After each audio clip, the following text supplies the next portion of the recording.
Yes. 30 seconds to go. What's going on? Cool. That is ready. That is basically good to go. Should I pump that up a little bit? Yeah, let's get a little more. Where's my roadcaster? Right there. Couple of dB to go. There we go. Cool. Where were we? Here we go. Yes. Okay, so I'm not seeing something. That's okay. Sven, what up? DJ Waves, what's going on? Salute to y'all. Let me open my Restream chat app. Have everything a little bit bigger. Because I got some names I can hardly read on that screen from here. 50 Pi, I think. What's that?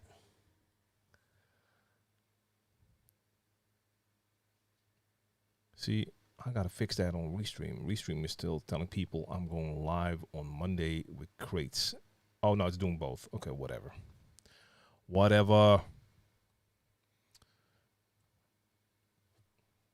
going on for everyone who tuned in already? It's your boy DJ TLM, the last Mohican. Welcome to Share the Knowledge Live, where you can ask me anything DJ related, that is. Let me get that chat app up and running. So one time you'll come on, and for like 10 shows in a row, it's just logged in, and then all of a sudden, it's not logged in. So I got to get my login info.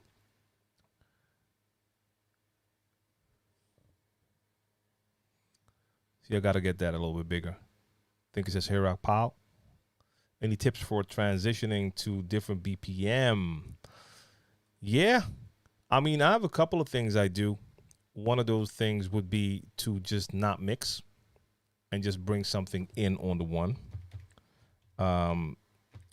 Simply because if a BPM difference is too much, you don't want to try and mix it. But if you're going to bring it in on the one, most likely you will need to do something to the track that was playing before to make that transition work a bit. Let's just say, for instance, I got to fill something in real quick. If you have a track playing at 90 BPM and you're going to make the switch to 128, you can drop that on the one, but that speed difference is so much that you're going to shock your crowd. Even if you bring it on the right count, you're really going to shock them. So in that case, you're way better off actually just getting out of the 90 BPM track first, giving it a second, and then bringing something new in. So either take that track out with like an echo or a large reverb, or take it out and host, and then like a couple of seconds later, bring in the new track. That's going to make more sense than trying to do it on the count. Make sure when you're transitioning and the BPM, it's like a large difference, so you're just going to bring it in after an effect or an echo or something like that. Make sure that the track you're bringing in is a hit. Let's just name it a hit, or something that they'll recognize. That's the most important thing. People are not really there judging your mix. They're listening to tracks. So if you bring in a new track and you bring it in and they recognize it, that will get them. Sven, when you're bringing it in on the one, you don't need exactly the same BPM, but something close. On the subject of close, I want that cam a little bit closer. Hold up.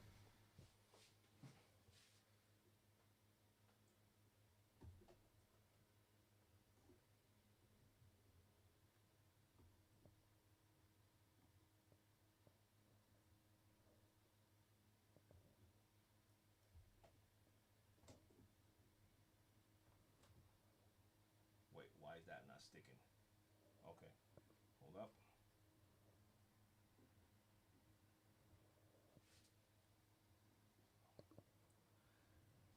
Think I attached it a little bit too tight.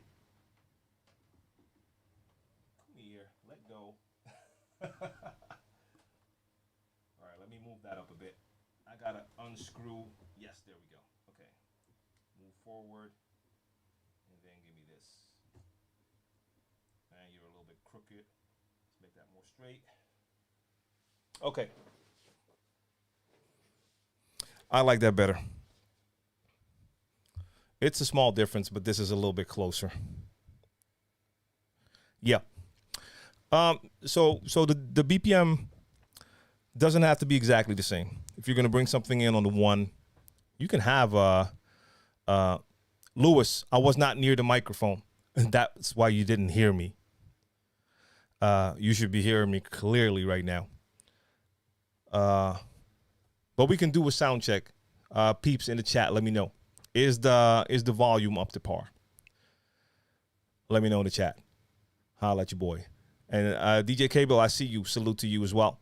Pavan, what's going on? So it was Hirak Paul. Ridul, DJ Waves. Oh, we got something we got Ola, North Borneo. Cool. Nathaniel is in the building as well. We got the SQ Squad. Salute, salute. Vinyl Touch is here. Wow. I'm trying to think how you.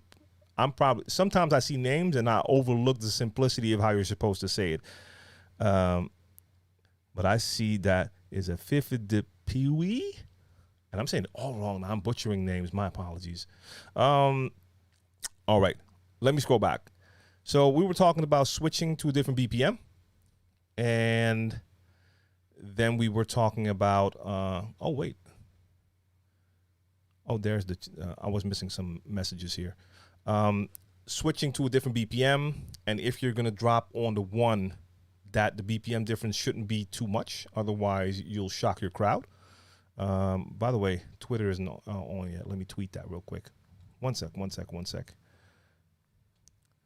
a minute. Why can't I create the broadcast yet? What's going on? What's wrong? Are you kidding me? This worked the last 4 times. Why?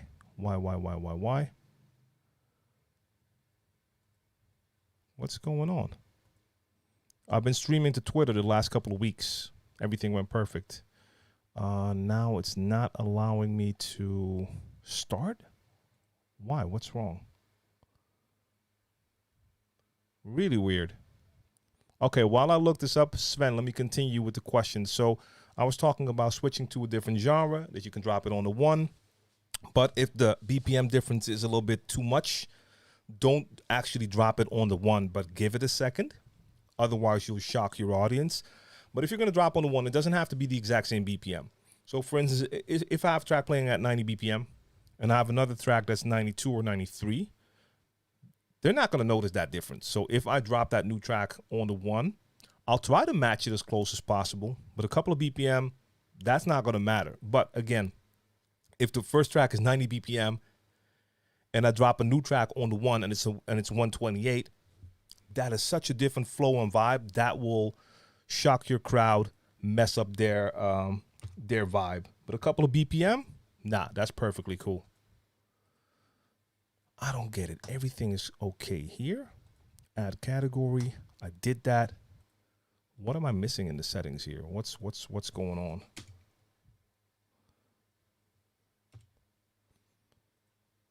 From restream, yes. Public. Start immediately. Show the chat. Wow. Worked every time before. Twitter won't let me do it.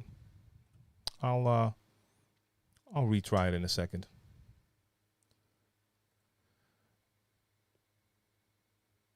So Pavan asks, can you give us some tips on music curation and organizing folders? Yes, sure. When it comes to like music curation, for me personally, I have a lot of music, and a bunch of that music is not suitable for DJing. I mean, you could play it, but there's a lot of music that I would listen to at home, but not really play when I'm DJing. So if we're curating to make folders for DJing, you're going to think in a DJ mind state. You're gonna set your mind to DJing. At least that's what I do when I listen to songs. Is this something I would play? And that could be pretty diverse because there's songs you might play for a warm-up set. There's songs you might play for prime time. There's songs that might fit something. There's a lot of different themes, a lot of different parties. It all depends on where you DJ, what type of gigs you do. If you play parties where you can basically play anything, then you can select more stuff. But that's where the curation begins. Like in the beginning, when I started to have my digital collection, you start to add, I just started to throw entire albums into folders, into my DJ software. And a lot of times on those albums, there were a lot of songs that I actually wouldn't play during a set. So it doesn't make sense to have those in my DJ folders. It only takes up space. When I'm looking for songs, I have to scroll by those songs every time. So during the curation, I want to take a look at my albums and pick the songs that I might use while I'm DJing. That's going to clear things up a bit. Now, when it comes to making your folders, I mean, I see DJs doing it in so many different ways. Some DJs keep it very simple. Of course, this also depends on how many genres of music you might play. If some DJs play like a ton of genres, they're going to have a lot more folders. Some keep it very basic. They just have a couple of different folders for different genres. Some go all the way in and they'll have like folders for every single year, and within that year they'll have every single genre with subgenres, or in every genre they'll have folders for warm-up, prime time, whatever. So you end up with 1 million folders. I think my one tip right now for organizing music is something that I'm currently just starting to do now, and that is to add as much information as possible to the songs that you have in your collection, because that will make things easier when you're searching for songs. It's something I'm getting into now with Rekordbox, even though Serato is what I normally mostly play with, but Rekordbox just has so many options when it comes to tagging your music. I heard Virtual DJ has a new thing with hashtags, which probably basically do the same thing as tagging in Rekordbox. But within Rekordbox, you just have a lot of different ways that you can actually search for music using a lot of different criteria, taking like, I want songs that have these tags, this rating, that color, that BPM, a ton of stuff. And I want to start doing that more instead of just focusing on what kind of folders I have. But I mean, just as far as curation, start there, because you can eliminate a lot of tracks that you probably wouldn't play, and they don't need to be in your collection. So I'm just going to call you fifth. I see that anyone in here use turntables. I'm right here. So chat, who's on turntables? Riddle says, can't seem to find the right genre. And if I go with easy beat hip hop for beginning, the transitions aren't clear. Can you suggest some good songs to try out? Wait, am I missing something here? Let's scroll back. Or maybe you mentioned that before I opened the chat app. Damn, I can't see the messages before that. I don't even know what easy beat hip hop is. So if you can give me a little more clarity there, Riddle, what you mean exactly. All right, DJ Waves, the transition scratch, is that where you scratch and bring the song in immediately, or scratch and blend it? I don't even use that term, but I would say like a transition scratch would be the scratch you do when you bring in the song. But that could be to bring it in on the one, or bring it in to blend it. Like I'll bring like basically all my songs in with a scratch. And if I'm bringing them in on the one, or if I'm bringing them in to mix them, in both cases, I'm bringing them in with a scratch. Let me quickly see, where did my, I wanted to try something real quick. Hold up. Let me do that right now. And Mad Live, what up on Mixcloud? I see you. I wanted to test something. I wanted to test something called Recordcast, a free online screen recorder. I'm going to try that right now. So please choose a recording mode. Screen plus webcam, screen only, webcam only. Okay, so this can do everything. All right, I'm going to try screen only this time. This will take 1 second. This will take 1 second. Let me see. Where do I get you know what? This is already messing with me. No, never mind. I'll do it next time. I don't want to change anything in audio systems right now. Okay. I can take that down. Whatever. I wanted to try that. Try it next time. Mad Live, you said, let me see. It would be good to keep your BPM count at the max of 3 to 4 and match it slowly so the crowd won't notice. Okay, so that's for mixing into a next song. Yeah, like if you're gonna mix into a next song or you want to stay in the same BPM range, probably would be something like that. Yeah. No, Recordcast, it was a website called Recordcast. It's like a free online screen recorder. They emailed me a while ago if I wanted to test it. I was like, let me take a look at it. But I should have done that before the stream started because it needs like mic permission and whatever. But I'm using the Rodecaster for my mic. I'm using the A10 Mini for my video. I don't want to spend too much time on those settings. I'll try that. Maybe I'll do that on Sunday during plugging in, and I'll make sure I test it before I get started. Yeah, we'll take a look at that next time.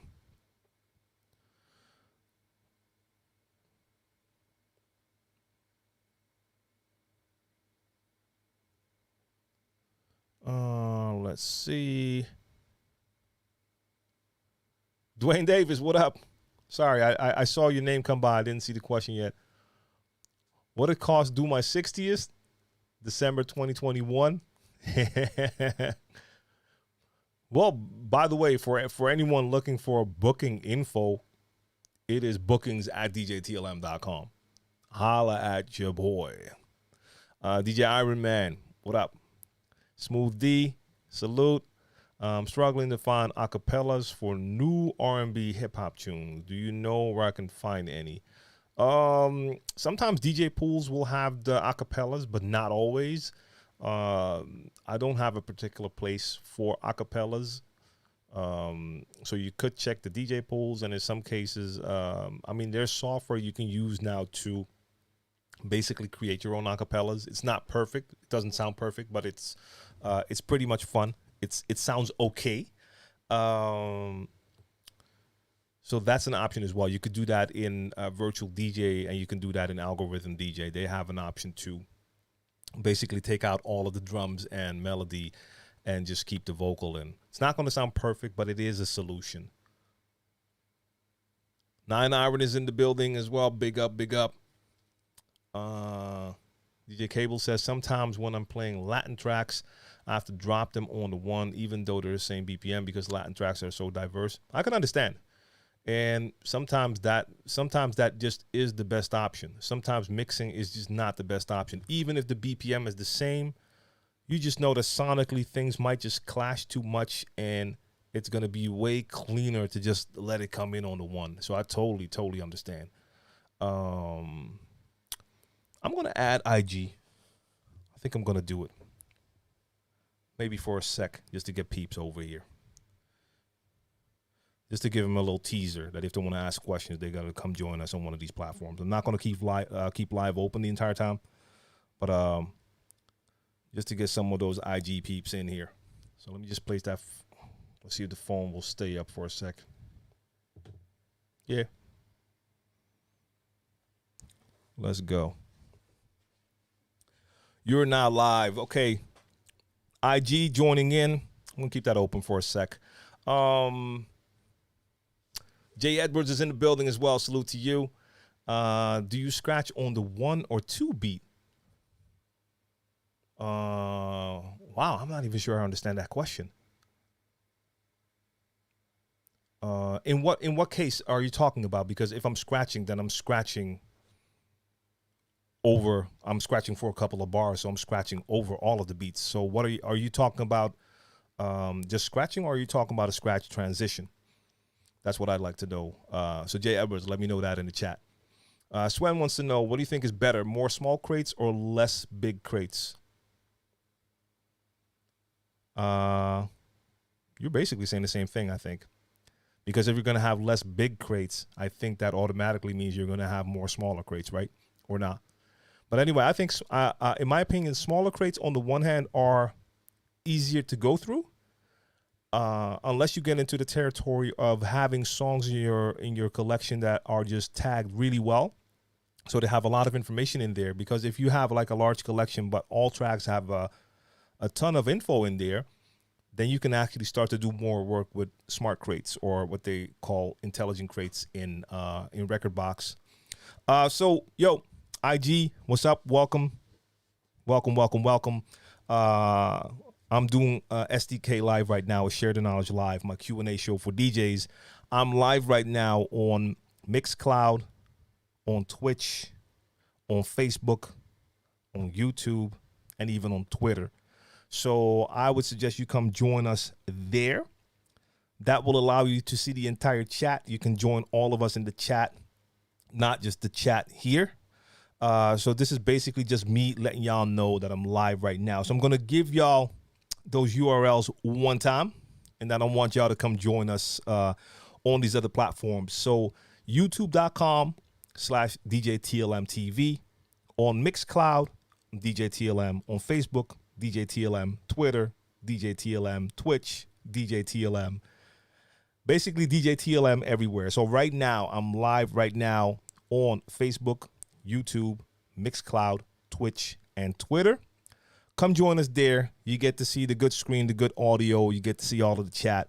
We're doing a DJ Q&A, so you can ask me any DJ-related questions. So everyone on IG, come check me out right there.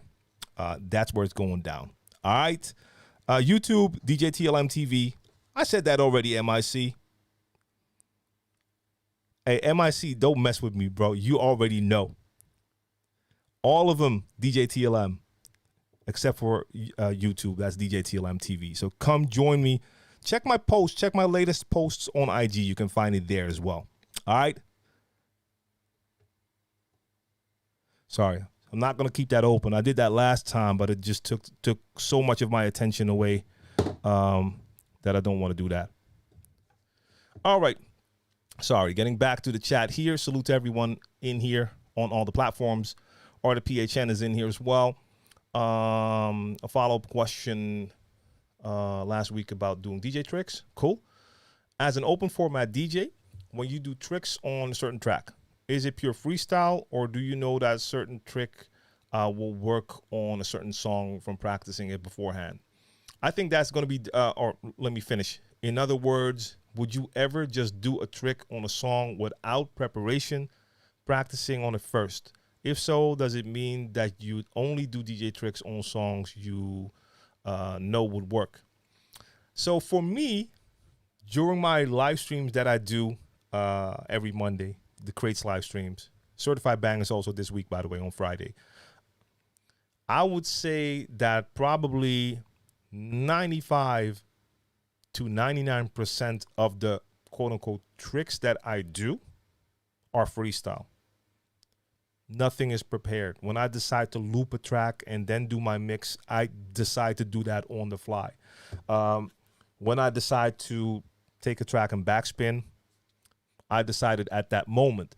Now, there are tracks that I play more often, and chances are that I've probably done backspins with it more often, but I don't have like prepared routines. A lot of DJs will have like short routines, and when they do a specific track, they're going to do that routine with the track. I don't really do that. So in my case, most of what I do is freestyle, and sometimes I will do a similar thing with a certain track because I just play it more often. So for instance, certain tracks have a beginning where they have like a four count beginning, a 4-beat beginning, maybe just drums, where you hear like 4 kicks or 4 snares, ta, ta, okay, I know there's a chance I'm going to double that and I'm going to play with that.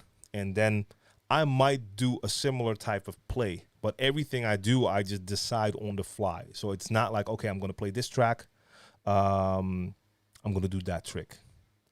So one thing I did 2 weeks ago or last week, I played, I forgot their name again. It's an R&B group. I was doing the Beat Source set, and I was looking for tracks on Beat Source, and then I found that R&B track again where they sing that, Ooh, I Like It. And I know that Grand Poobah sampled that. And I was like, oh, cool. Let me see if they have the Grand Poobah track as well. They had it.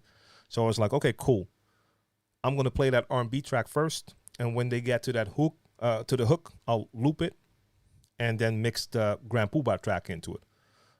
Didn't practice it, but I did decide, like, hey, I want to do that. So when I played that R&B track, when the hook came in, I just pressed the auto loop and started to mix in the Grand Poobah track, and it worked.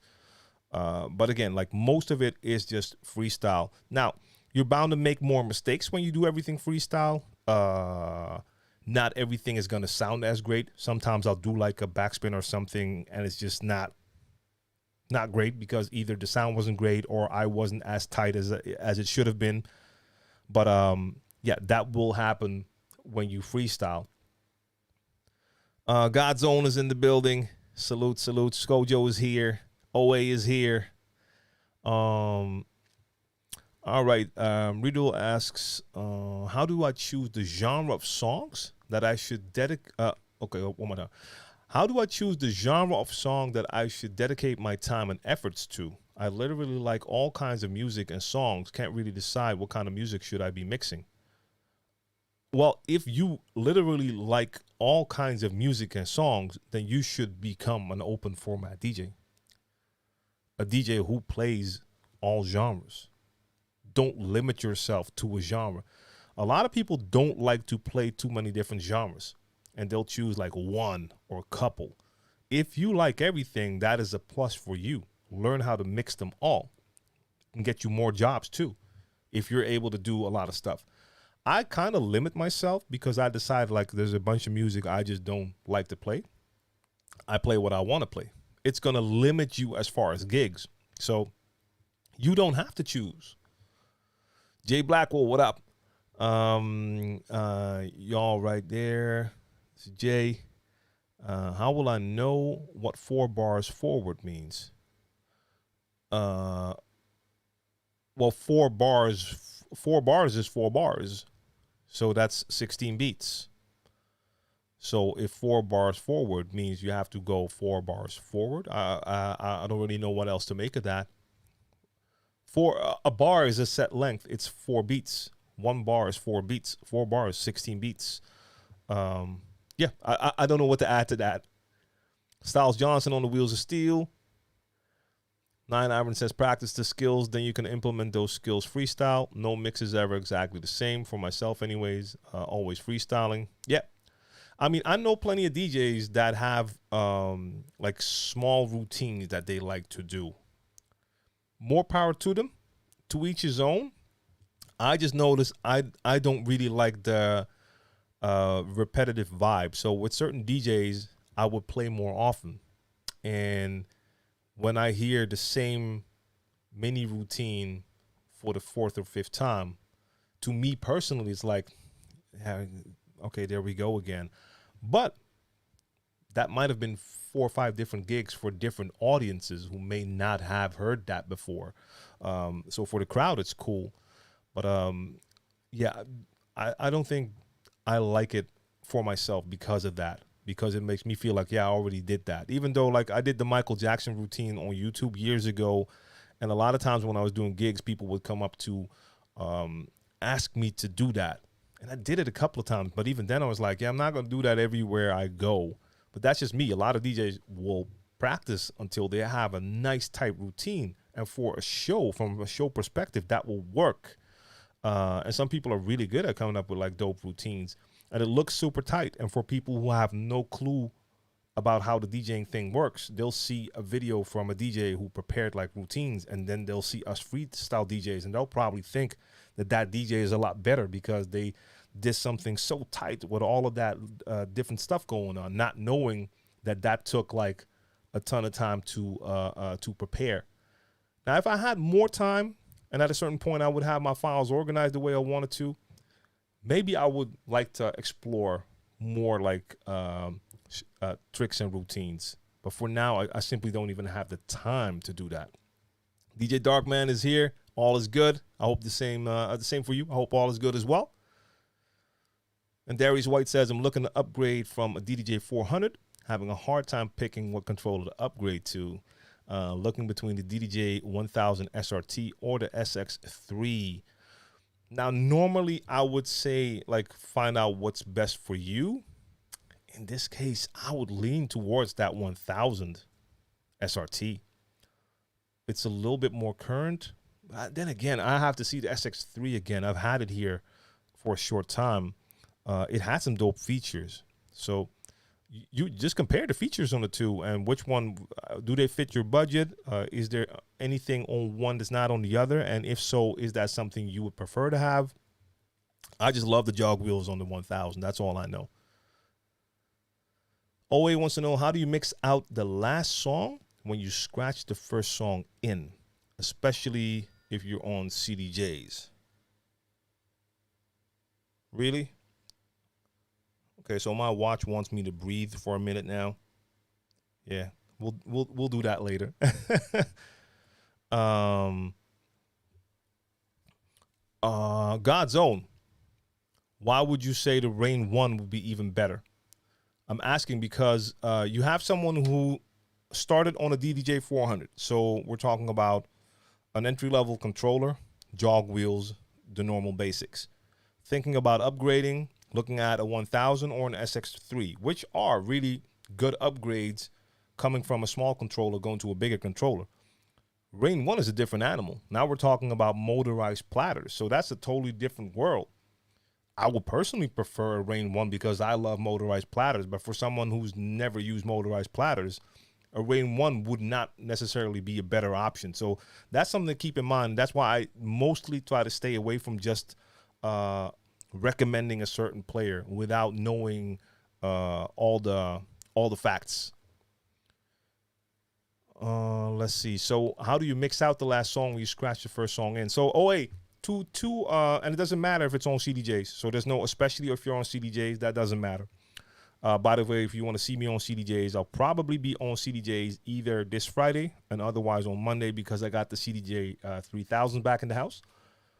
When I scratch a new song in, so two options.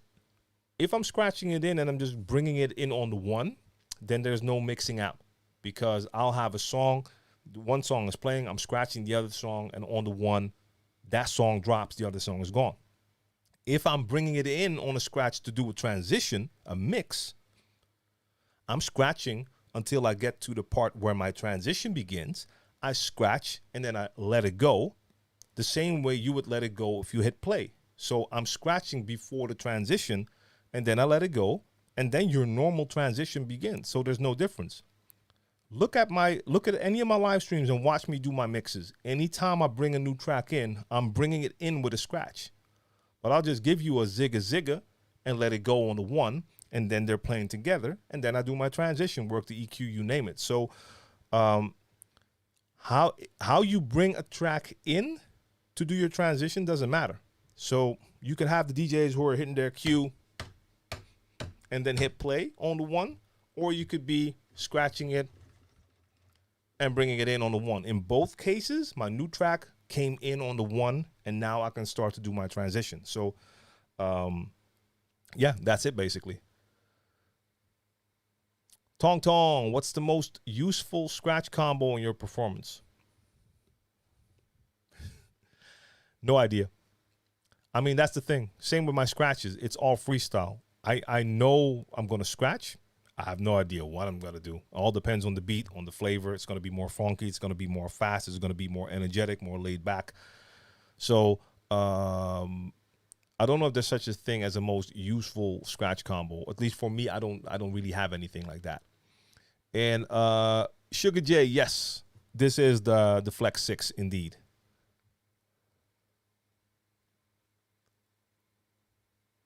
When should you, Ryan, what up? When should you start touring? I've been a DJ for 1 year, planning on starting to in 25, 26. Well, here's the thing. You can plan all you want to, but when it comes to a tour, you're going to have to get booked. That's the thing. You could be playing for a month or for 10 years. If you don't have bookings, there's not going to be a tour. So, I mean, I've never set up a tour like that for myself. I mean, I've toured with an artist for years and still am. But that's the thing. Like, I know DJs that at a certain point, they've done a lot of playing. They have their connections around the world because they played in different clubs. And then at a certain point, they'll start to think about doing a tour. And then they need to start reaching out to the venues in those different places, the ones they know at least, and see if they can get a booking in a specific, during a specific period. Because you're going to plan out, like, okay, I want to do, for instance, an Asia tour. I need bookings in that area. You're not going to be there for a month, so most likely you want that to happen within like a couple of week period. So you're going to need the connections for that. And for some, that's going to work. Like, I don't have many connections like that. I've never done tours like that. I know DJs who do tours like that. And then they can go back to the same places like every couple of years, do the same type of tours. So that's the most important thing. You need to connect. You need the bookings. Otherwise, it's not going to happen. Artists will do the same thing a lot of times. So, for instance, a lot of times when artists get like a booking request to come play in a certain country, they'll have a booker who will start to look around to see if there's like neighboring countries where they now can also do a booking within that same period. And then they'll turn that into a little tour, especially if you have like U.S. artists that come over here to Europe. I don't often see artists from the U.S. taking the trip to Europe for one gig, unless it's maybe the big guys, but even them. Like, they'll come to Europe, and then it's going to be like they might visit here in Amsterdam, but they'll do shows in the UK and in Germany and France. Sometimes they'll come back to the Netherlands, do a second city. Then they'll go there. Then they do Scandinavia. So you turn that into a tour. So it's not really only up to the DJ to decide, like, hey, I'm going to tour. You need to be booked.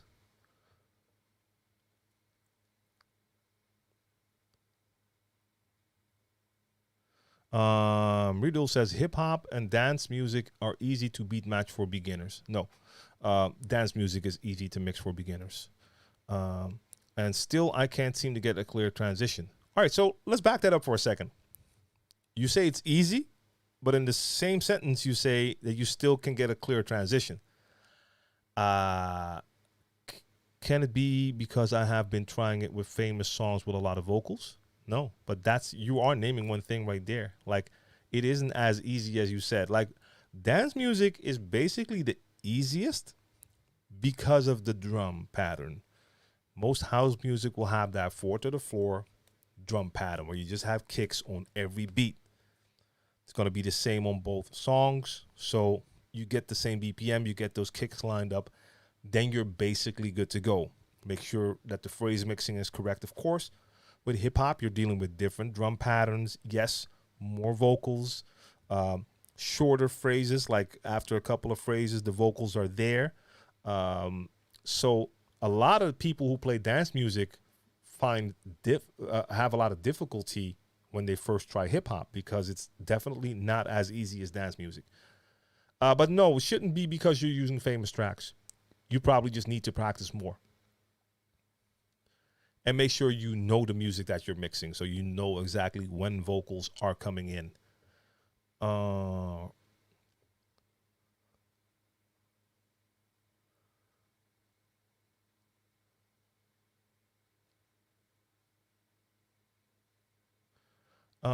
Sugar J asked, do you think Serato is going to get some solution like stems eventually? I don't know.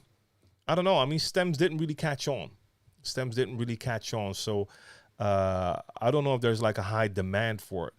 Now, basically what virtual DJ, you're probably talking about maybe what virtual DJ has done now, right? Because you say stems, and I'm thinking about what Tractor did with native, what Tractor did a couple of years ago. If you're talking about what Tractor did, I don't think there's a lot of interest right now, even though it was pretty dope. The other version that you have now with stems in virtual DJ and the neural mix in algorithm DJ, where you separate the tracks when you put them in, I think it's a cool feature. Serato might do something like that, but yeah, I don't know. Skyzo, what's good? I'm having a hard time finding information about the Numark NTX 1000. I think they're great turntables. However, it's surprising how little information there is about them on the internet. Okay. I'm trying to think about which one that was again.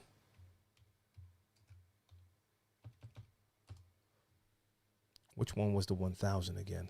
The Numark. Let me see.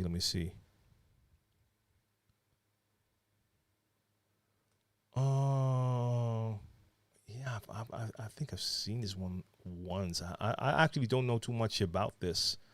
No, I actually don't know.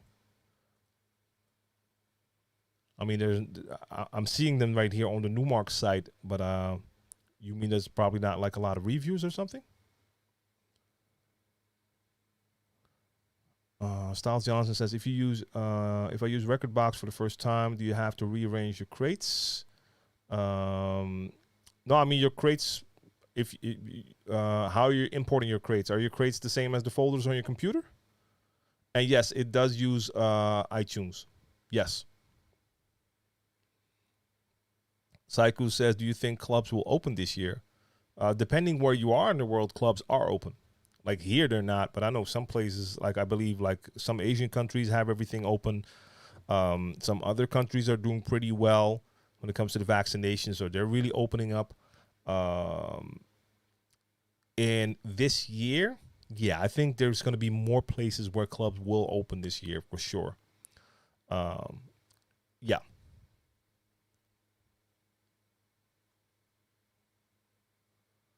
Let's see. All right, Dark Man, you're probably already out because that's from 15 minutes ago. Salute to you. DJ Indina in the building. What up? What would a beginner DJ journey look like? I've got the basics right, but I want to start streaming and get better. Well, you can start streaming anytime. And getting better is just a matter of just practicing and practicing and practicing. That's what it's all about. So, I mean, what would a beginner DJ's journey look like? I mean, you start to learn the techniques. You start to really learn about your music, know your collection, master the basics, and then you need to start experimenting from there. Streaming is something that you can definitely start doing because in a way it is practicing for people. It's not the same as practicing for a live audience, but it is in a way, it'll give you some extra pressure. So that's the cool thing about it. But yeah, I mean, I practiced for a very long time. I know that. And I didn't have any tutorials online or anything like that. So I just had to practice by ear just to hear. Like I would record myself, listen to the tapes to hear what I did and evaluate my own mix, hear what I did right, what I did wrong for as far as I could tell, and then do it again.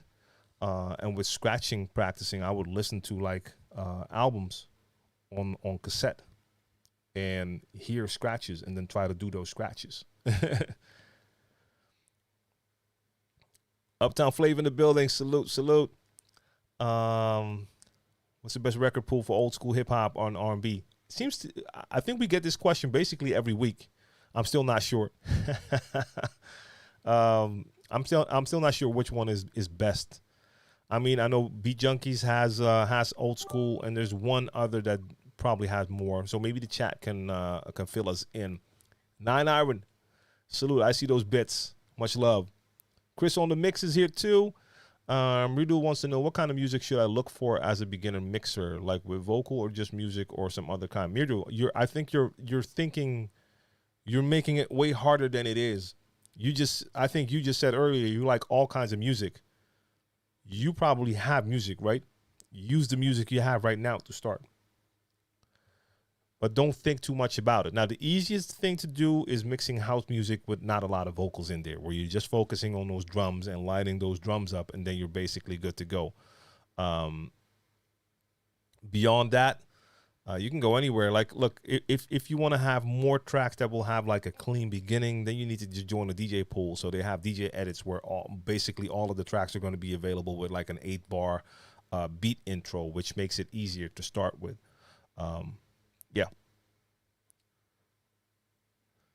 Michelle Baumann, you got jokes. I'll keep that in mind.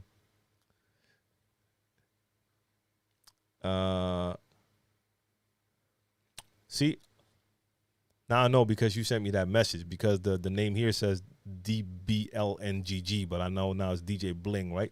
DJ Bling is back. Salute. I just ordered a condenser mic. Is it fine for streaming, or should I go for a dynamic mic? I mean, they could both work. They could both work. And you already ordered your condenser mic.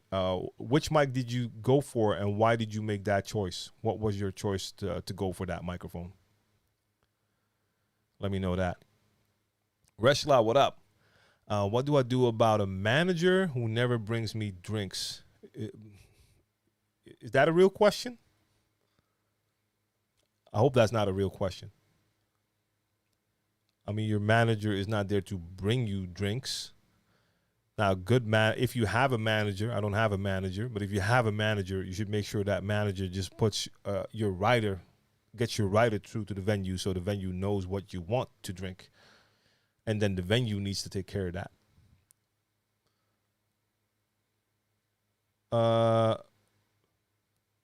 Or is it Fifi? I keep saying Fifi. No, I'm not DJing today. I'm DJing on Friday.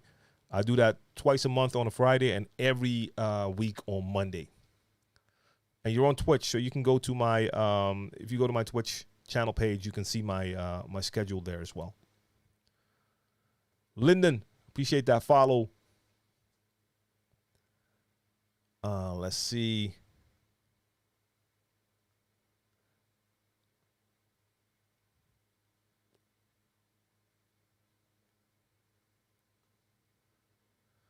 Yeah, I mean, Chris on the mix is right. Like, a condenser is fine if your room doesn't have a lot of noise. More likely a dynamic would be better if you're DJing.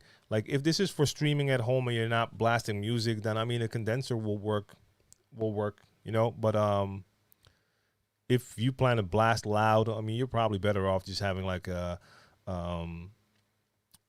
normal dynamic mic that we use on stage as well. Tomcat, salute. Indina, I appreciate those bits. Salute to you. Hey, ITL, what up? What up? DJ ITL in the building. As y'all can tell, I'm running about 15 minutes behind. Now, if you're here every Wednesday, you know that's the thing. For the people who are new, I'm going through all the questions, and anytime I get a question, I need to take my time to answer that question. So in the meantime, new questions are rolling in. So I will always be like 15 to 20 minutes behind. Last week was crazy. Y'all came in with the questions from the get, and I was like 45 minutes behind for 2 hours before I started to catch up. Ryan wants to know, when should you start touring the state? Been a DJ for a year. Planning on a small tour. Wait, did you just rephrase the same question? Yeah, I already answered this touring question. DJ Blink says, I'm a hip-hop DJ to be specific, but I like house, pop, and techno music as well. On Twitch, is it suggested to stick to hip-hop to make an identity, or can I play other genres as well? What's good for streaming? No, you shouldn't think about what's good for streaming. You need to think about what's good for you. If you like playing everything and that's what you want to do, then you should be playing everything. If you're going to just play hip-hop, but you also like to play house and pop and techno, you're going to establish yourself as a hip-hop DJ. People are only going to see you play hip-hop, and that's the stamp you're going to get.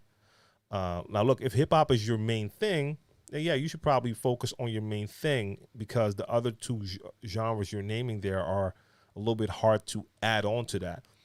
But yeah, I mean, look, it's going to shock some people sometimes. I'll give you an example. On Monday, I was streaming, And at a certain point, of course, like the stream is like normally it's like 99% hip hop R&B, 100%.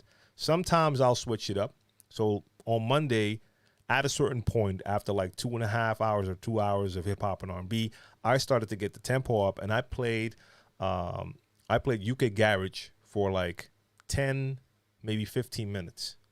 During those 15 minutes, I got raided, and a bunch of new people came in, people that never heard me before. A lot of German people in there, and I don't speak German. I mean, a little bit, but I could see the comments in German, but I understood the comments, and a couple of those people were like, "Oh, this is a little bit too fast for me," because they probably came from a hip hop R&B stream, and they were expecting the same thing. So if you've never heard me before and you come in right when I'm playing UK Garage, that might catch you off guard, or you might think like, "Oh, this is a different type of DJ." So I just told them straight away, like, "Yo, I'm going back to hip hop and R&B in a sec." A couple of them stayed for that. A couple of others left, and that can happen. But that's not going to hold me back from doing it next time. I'm not going to now think like, "Ooh, let me not play UK Garage because maybe some people will come into my stream just as I'm doing that." If that's what happens, then that's what happens. But the fact is, I'm being me, and during my sets, I might just play UK Garage. They could have also came in and I would be playing some old soul and funk because I felt like it. So I choose to do exactly what I want to do in my stream, and people who like it will stick around. Others might be like, "Oh, that's not for me." That's perfectly fine too. I'm not catering to anyone except what I want to do. Timothy Cook says, "I do routines because I'm blind and I need to have my stuff set up ahead of time." I totally understand that. I totally understand that. Yes, that makes so much sense. Wrestler says, "What do you do? What do you do the day of a 6-hour set? What would you eat beforehand?" Ooh, man, I used to do a lot of 6-hour sets, and I'm starting to do longer streams, but I haven't done 6 hours yet. I think I did 4 hours last week and like 3.5 to 4 on Monday. But yeah, what would you eat? I don't know if I ever really paid attention to that. I mean, I would most likely try to stay a little bit on the safe side. So make sure I eat something that I know is not going to possibly upset my stomach. But beyond that, I never really paid too much attention to that. Now, of course, if you're playing a 6-hour set, you want to make sure that you have some nutrition in you because it's going to drain your energy when you're playing. But no, I don't really have a good answer for that. Ill Connect is in the building. Salute to you. And Reshlash coming from Australia. Okay, dope. And let's see.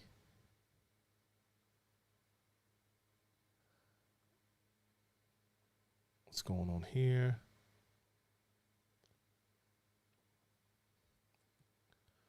Nathaniel says, "I'm just starting out, still watching your basic DJ tutorials. When is a good time to build marketing platforms on social media?"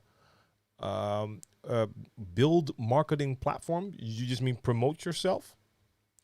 If you're still watching the basic DJ tutorials, so you're really in your beginner stages, the last thing on your mind should be promoting yourself because there's nothing really to promote yet.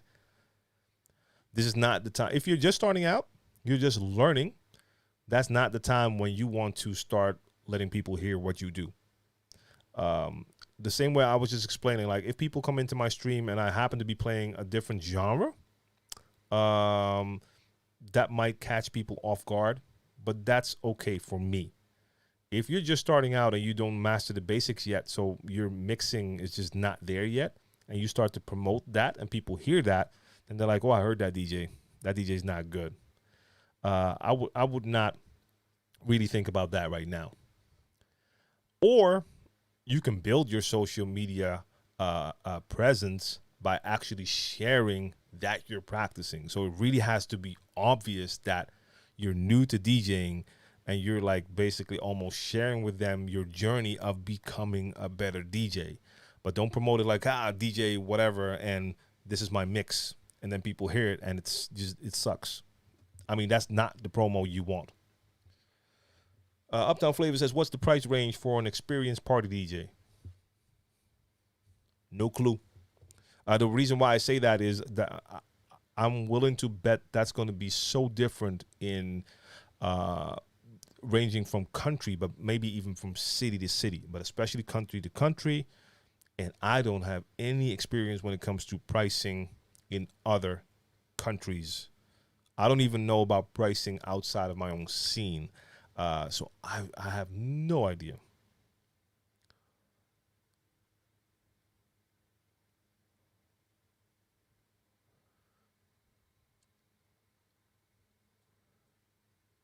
ENC, salute to you.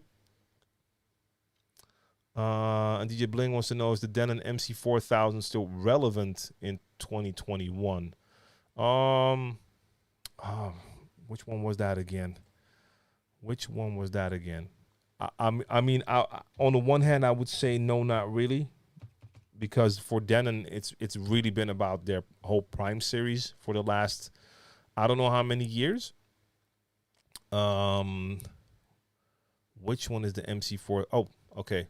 I wanted to check, and this one site here, one of our biggest in the Netherlands, is telling me that they don't even sell it anymore.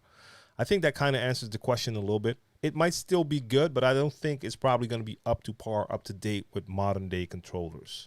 But I don't want to speak out of turn because I don't have an experience with it. So it could be great for entry-level DJs, but then again, there's probably a lot out here now that's also like a good option and more up to date. So Fifi, just for a sec, I see you posting a lot of things in the chat that really are not DJ questions, and I really don't know what it's about. But maybe I missed a couple, and it's a story, or maybe you're talking to someone. Do you prefer Technics or tables with the Super OEM motor? No, I mean, my preference is not based on the motor. It's based more on the, and I say this all the time, like the Technics have everything built in. So the RCA cables, power cable, everything is connected, which I don't like compared to newer turntables. So I love Technics, but like all of the newer turntables, I have most of the new turntables. So my Vestax, you can take the RCA out, but you can't take the power cable out. But my VL12s, the RP8000, you can take the power and the RCA. You can disconnect everything, and if anything breaks, you can just grab a different cable and continue. As far as the motors, I mean, they all work fine for me.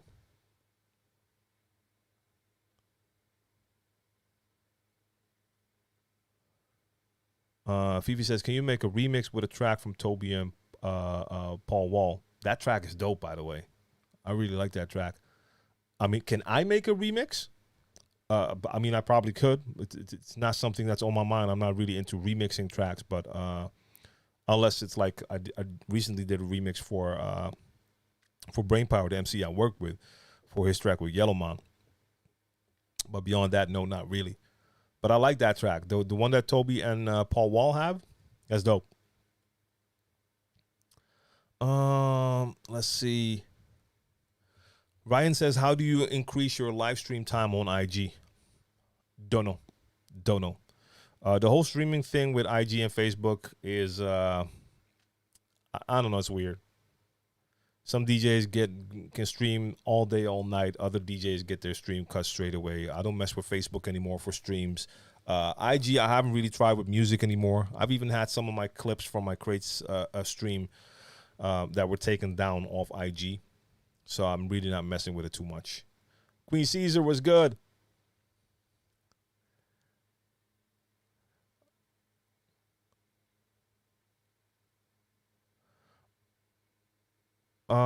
So Styles Johnson,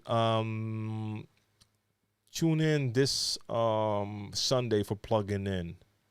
I should be working with Record Box again. Yeah.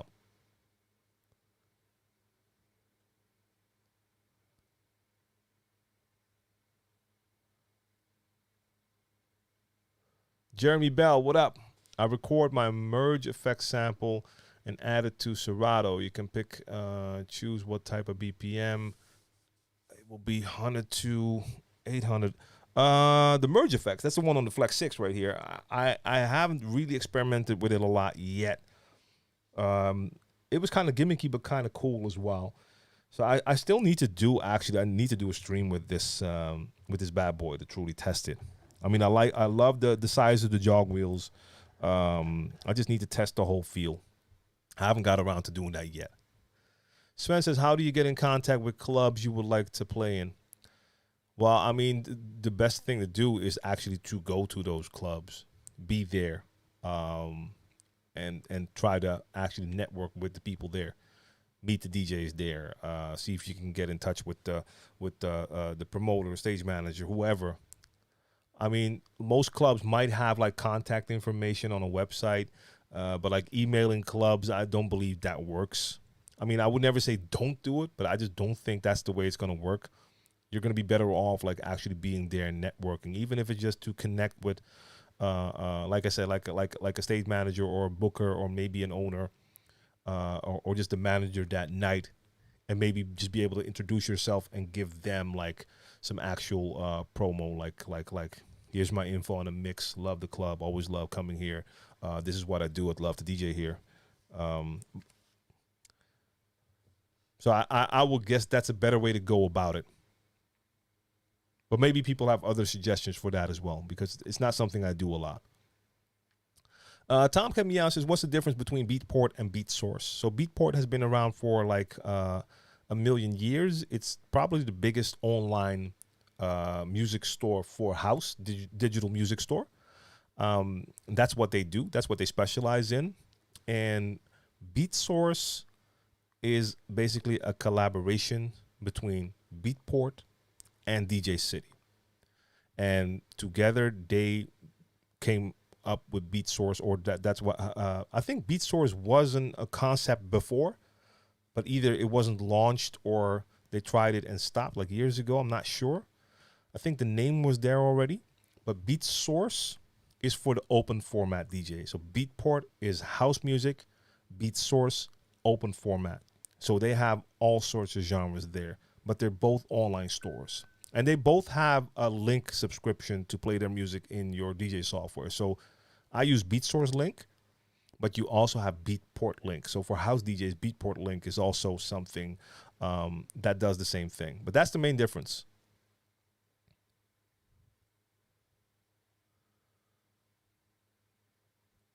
Nine says, I'm guessing at a festival, for example, probably don't want to be using Beatport Link because of audio quality. You want your own WAV files ideally, but for Twitch, is the audio quality good enough to use Beatport Link, SoundCloud? I don't know. With the Pro subscription, if you have their highest tier subscription, the audio quality should be perfectly fine. I mean, I've played big clubs using BeatSource Link, and that sounded really good. So I don't know. If I want to depend on an internet connection, if I'm doing like a large festival, that's a different story. So I would probably always like to have the music on my computer as well. But yeah.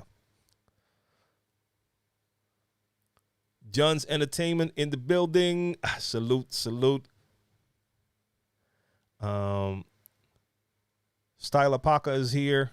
I appreciate that. Much love. I appreciate that. And Ian Casanova says, I'm looking to get a turntable setup for home with Phase and Serato. Are the Rain 12s better for this, as they are pretty much the same thing? No, not better. I mean, yes, they can pretty much do the same thing, but with the Rain 12s, that is all you have. There are controllers for Serato. If you have turntables and Phase, that means that you can also play real vinyl. So that is a plus if you ever plan to also do vinyl. And it also means that that setup is going to work on any set of turntables, compared to having Rain 12s where you will actually have to bring those Rain 12s. So they're both great. I mean, with Phase on turntables, it's not a turntable feel, it's a real turntable. If you have the Rain 12s, it does feel quite a lot like a turntable, but it's not a turntable. So both are great options. I personally choose for phase just because it allows me to move around. I can go to a club. They can have the turntables there, and I only have to bring phase, which is, I mean, that's all I have to bring. That is, yeah, that is great. And phase is compatible with a lot of different DJ software. I'm not sure. I mean, the Rain 12s are compatible with some, but I don't think as much as phase. But if you're going for Serato, then of course the Rain 12s will work perfectly.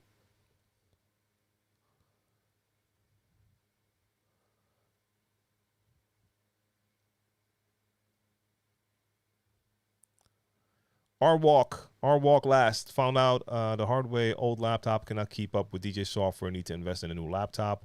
What are your thoughts on a gaming laptop versus Apple laptop? Yeah, I'm in the same situation. I've been borrowing a laptop for, I don't know, close to a year now. MIC, if you're still here, like pretty long time.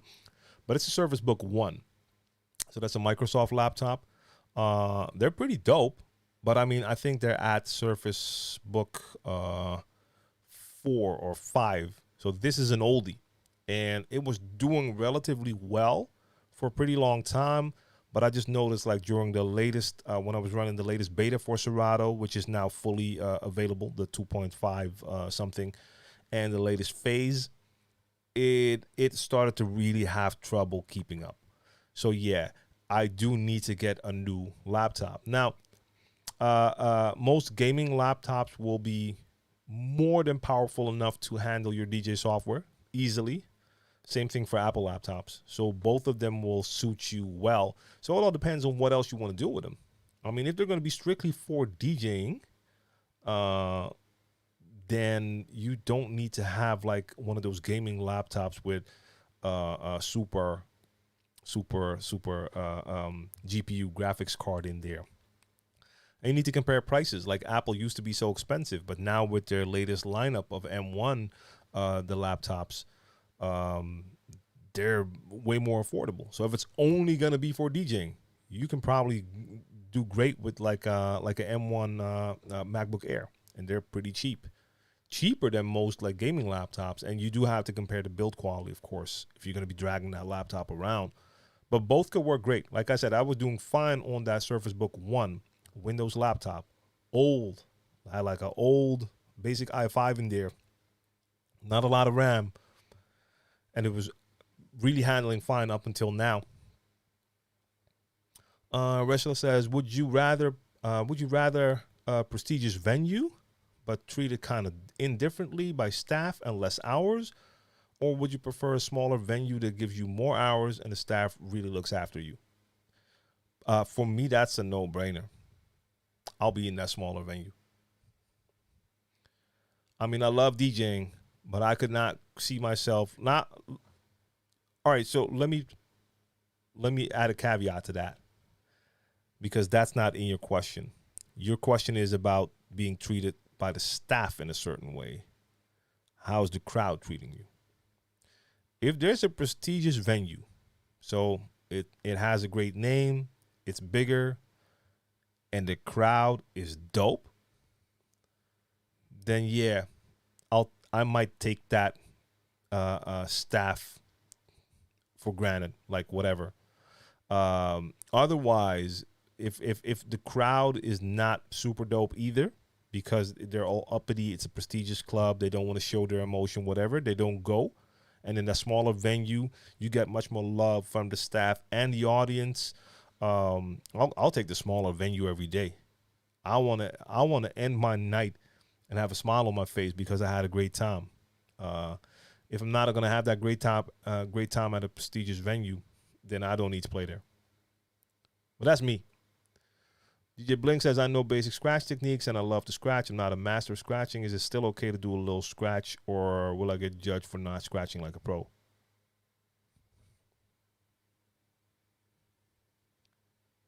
Yeah, man. Look, you know how many DJs there are that don't even do a basic scratch? I think it's dope. Anytime I see a DJ adding a little bit of that. Now, make sure you just master that basic scratch. So when you do your baby scratch, your basic, if it, make sure you do that with good timing. That it sounds Good. If you only do that, now a pro is not going to judge you. That's not what their mind is at. If you're going to try and do like show out where you don't have the skills, then the pros probably going to be looking at you like, dude, what are you doing? But if you're mixing and you just bring in with a basic and let it go, dope. I would always love to hear that. And even if you have DJs that would judge you, please don't care about what they are saying or thinking. Not important at all. Okay, so DJ Blythe says, I definitely got some gigs back when I started by emailing some venues. Okay. That's dope. That's why I said I wouldn't say don't email. I just don't think it's going to have a lot of effect. But I think that also depends on where you are. And, of course, how many DJs are they already seeing and what type of promoter do you have there? Like there's plenty of promoters that don't even open emails because they already have a lot of DJs there. They know plenty of DJs. They don't care about someone emailing them. But then again, some others might actually indeed just answer. But I assume that you had your email on point. So you probably had like a good story or a dope EPK attached to it and like a link to some good mixes that would add that extra incentive for them to actually book you. So yeah, 9 Iron to come about the quality. So I'll pull it up real quick. Like you have the 3 subscriptions. You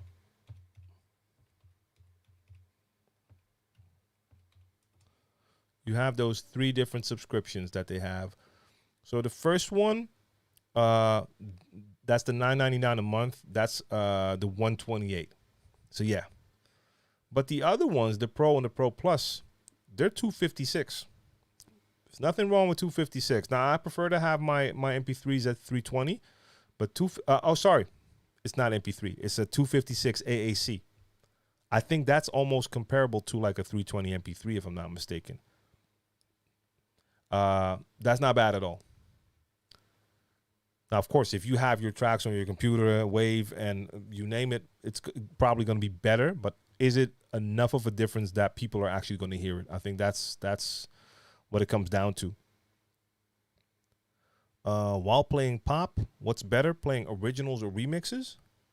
I don't know. I mean, there's no answer for that. That depends on what crowd you're playing for. Like if you're playing pop music for some random type of audience, not a club audience, and they just know pop songs, they'll probably want to hear the pop song, the regular version. If it's a club setting, you got dope remixes. Those remixes might work just as well or better. But, I mean, I can't say that. No one can really say that for you. Jeremy Bell says, I use Rekordbox and Serato. Same here. DJ Uno, what's good? What's the best software to properly tag, name, and organize your music? So, yeah, I would have to say right now, Rekordbox. That's what I'm going to be using for that. Just because you can do so much more. Okay, let's go for it. Let me pull it up. Let me just pull it up. I'll pull up Rekordbox and I'll pull up Serato. And you can tell me if I'm wrong. Just so we can see some of the differences.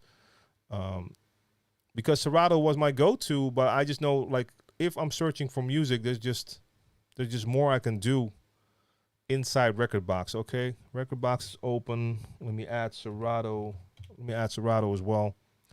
I'll just share that screen so we can take a look at it. Mo Berry was good. Mo Berry was good. That's from 7 minutes ago. Okay, I'm kind of catching up here. Nice. So DJ Uno, I'm going to bring that up on screen so we can take a look at it. So that's what I'm going to use. It's going to take me a bunch of time to do it. But I was doing some video content about Rekordbox. And while I was doing it, I was like, yo, this is like really dope. I need to start investing time into this. Happy Day is here. Happy Day is telling me, please suggest me the perfect compact DJ controller, which will be perfect for the private wedding event. I do DJ. I give pro sound service on private events. If you give pro sound service and DJ, why are you asking for the perfect compact DJ controller? If you are already into that, then you already have your equipment and you know. Maybe I'm missing something here. I don't know if there's a perfect DJ controller for weddings. Which one would be perfect? So what are your needs? Like some wedding DJs need controllers that have, for instance, at least 2 mic inputs, because they need a mic and they also need a second mic for either like a musician or for the band or for whatever else, or a second mic that's used for speeches while they have their own mic. And I'm not a wedding DJ. I'm not fully into that scene, or fully, I'm not into that scene. So it's not for me to say what would be perfect for you. You really need to talk to a wedding DJ, a private event DJ, because they're more in tune with what's necessary for those gigs. So I'm not sure. I mean, I know the Prime series, like the Prime 4, is that considered compact? Like, what do you consider compact? Let's start there. And it's a 2-channel, 4-channel. There's so much more info. Like, a lot of time people will ask, like, yo, what's the best or which one, without giving enough information for me or the chat to give you good advice. So there's more info needed. Brian J, what's good? How do you get good sound from your DJ controller to the computer/Twitch? You're going to need, or the best thing would be to have an audio interface, like a sound card, and just take the output from your controller or mixer, and that needs to go into the audio interface. And that's going to give you good audio. So in my case right now, when I'm DJing, the output from my mixer or controller or whatever I'm using, that goes into my, well, actually my video capture card, but it also has an audio input. And then in my computer, in OBS, I can choose the audio source, and I can choose, in this case, my A10 Mini Pro, and then the audio goes in. So how did I put my cables? No, I can't get it out there. Can't show you, but that is how I normally do it. If I wasn't using the A10 Mini Pro, I could also take the output from my mixer and go straight into my my Apollo Solo, my audio interface, and then take it into OBS like that.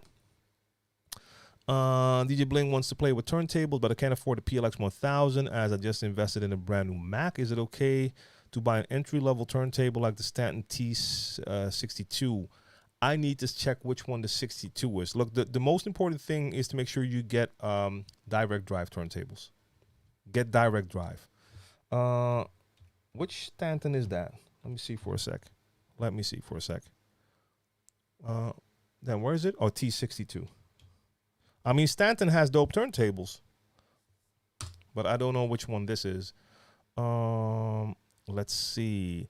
Okay, so the 62, is it the M2? The 62 M2 direct drive turntable. It's okay. I mean, it's direct drive. That's the most important thing, first of all. Show me. Oh, they don't have it anymore, and they don't have a price, so I don't know how much you have to pay for that. But like I said, make sure it's direct drive. You can go for cheaper turntables, but don't go for belt drive turntables. That will mess you up.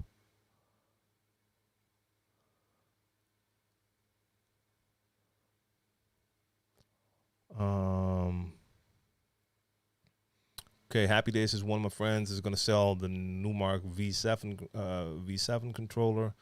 He offered just $400 for the pair, perfect condition. Can I buy that old model, or should I buy a new model? Well, there's no new model of the V7. They only made one. Like the NS7, they made 3 versions: the NS7, the Mark II, and Mark III. V7, they only have the V7. So there's no newer model. The only newer thing that is kind of comparable to that is the Rain 12. So $400 for a pair in perfect condition. I mean, that sounds like a dope price. I mean, I really liked them. I had the NS7, and these are just the players, but like the motorized wheel, everything felt the same. So I liked them. I think that's a good deal. I mean, I'm not sure. I've never looked around for secondhand V7 players.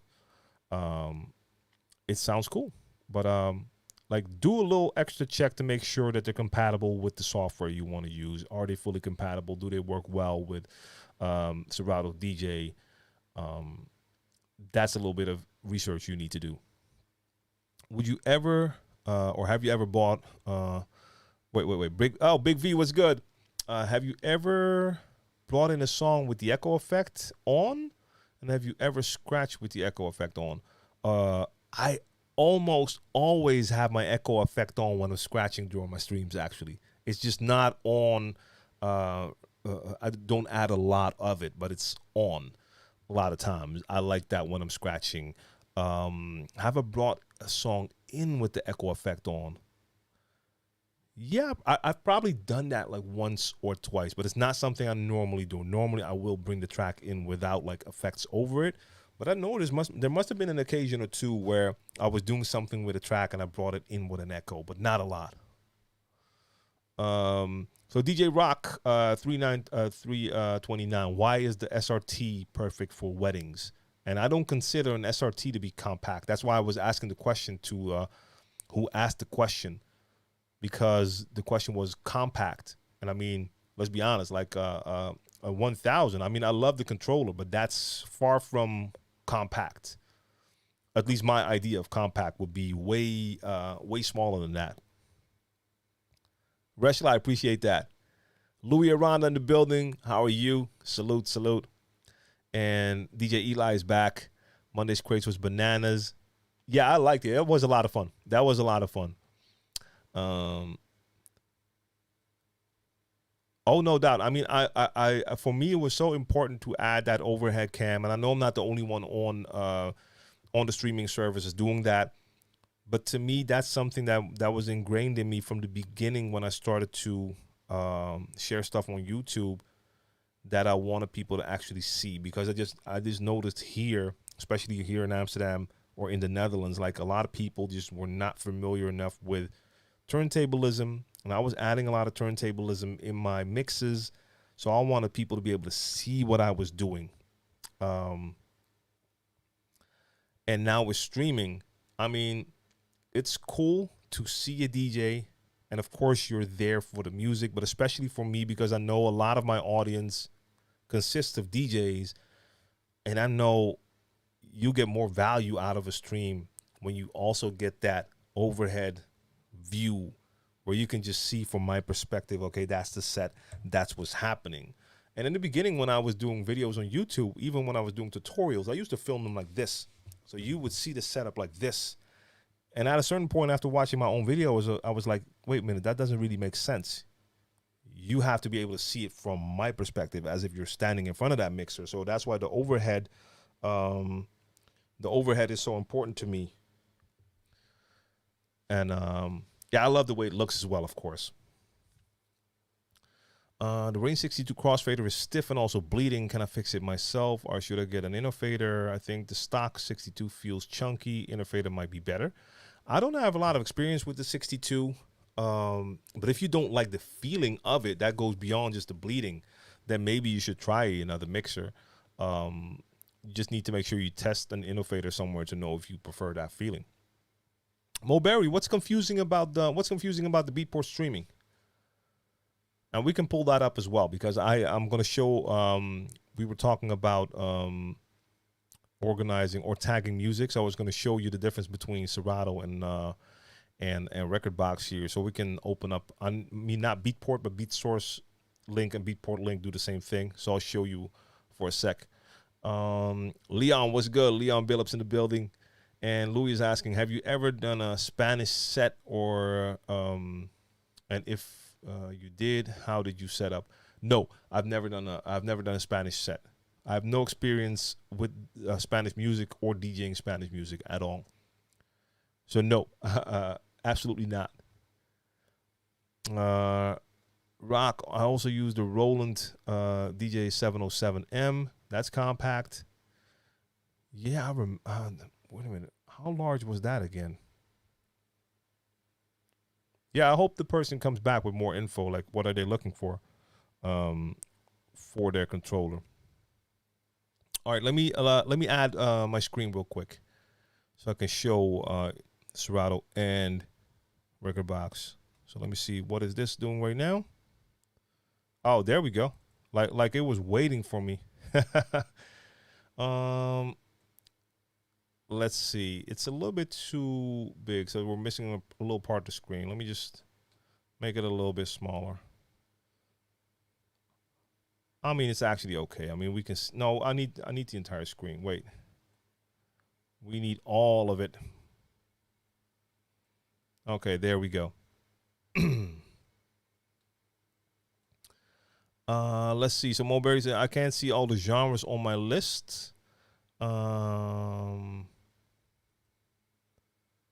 Okay, DJ Cruz is also talking about that 707M. So we got two people saying that is a great compact controller. So that's dope. Okay, check it out. So, hey, Maxime, what up, what up, what up? Let me grab Serato. So we were talking about like organizing music or tagging music. Like when it comes to Serato, I mean, you can add information here. I don't have a lot open, so I have artist, song, BPM key, plays album. I don't even use album. I don't know why this is in here. Length, comment, and of course, there's a couple more things you can add. So you could add your, when you added the song, you can add the bitrate, composer, file name, genre, grouping, label, location, remixer, sample rate, you name it. So you can add all of that info. If you're going to sort your music, you can only choose one. So you're either going to sort by song name, clicking on that, or by artist, or by key, or by BPM, you name it. So that's all you can do there. Now, of course, you can use their smart crates. And if you make a smart crate, you can make rules for that. And wait, are you going to be able to see my pop-up, by the way? Let me see. Can y'all see that? Okay, dope, you can. So you can use the smart crate, and of course you can then add rules, and then within the rules you can say like, hey, I want a certain BPM, I want a certain genre in a certain key, certain label, and like a comment. So you can add a couple of things and search for it, but that is definitely not as much as you can do within Rekordbox. In the meantime, do you ever play Miami bass early? I find when people are mingling early and I throw on a bit of Miami bass, it creates a good background noise. Wow. Like, and the funny thing is, I was talking about this recently. I don't remember. Maybe it was on Sunday. Like, yeah, it was on Sunday when it came to like tagging your tracks and like using like a rating system for energy or like vibe. How different people will perceive different music or different songs differently. How some songs to me were songs I will play in close to prime time, and I was playing with another DJ, and that DJ played that song during the warming up. I was like, oh, okay. I don't consider that a warm-up song. I don't think I'd ever consider Miami bass to be something I would play in the background while people are mingling. And I love Miami bass. And by Two Live and other acts, like, but that's crazy energy. I would never consider that as like background during mingling early in the evening. But if it works for you, go for it for sure. DJ Uno, I was asking for a standalone software pre-Serato because Serato doesn't write the file tags. So if you ever rescan ID tags, all changes revert to the original file information. Okay. I don't even remember. Do they? So Serato does not write anything to the tags, huh? Okay. Well, other standalone software, I don't know which one would be a good one. I mean, some people like to use mixed in key for the keys, and it also sets cue points and stuff like that. I don't know. I don't really use other software to analyze my music. I mean, I used to use Mixmeister BPM, but that was basically just a scan to get the BPM in there. And I used what's it called? Is it called My MP3 or MP3 Tag? That was like software to tag your music. So that's something I use, but I haven't used that in a long time.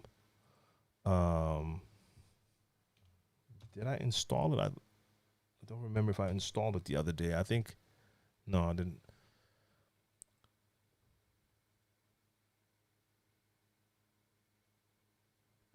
D-Rec, we can't see the name. Was it a link?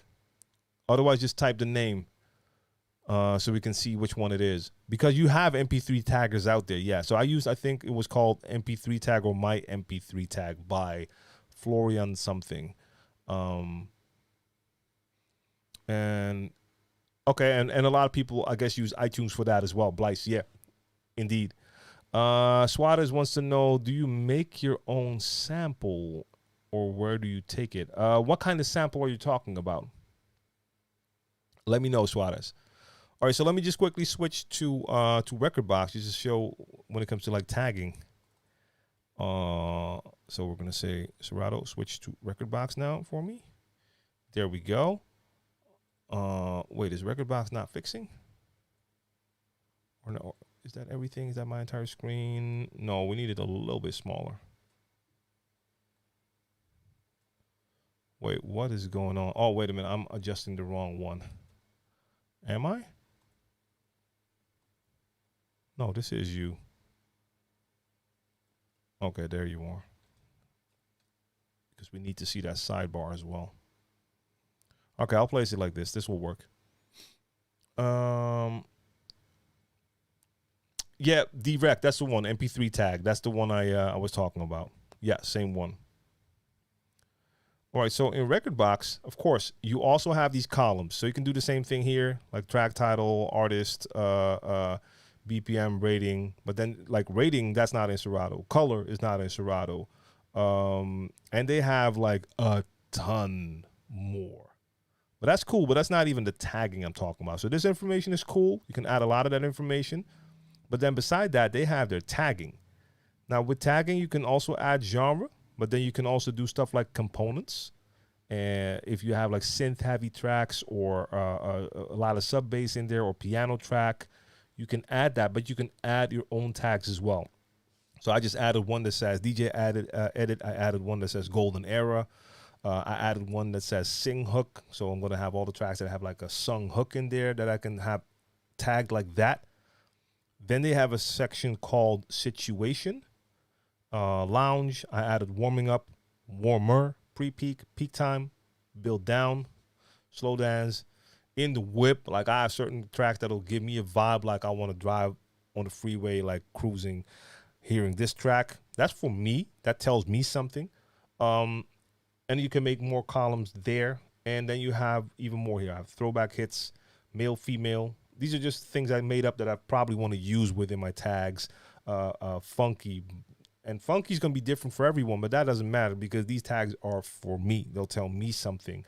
Underground, clean version, groups. There's a ton of things you can add, but the cool thing is when you start to look for songs, it's not just that you sort by artist or BPM or rating. You can go into your filter, and in that filter, you can say like, hey, give me all tracks that are whatever, 88 BPM, and anything that's like too slower or faster than that. Bang. If you want a specific key, you can do that, but you can also leave that and then say take all tracks that have this rating. Then if you also color code all tracks from this color and this tag, that tag, that tag, that allows you to really search thoroughly for tracks to, for instance, make playlists. And you can do the same thing within their smart crates. It's called different. It's called an intelligent playlist, but it does the same thing. Don't I have one open? No, let me make a new one. Let me double check again. Can y'all see that too? Are y'all seeing this? No, you can't see that. Damn, that's too bad. But in their smart crate, their intelligent playlist, you can do the same thing. You can let it search for all those tags. But does it write everything to the database or file tags? Uno, I honestly don't know. I would have to look that up. But what I know is for me personally, even if it doesn't, to me that doesn't really matter because what I'm going to do is I'm going to tag all of that music in Rekordbox. Then according to all those tags, I'm going to specify what I'm looking for to make very specific crates for myself. And once I make those crates, I'm going to export those crates as music folders on my computer. So even if all the tags aren't in there anymore, I already know I have them specifically in there. And I'll be DJing with Rekordbox a lot more. And within Rekordbox, of course, it will see all those tags. But I know what you mean. I'm not sure. Did I miss anything here? Hold up. Swadas, you didn't get back. Oh, there you go. No, you didn't answer my sample question, Swadas. You just asked me if I make my own sample or where do I take it. Maxime says, I would like to ask if you agree and confirm that most of the time a Serato metadata keeps saving only in Apple lossless or MP3 against Wave. I just did a convert on my library through Mix and Key, and it took me weeks, but the results are... I'm not sure. I honestly, I'm not sure. I don't know. DJ Miz was good. If there's something that will redo my tags and get the right year songs came out, I have a lot of songs with the wrong year, and I don't want to edit them one by one. Wow. So you need something to scan your collection and add the years. I don't know if that's a possibility. I don't know if that's something you can. I don't know if that's there. Oh wait. I have to show BeatSource link for a sec, right? For Mo. Is there a way to edit tags on the streaming tracks from SoundCloud on Serato? DJ I haven't even tested that. You know what? Let me take a look. Let me switch sources for a second. Library, go to SoundCloud. Okay. All right, cool. I'm logged in. So let me share that screen again, because I just turned it off. Bang. That is Rekordbox. Let's quickly go into Serato. So if I now in my Serato go to SoundCloud at the top, SoundCloud, let's see. All right, so Saturday Sessions beats.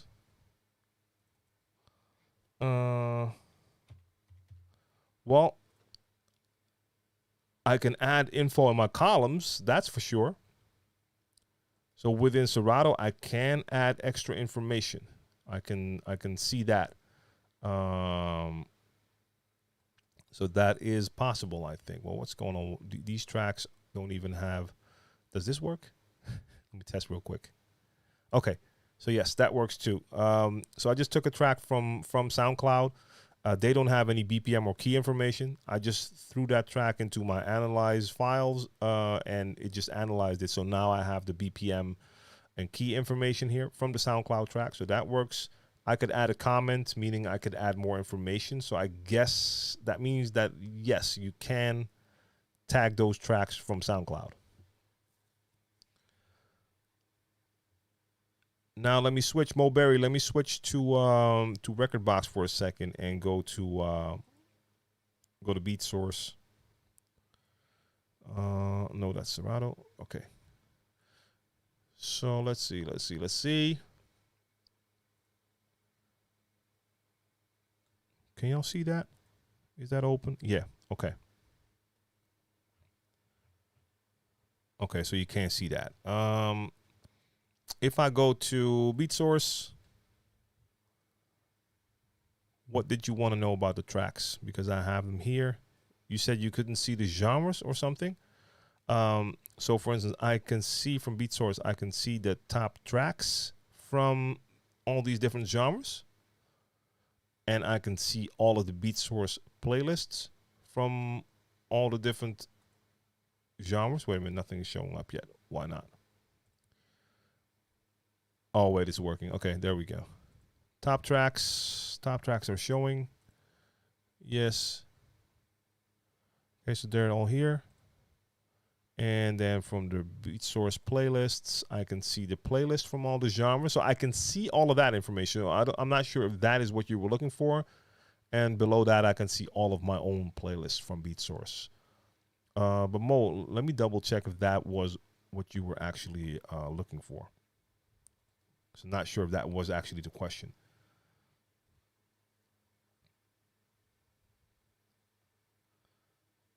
Swatters wants to know, where do you take your instrumental and do you and acapellas? DJ pools sometimes will have the instrumental and sometimes the acapella as well. So that is one place you could get them. And when I'm using BeatSource Link, I do have instrumentals as well. But I don't have too many acapellas. I don't do a lot with acapellas myself. Big V wants to know, have you ever had it where no sound came out of your sample bags when switching to different gear when coming from Pioneer gear, mainly with mixers and controllers? From the sample bag? I mean, no, I don't think so. Okay, Blyce says the record box writes the regular ID3 tags to the file. Okay. Queen Caesar, you can change the year in iTunes, and it'll change it in Serato. Yeah, but I think the question for him was he wanted to change like a bunch of tracks at once instead of one at a time. Yeah, because like I'm Queen Caesar, I'm the same way. Like I have to look up the years. I don't know if there's like software out there that can scan your collection and give you all the years. So I'm Googling for tracks. Like, okay, what's the release date?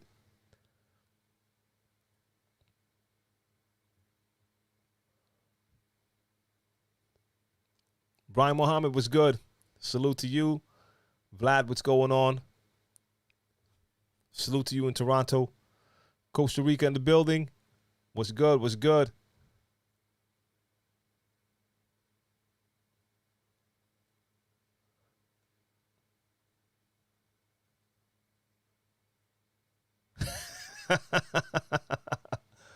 All right.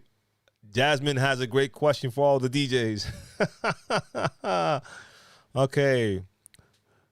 When is it okay to ask a guy for a dick pic? If there's any guys in the chat who want to oblige and get into that convo, I'll leave that up to you. DJI, for some reason, Serato won't let me make any edits to the tracks imported from SoundCloud. For example, edit the artist or change the genre tag. Okay, because I just added a comment. Let me go back for a sec. Let me see that. Oh, but wait. The tracks I have here. Oh, wait, I don't have genre open. Let me see. Can I add genre for a second? Genre. Oh, there's nothing in genre in this list I have right here. And you can't change the artist. Okay, I have the artist open.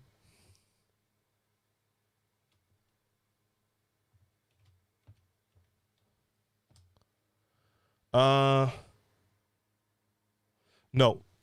And it kind of makes sense because you're streaming that track into your software, and that music has certain information on SoundCloud, so we can't change that. So no, like I could add extra stuff like the comments, but I cannot change like the artist name. I just tried and it told me no. So no, that's not an option. Indeed.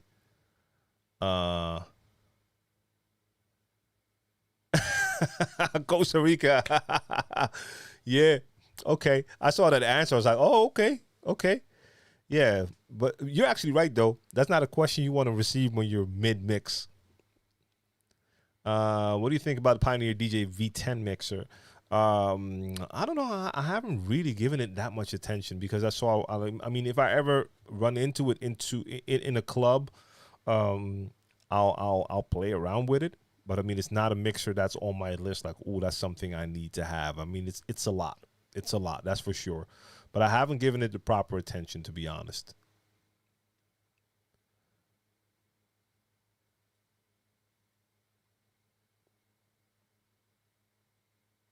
And Miz is absolutely right. Indeed. Unfortunately, Miz is right. If you're hot, guys will send them to your DM 24/7 without asking. Yeah, somehow that's a thing. Big V says if you put all the songs that you want to change with the same year in one folder, then you can go. Yeah, of course. Yeah. but then they would all have to be from the same year. But if you have like a bunch of tracks in your collection that don't have that year info, but they're from different years, woo, you're probably gonna have to do them one by one. I don't know if there's any other way to do that, I think. But of course, like if you know for a fact, like all of these tracks are from one year, select them all at the same time, and then you can, in a lot of software, change them indeed at once. Yeah, so Queen Caesar is right. Like if it's from SoundCloud, you'll have to download it. If it's on your computer, then you can change some stuff. But if you're streaming, you're gonna be limited. Okay, so Mulberry, I see Beat Source, Beat Source Locker, Top Tracks, Curated Playlist, My Playlist, and my left panel, but no genre.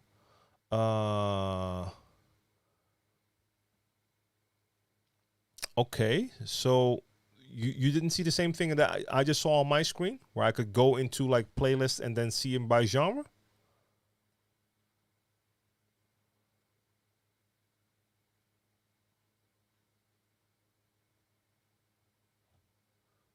Like what I had here when I opened this up. Oh wow. Okay, so I just switched. Wait a minute, let me switch back.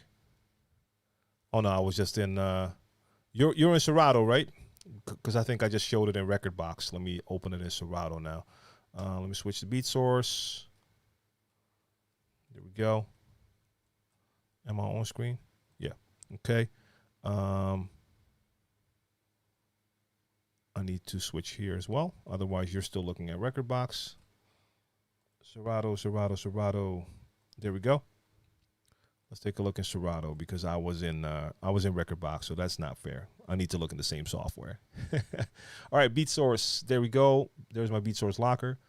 Top tracks, curated playlists. Did you click on the folder? So if you just click on top tracks, then of course you just see the tracks. But if you make sure you click on that folder again, then it should have a drop down. So maybe you just clicked on this one and just didn't hit that one. Because if you just hit that one, then it just shows the tracks. Maybe that happened. I'm not sure. But if I hit on the folder, I get the drop down and now I see all the genres. So they're here. And this is how it should show up for you as well. You should see the locker, then the top tracks, click on it, open it, genres. That's how it needs to appear. And if not, then there is something wrong indeed. All right.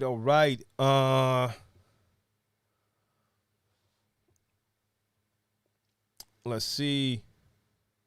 D-Rec says I manually tag the years. Quite an effort, but I do it whenever I add tracks in my library. Yeah, I mean, that's going to be the thing for me as well. I need to do a ton of tagging, like the plan I have for within Record Box, but I need to just be realistic and know that that's going to take a long time. So probably whenever I can, like take an hour every time and do as many tracks as I can. And then next time move on. And it's going to take a ton of time to do that. So I want to make sure that I don't just pull all of my music in there, but make sure that I start from a starting point where I have folders with actual music in there that I want to play. Otherwise, it's going to be, yeah, it's going to take years.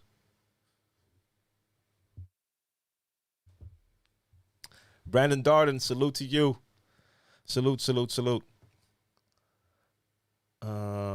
Let's see. Eric Ayala's in the building. What's going on?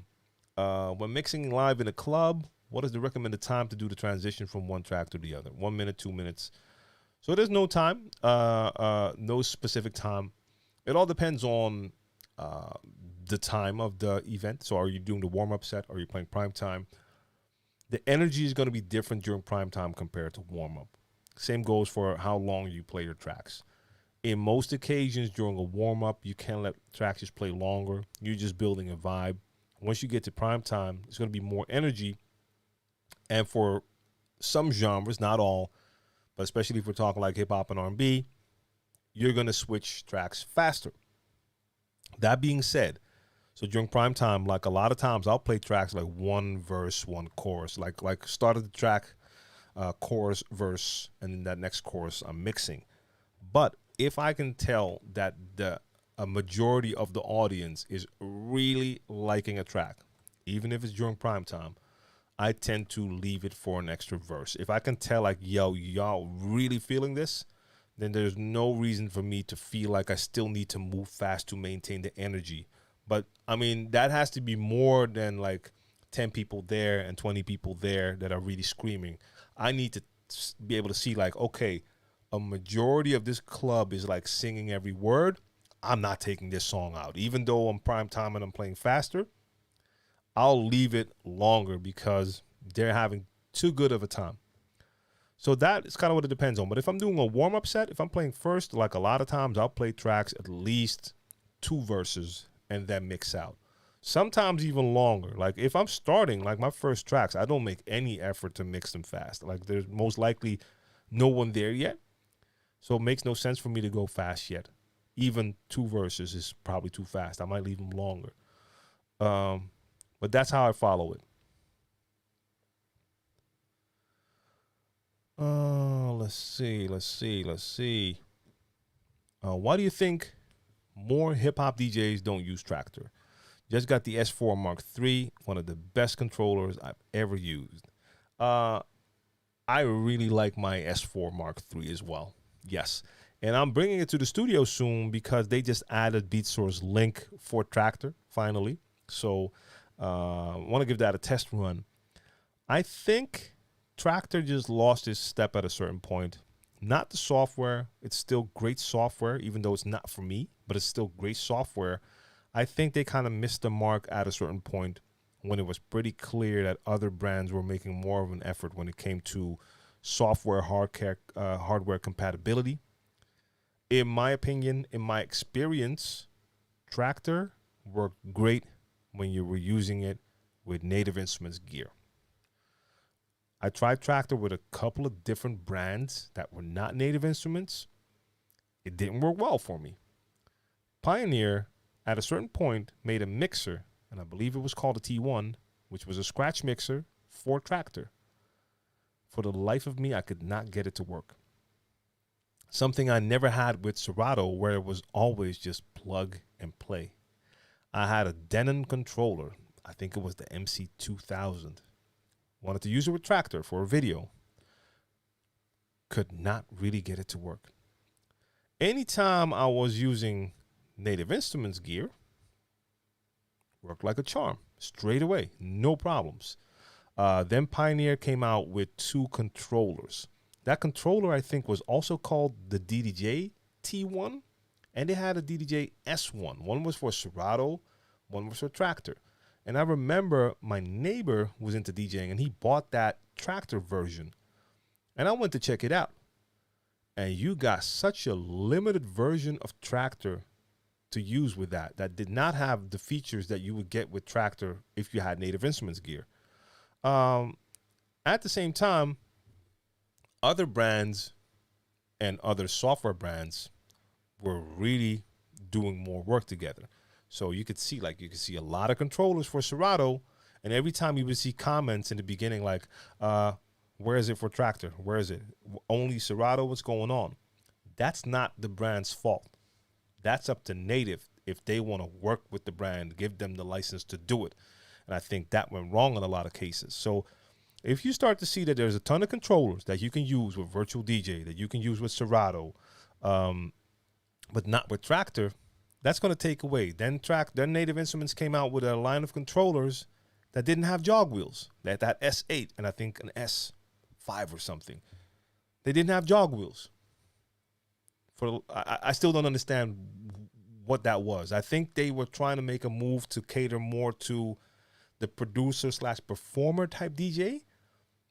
But yeah, I mean, I didn't understand. Like they even showed it to me, and one of the Native Instruments representatives was trying to tell me like it had like a scroll touch bar. And it was like, yeah, hey, you can use this to scratch. And he was moving his fingers and looking at him like, yo, are you really trying to sell me that this is the same as using like a jog wheel? Because it's not. Then you have like a really dope mixer their Z2. Is it the Z2? The scratch mixer for Tractor, which is really dope, but it's super old and they never came with a new one. In the meantime, you get like a more advanced mixer in the S9 that came out. And then Raindrops a 72. Incredible mixers for Serato. At a certain point, you could use your S9 for record box as well. And they moved on. And they came with like a Mark II and with a 70 and with an S7, S11. They're constantly giving us more stuff. And it's not there for Tractor. And yes, you can MIDI map some of those devices to work with Tractor. But I think they just really kind of lost ground there. Because there was a time during this digital DJ era where a lot of the pro DJs would tell you, like, Tractor is the industry standard. I was using Serato, and a lot of people were telling me, like, yo, Tractor is the industry standard. It's so much better. Not to me, because I didn't like the way it worked. I didn't like the interface. It was too much, too many options. I just wanted something straightforward that felt way more basic to me. And I mean, Serato is definitely not basic anymore, but it felt way more basic to me. More like the DJ stuff I'd like to use. But I just think they lost ground over the years. I mean, if you look at what the other brands did, if you see how many controllers and mixers are compatible with Serato and Virtual DJ, and I think you can even find a lot more that's compatible with Algorithm DJ than you can find stuff that's compatible with Tractor. So I think they lost. I think they lost some ground there. And the S4 Mark III, it's a super dope controller. And they came out with the S4 and the S2. And then like a year or something later, the only thing that came was an S3.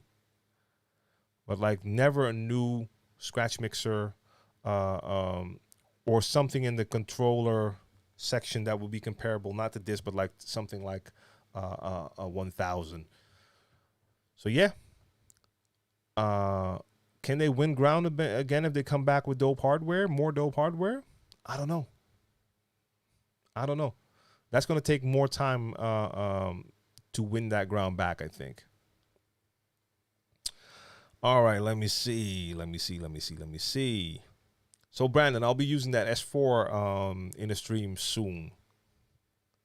Again, I've done videos with it, and I like it. I've done live shows with that where I had to play with a live band, and then there wasn't a lot of room. That S4 is compact, but I still had the motorized platters. Yeah, that was dope. DJ Stray 18 in the building. I was wondering if you can scratch close to the same level on a DDJ 1000 as turntables. Is there a big difference, or is it more difficult on one of them? There is a difference. What I love about the DDJ 1000 and the Flex 6 kind of has that. The DDJ 1000 came out with the same size jog wheels as CDJs. And when it comes to jog wheels, I definitely enjoy a bigger jog wheel, but I like a mechanical jog wheel over capacitive touch jog wheels. The CDJ jog wheels always felt dope to me. The 2000 Nexus, the Nexus 2 were really dope. The 3000 is way better. DDJ 1000 was the exact same as the CDJ, so that is a really nice jog wheel. I enjoy that very much. This is the same size on the Flex 6, but it's not the same jog wheel. This is not the same jog wheel. So this will not have that same feel. But I need to test it some more. Now, is it the same? No, it's different. Feeling-wise, it's just different because the turntable is a motorized device. Your platter is moving. That movement of the platter is going to give you a different feel and a different understanding when it comes to scratching and DJing, but especially scratching. Because you understand why you're pulling it back, because it's moving forward. You have to move it.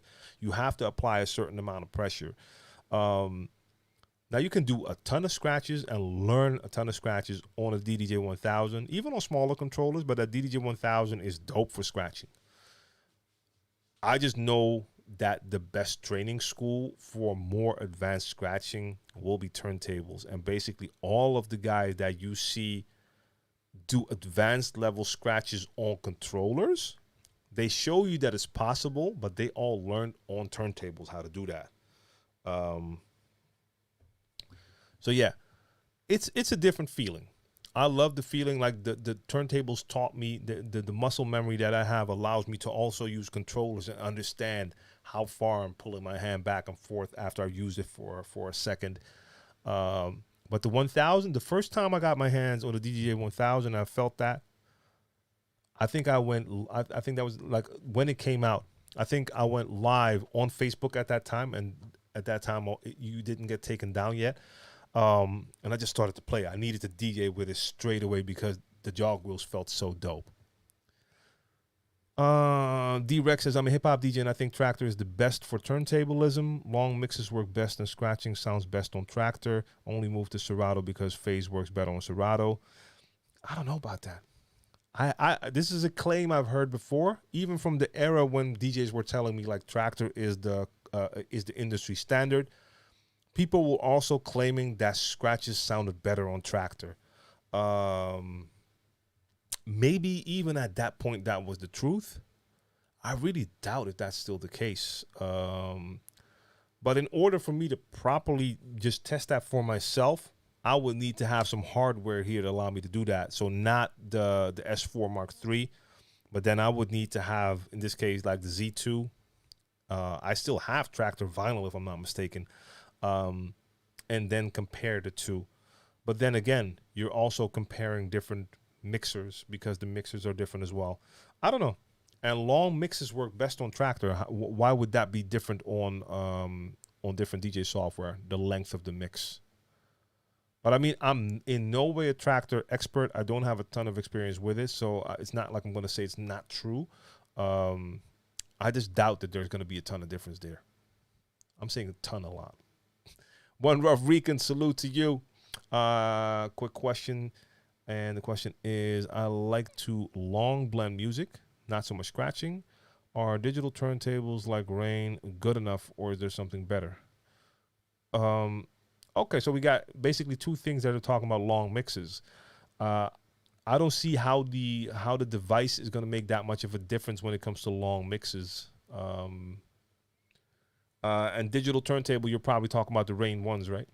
The Rain ones are dope. They are controllers that give you a turntable feel. So they work well. Then again, if you maybe already have turntables, then a system like Phase could be a very good option as well. Yeah, I don't know what else to say about that, actually.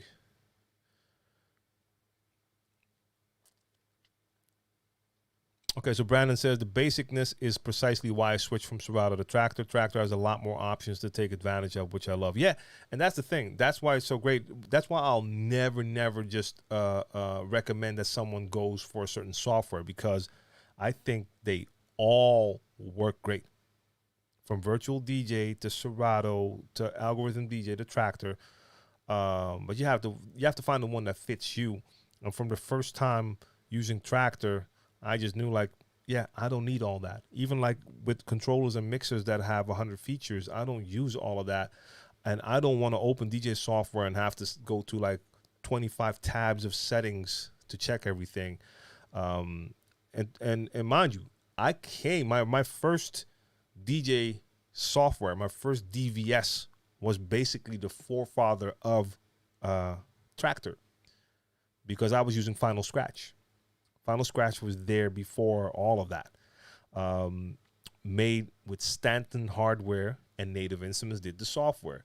So I was kind of used to something that looks like what Traktor became. That was my first software. Then when I finally got my hands, I played with that for quite some time. Then I finally got my hands on Serato, or I saw someone with Serato, and I was like, okay, it did the two main things that I really needed at that time, and I honestly can't say what they were, but like two features that were kind of hard for me to figure out on Traktor. It was like one button on Serato, and I saw that basic interface with like two moving platters on the screen, and I was like, this feels like my kind of DJ setup, and never look back after that. And I see that still now when I open Traktor. Like when I'm playing with Traktor with the S4, I'm not even going through all the options. But I can tell, like I've seen like DJ routines online with certain DJs who do take advantage of that, and they'll have like extra Traktor controllers next to it. You can do a lot of dope stuff with it. And I'm a Native Instruments guy. Like Machine is my go-to production gear. And if I ever want to do like live combos with DJ software and my music gear, my production gear, I'll probably do an all native set because that makes more sense to me, to have it all work together. Even though I'm pretty sure that I could DJ with Serato and have machine open at the same time, but I think all native would make more sense for me in that setup. But yeah, Serato just feels right for me, but I can totally understand why native will be a way better fit for others.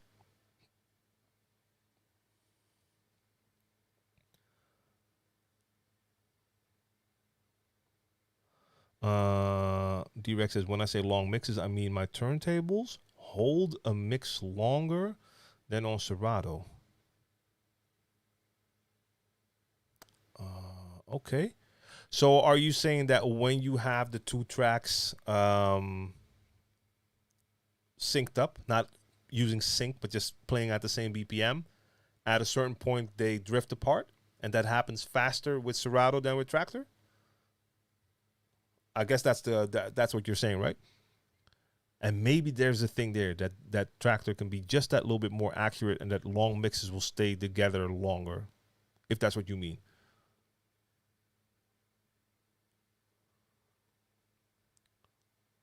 Pack is, if that's how you pronounce it, salute to you.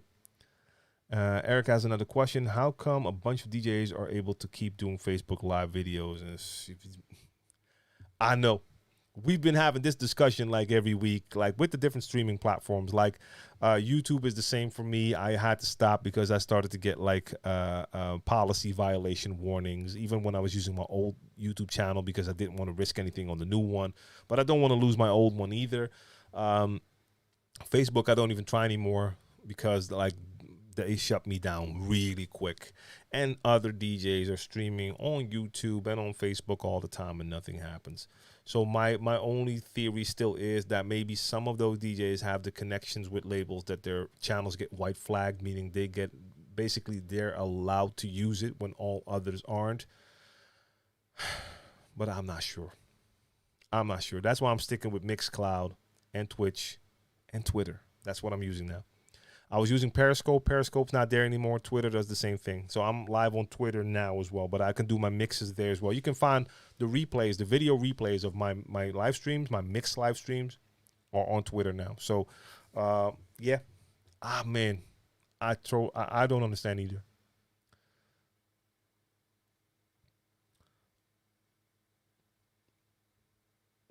Yeah. So direct, that might be the case because, like with hip hop and R&B, like long mixes are something I hardly ever run into. Like most of my transitions are going to be 8 bars. Sometimes I might loop up both tracks and let them play longer, or have one loop and an instrumental going, but I don't really get into that. So I will believe you straight away when you say that, and that might be a thing. And like most DJs I talk to don't do long mixes either. Yeah.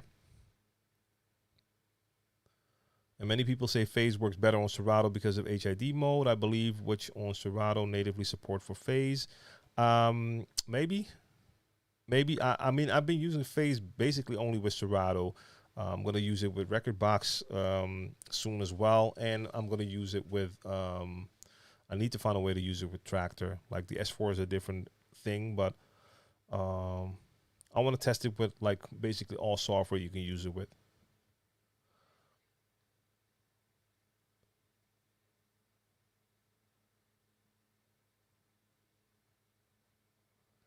Ursula says, do you ever use trolley DJ bags or backpacks? I think I might buy a trolley as I need to walk to a new gig and my bags are heavy.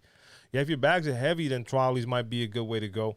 Um, uh, I, at a certain point, I had something like a trolley that I was using that would hold like 2 or even 3 of my vinyl crates. Uh, But after that, when I moved to digital, yes, I use backpacks, but like I don't need too much because it's not going to be that heavy. Even if like the mixer is pretty heavy, but if I have that backpack on my back, I'm cool with it. Um, but yeah, trolleys can be a lifesaver if it's getting too heavy. So Scupicus says the same thing, like skipped on Tractor because I hated the GUI. That was it for me basically too. Uh, um, for some, that's perfect. For me, it's just a little bit too much. That's my DJ is in the building. You know, I always say that's my DJ when the entire name is That's My DJ Presents SK. I just never go all that way, but salute to you.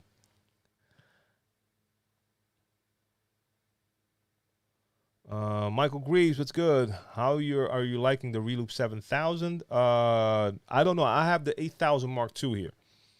I've heard good things about the 7000 Mark II. I think Mojax did a review, but I have the 8000 Mark II here. I think the 7000 are pretty similar as far as the turntable part, but the 8000 just has all of those extra controls for the DJ software, and I like them a lot. DJ Trey, Rain 12 turntable would be the one I would enjoy the most. Logically think DJ 1000 would be better because I aspire to do gigs and do club gigs as I'll be more comfortable with club gear. But my heart wants the Rain 12s with the Reloop mixer. I mean, yeah, I don't know how the situation is where you are, but yes, in a lot of clubs, they will have either CDJs or turntables. Chances that they'll have Rain 12s. Yeah, it's going to mean you have to bring them. I've done a couple of gigs with the Rain 12s, and I had to bring my Rain 12s. So then you're walking around with a lot more gear. If you play in a lot of places, or if you're going to play in a lot of places that have like a Pioneer setup, then a DDJ 1000 will prepare you more for that whole feel, because the DDJ 1000 will give you that CDJ feel. But then again, for me personally, like I do most of my gigs with turntables, and a lot of clubs will still have turntables, and especially now with phase, all they have to do is spin and have pitch that works kind of correct, and then I'm good to go.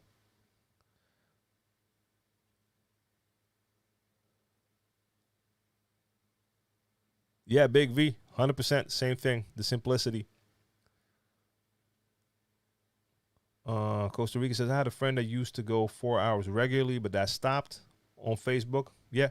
And that's the thing. Like your friend, maybe you've already asked or maybe not. Like I've also heard from DJs who I know don't really have any connects, so I don't understand why they don't have issues with it. I don't know.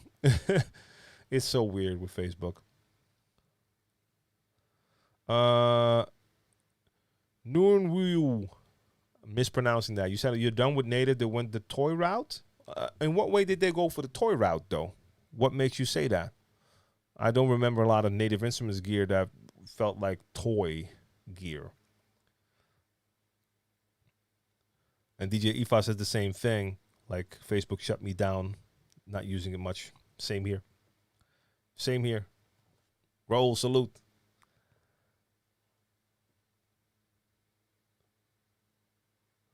Yeah, but the thing is, for me, I think also direct. Like I'm so used to, even if I would do longer, like if I would do like a live mashup with an acapella and an instrumental, even going back to like just the vinyl days before DVS, I would always continuously stay on point and have to adjust because I would get my BPM right, but probably not all the way right. So if I would have it at like whatever +2, maybe +2.2 would be perfect, and I was just not there. And then after a couple of bars, if you know your acapella well, you could hear like, okay, let me just slightly nudge it, and then adjust again. So I never really had the experience like that either. Like even with normal turntables, that it would stay steady for crazy long. Mega Specializes here. Um, what annoys you most in a club when you're DJing? I think the thing that annoys me most, well, I don't know what annoys me most, but one annoying thing I can think of, and we were talking about this last week a little bit, is people in the DJ booth that don't need to be in the DJ booth. So sometimes you'll be playing at a club and there's other DJs also playing that night. So for instance, they have a resident DJ, and that resident DJ there has like his buddies or just his friends, guys and girls, hanging.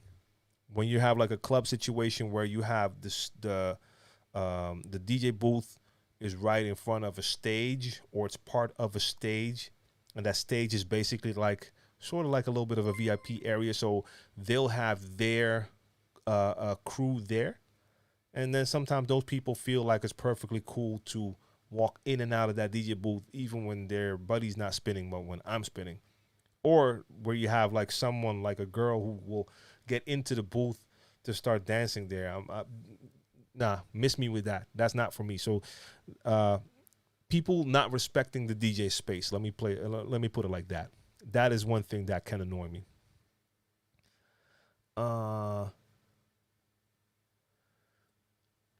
So that's my DJ. I need to do a good test. I've had it here for a while, and I've done one scratch session with it, and that's it. So I need to do a stream with these very soon with the Flex 6 to give it a proper test. That's the thing, though. I got the CDJ 3000s back, so I have a stream on Friday. I have a stream on Monday. It's so hard for me to say, like, okay, you know what? I'm going to do this stream with a Flex 6 when I got CDJ 3000s here. But I do need to test it. So one of these upcoming streams will be with this controller, so I can give you my real opinion, because I don't have one now. Enia's back. Was good from Albania. So same to you. Like as soon as I've played with it, then I'll give you guys more info.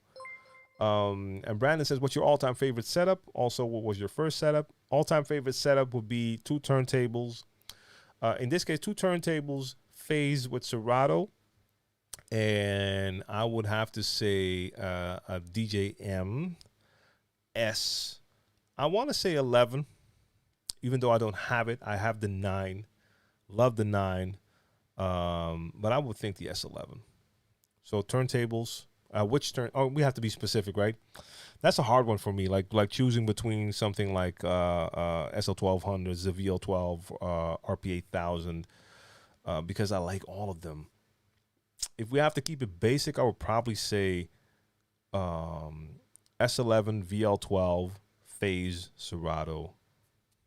Yeah, something like that. First setup, we're talking 2 Technics. One was the SL, I think, 23 or 33 something, and another one. 2 belt drive Technics turntables, not with a pitch slider, but a wheel that you had to use to change the pitch.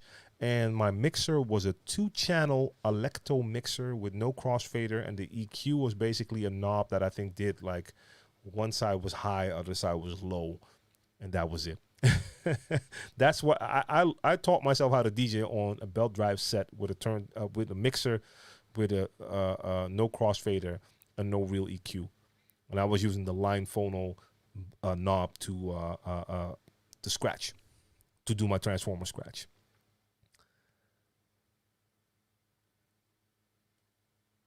So IFA for scratching, like for streaming, yeah. Twitch works, Mixcloud works, and for me, like right now, Twitter still works with the video replays and everything. Even though there's not like a lot of audience there for me yet, but it works though. I'm forgetting about my Mixcloud fam again. I always do that. My bad. So Mad Live, you had more. Sorry. So you said the jog wheels are too tight for backspins, but the 1000 SRT is adjustable. Yeah, I kind of like that. And I made the mistake getting get the dynamic mic. Condenser mic is going to pick up the whole room. Yeah, it depends on where you're playing, of course. Yeah. And Knowledge is in the building as well. Salute DJ Knowledge.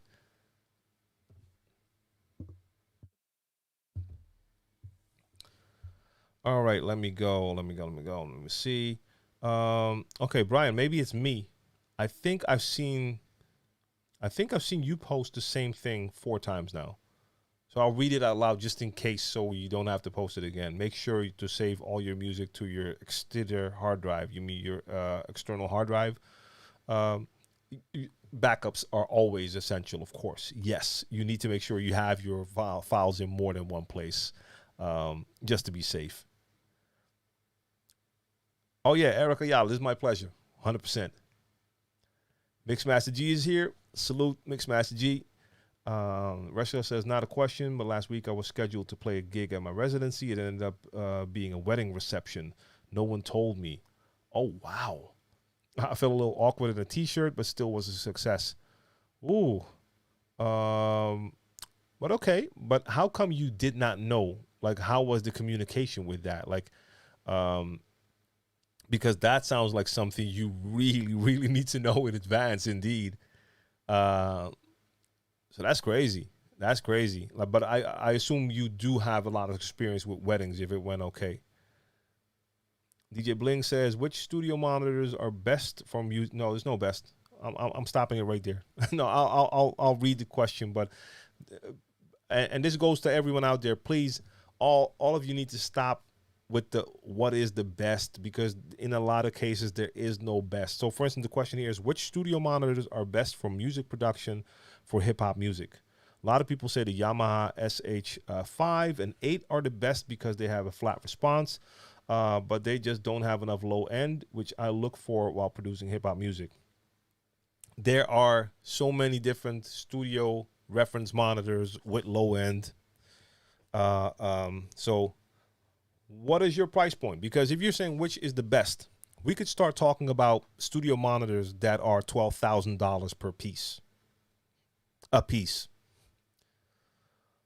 And yes, they'll probably be better depending on your room. If your room is not treated right, like I have monitor speakers here, but I'll be the first to admit my room is not treated at all. So I'm not taking full advantage of my monitors. You can go out and buy monitors that are really good. If you don't treat your room, you're still not getting the right effect from it. So a lot of monitor speakers will do well. Now, and if you already know, you did some research and you know that some speakers will have like a flat response, like you're talking about those Yamahas. I have even a flatter response here because I have the Yamaha NS10s here, super flat, yes. And I know that, and that's why I have a set of Pioneer RM7s above. They have more low end, even though they're not crazy on the low end. But there is no best. You need to go to an audio store. Like a lot of those pro audio stores will have a room where they have a bunch of speakers set up, and you can play some music and then route it through the different speakers so you can hear. So you bring a song that you know well and you know how it's supposed to sound. Then you go there and you listen to the speakers and hear how that song sounds through those different speakers. And then you find the one that gives you a good representation of how that song sounds, how it's supposed to sound. That should help you out. And then you have to take your budget into consideration, because you can buy $200, $500, $5,000 speakers.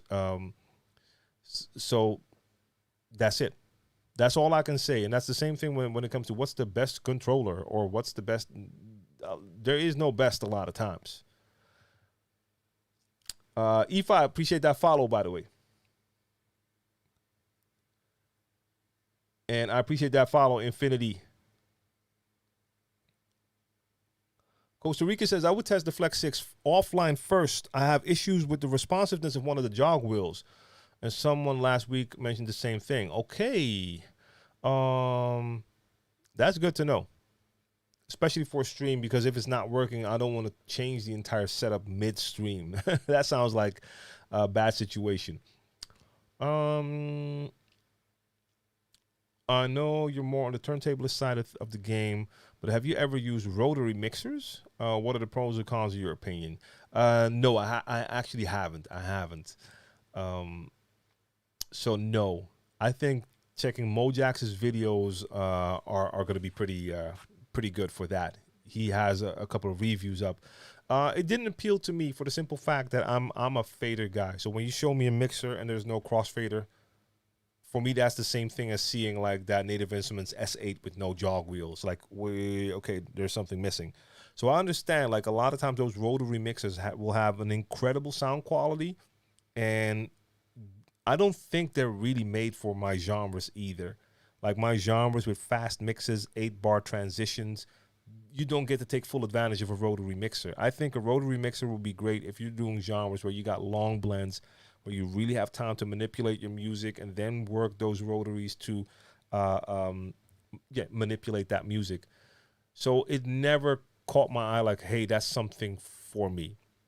But I would love to try one time. I don't think I'd even want to do a stream with that, but just to sit in a good environment with good audio and then to truly test it, that would always be fun. Loco Lopez was good. Donald Cannon is here as well. Salute to you. I started on the DJI SB3, then went to the DJI 800. Now I'm on Rain 1 using a turntable. It's so hard for me to go back to jog wheels. Yeah, I mean, the feeling is totally different. And if you switch to a motorized platter and you like that feeling, then yes, this is something totally different. I will always prefer my moving platters, my turntables, over a jog wheel. So when I do use jog wheels, I want them to be, I want them to have a certain feeling. Like the DDJ 1000 had that, the CDJ 2000 Nexus 2 had that, the 3000 even more. Like, I can't wait to play with those again. The feeling was super. But yeah, the turntable feel, that motorized feel, the moving platter, that is something special. Yeah, D-Rec, I really like them. The VL12s, had them for quite some time. Love the look of them too. And like I said, like the RP8000, they have all the extra functionality, but like in most cases when I'm just DJing a gig, I don't even get around to really using all that, especially because, of course, I'm using mixers that also allow me to browse. So I don't need to use a knob on the turntable to browse when I can already do that there. But it's dope that they have the features on the RP. But the VL12 is more sexy. Let me put it like that. Josh Atkins was good. Brian Muhammad says you got a your DJ card. What is your DJ card? I don't know what that is. Brandon says, do you think the latest SL1200 Mark 7 are deserving of their $1,000 price tag? I don't even think. Honestly, I don't even know. I don't think so. Like what I've heard so far, they don't offer that much. I was just disappointed, like to hear that Technics came back after they basically retired. Then they come back. You have all these brands with dope turntables at a certain price point, and instead of bringing back this classic, even if it's like new and improved, but you bring back the classic, the Dawn, the Godfather, that SL12, you're gonna bring it in at a price point like that. Like the Mark 7 is still the one with everything on it, right? It's not the one that doesn't even have pitch, right? Yeah. I mean, I would have wished that they would come in at like just a competitive price, because now like there's only a couple people probably going to buy them at that price. I would not buy them. Greatness, no, still no Rain 1. Nope. I know you use Phase. What are your favorite cartridges of all time? Of all time, it would probably still be my M447. Sure. Spent a lot of time on Stanton 500 when I got those. Sure. That was basically it for me. After that, I did a lot of stuff, and I still do with my Autophon needles. Had a bunch of different ones. I just know I have a lot of fond memories of using those M447s, because that was like the first needle after all of those needles before that weren't really made for what I do. And then that M447 came, and that was just a different experience altogether. But yeah, I mean, you can get the Jaico replacing. I'm going to get some soon. The Jaico replacement needles for the M447 that still allows you to use them. So you can still use your M447. Josh has a question. In the rap, some choruses and hooks change between 16 and 32 beats. Any way to tell before I'm having trouble mixing perfectly, the chorus will end before I'm out? You need to know your music. Yeah. I mean, I've had it a couple of times recently when I made like a new playlist on Beat Source, and I played with it live during the live stream, and I checked the song, heard it, liked it, added it, but I definitely did not check the entire song. My mistake. And like one of them had like a 4-bar instead of an 8-bar intro. One had a hook that was different than I thought, different chorus. So you need to know your music to know. And I have songs where I know like, hey, that first hook is only 4 bars, only 16 beats. The second hook is 8 bars, 32 beats. So you need to know your music. Otherwise, yes, you will get that surprise while you're mixing and the chorus will end before you're out. Been there, done that. We got DJ named Vess in the building. Enya says, any opinion on where to find free, high quality house tracks, like the type of beatport and track source? No. No, because, especially because I'm not into house music, so I've never looked for that. So no idea. D-Rex says, I have the same problem with old school hip hop. Sometimes the first chorus is only 16 bars. You probably mean beats. Generally set cue points on the choruses. Yeah, I mean, I know people who do that. I know a lot of people who use cue points for their mix in and mix out points. I understand it. It can help. I just never was into it because a lot of those songs actually have the same structure. And if you're playing music, then you know which ones don't have the regular structure and which ones are different. I would probably only set cue points. Like, my suggestion would be, know that like the normal length of a chorus is with hip hop would be 8 bars. And for all your tracks that are, for instance, shorter, set cue points for those so you have your little warning sign there. Otherwise, if you set cue points for all of your choruses, that means that you're always going to be looking at your screen to monitor that. And that means you're going to spend more time looking at the screen. You want to try to stay away from your screen as much as possible. Otherwise, you might get that laptop face. Loco Lopez says, do you use Restream? Yes. If so, are you able to get Mixcloud chat? Nope. You're not doing anything wrong. That's Mixcloud's deal. I think they need to open that up for Restream. That's the only thing that's bothering me. And I keep, like I just said, I keep forgetting about my Mixcloud fam. So I have to go back. Like, I'm clicking to my browser where I have Mixcloud open. So I can now see that DJ Knowledge actually just added something. He went from the Stanton 500 to the 447s as well. And he got the Autophone VNL. Yeah, I'm still waiting for my VNLs. They were coming, but they didn't show up yet. So I don't know when they'll appear. But yeah, same thing here. But like, Loco Lopez, that's what I have to do now. I have to go to a browser to see Mixcloud. And I also believe it's also their loss at the moment. And I actually have to contact them to see, because if you're on Mixcloud and you're watching, and I only have 3 people watching now, Mad Live came in early with the chat. If I don't see it in time, I might miss it. But if he also doesn't see the other chat and the other chat doesn't see him, then there's no engagement here. For instance, on the other side, y'all on Facebook, YouTube, Twitch, y'all can see each other. That helps. So I hope that can get fixed, because that would make it so much better for everyone involved. Periscope used to work as well. I did notice that Twitter doesn't show here yet, but that might be because maybe no one left a response on Twitter. I'm not sure. I would need to check that, actually. Are there any comments on Twitter? Oh, wait, I can see here, by the way. Is there anything happening here? Let me click real quick. Let me see. No? Where can I see it? No, that doesn't show. So I don't think anything happened here. No. No, see, so that's the thing. Like they should really fix that. Wait a minute. Let me out. Okay, there we go. So it's definitely not you, Loco Lopez. That's something we all deal with right now. Yeah, Brandon has the KRK, the Rocket 7, and they bump. Yes. Yeah, and I mean, there's plenty of monitor speakers that will give you that low end, but it's just not like asking for which the best speaker will be.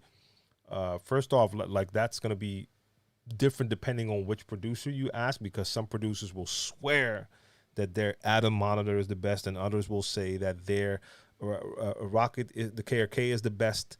and others will say that their speaker is the best. And then you got like crazy price ranges for the super pro type stuff. Yeah. So Brian Muhammad, what do you mean with your DJ cards? Are you just talking about like a business card? Is that what you mean? Otherwise, I don't know what a DJ card is. So if that's what you're talking about, your business card. I mean, business cards can be made super cheap. You can find print shops that can do that. There's a lot of deals online for cards. And yes, I do have my business cards. I hardly use them now, especially in the last year, because I haven't been in contact with people. But normally, you always want to have a business card on you. You could be in a situation where you're just mingling, and during a conversation, someone's like, "Hey, I do these type of events. Do you have a card?" Now, you don't want to be a DJ and get that "Do you have a card?" question, and then you don't have a card, and then you have to tell me, "Yeah, my Instagram is blah blah blah." Nah, don't do that. Even if like you hardly ever get asked for a card, just having a card, and it can be a basic card with just your basic info on there.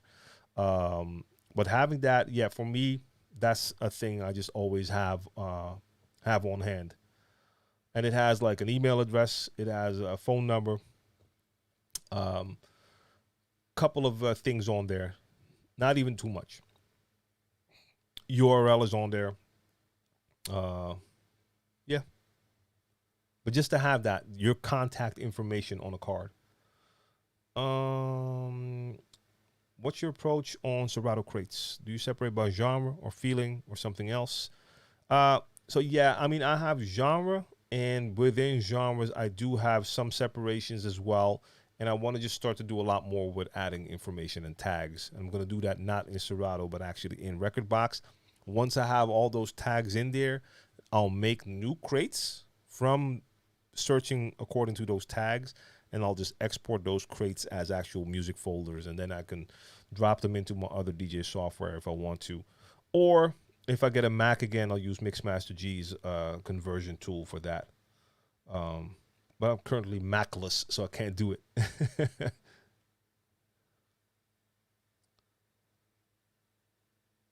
And if anyone wants to know about what I meant, conversion tool, Mixmaster G's in the chat right now. He has a tool that can convert your entire library from your DJ software from any DJ software to another. Serato, the Tractor, the Rekordbox, Prime, you name it. So if you're on Mac, so that's my thing. I don't have a Mac now, but as soon as I have a Mac again, I will get a chance to play with that again. So I'll do it in Rekordbox first, because you can just do a lot more tagging there. Okay, Reshla, not necessarily a lot of experience with weddings, but I had played a lot of cheesy functions. Had that playlist ready to go. Okay, so that worked out. Yeah, so that would be the thing for me. Like if I get booked and I get there and it's a wedding, I don't have that kind of playlist ready. But I don't think it would happen to me though. Like I make sure to ask plenty of questions. If it's a place I don't know yet, I want to know what's up, what's going to happen, what kind of party, what kind of music are they expecting, all of that. Because that's a scary surprise for a lot of us DJs. If you don't have wedding experience, you don't want to end up at a wedding like, hey, how you doing? The DJ is here. Okay, the reception is about to begin. This is the first song. No. Shrey, hope it's okay asking another question. You can ask as many questions as you want to. That's all good. I'm currently scratching on Rekordbox with a DDJ 400. Yes. Is it worth getting the DDJ 1000 over the Rekordbox version? Because Serato is apparently more stable. I haven't had stability issues with Rekordbox. I honestly, personally prefer the DDJ 1000 over the SRT, even though I have the SRT here. But maybe it's because I have an early version of the SRT that wasn't really ready. I just know I liked the 1000 a little bit better, even with the display stuff in there. I don't know if Serato would be more stable than Rekordbox if you're on a controller. Like maybe with DVS and extra equipment, there might still be a difference because Serato just has way more experience there. On a controller, Yeah, I don't know. I think record box with controllers, um, in my experience, has been stable. So I'm not sure. I'm not sure.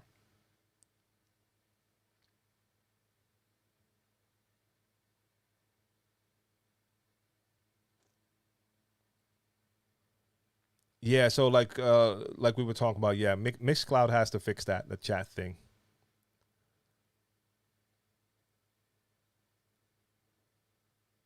Yeah. Scupicus says the same thing, like the MK7 pricing is ridiculous. Yep. God's Own says feedback issues with the MK7s. Eric Ayala says, what's the best way to build an audience on Twitch? I tried last year, but had to stop because it wasn't the same as being on Facebook. Um, so first off, how many times did you stream when you were doing it on Twitch? Let me know that, Eric, before we continue. And Costa Rica says the Rain motorized controller came out 2 weeks after I bought the Flex 6. Thought though the Rain 1 is twice as much as the Flex 6, I would have stretched for the Rain because of the motorized wheels. But if you prefer motorized wheels, why would you buy a Flex 6 then? That doesn't make a lot of sense though. Like if you clearly prefer motorized, then why would you go for something like this? Because that's a totally different animal right there. Cars 10 in the building from Germany. Salute to you. Let's see. And Brandon, yeah, like I said, like get the Jycos. You can get the Jyco needles for your M44s. Captain Dugog is here. How do you feel about the resurgence of turntablists in metal and hardcore coming back, like in bands like Vane, Tala, and Darknet? I have not heard of Vane, Tala, and Darknet, but if they are like metal and hardcore and they have DJs that are in there adding scratches, I freaking love it. That's dope. Dope. I think it's always a dope element. I've done shows with like rock bands scratching. Love it. Love the energy. Love that vibe. DJ Ifa says, I've been doing for almost 4 years. I'm not as good as I should be. Dying to try out turntables, but I use the Pioneer DJ XDJ RX2. Dope. What feel do you get from this controller? I really, really liked the XDJ RX2. That is a dope standalone device. I really, really liked it. I tested it for a while. Love the feel. It's a great preparation tool. If you ever end up in a club and you have to play on CDJs, then you know exactly how to work them.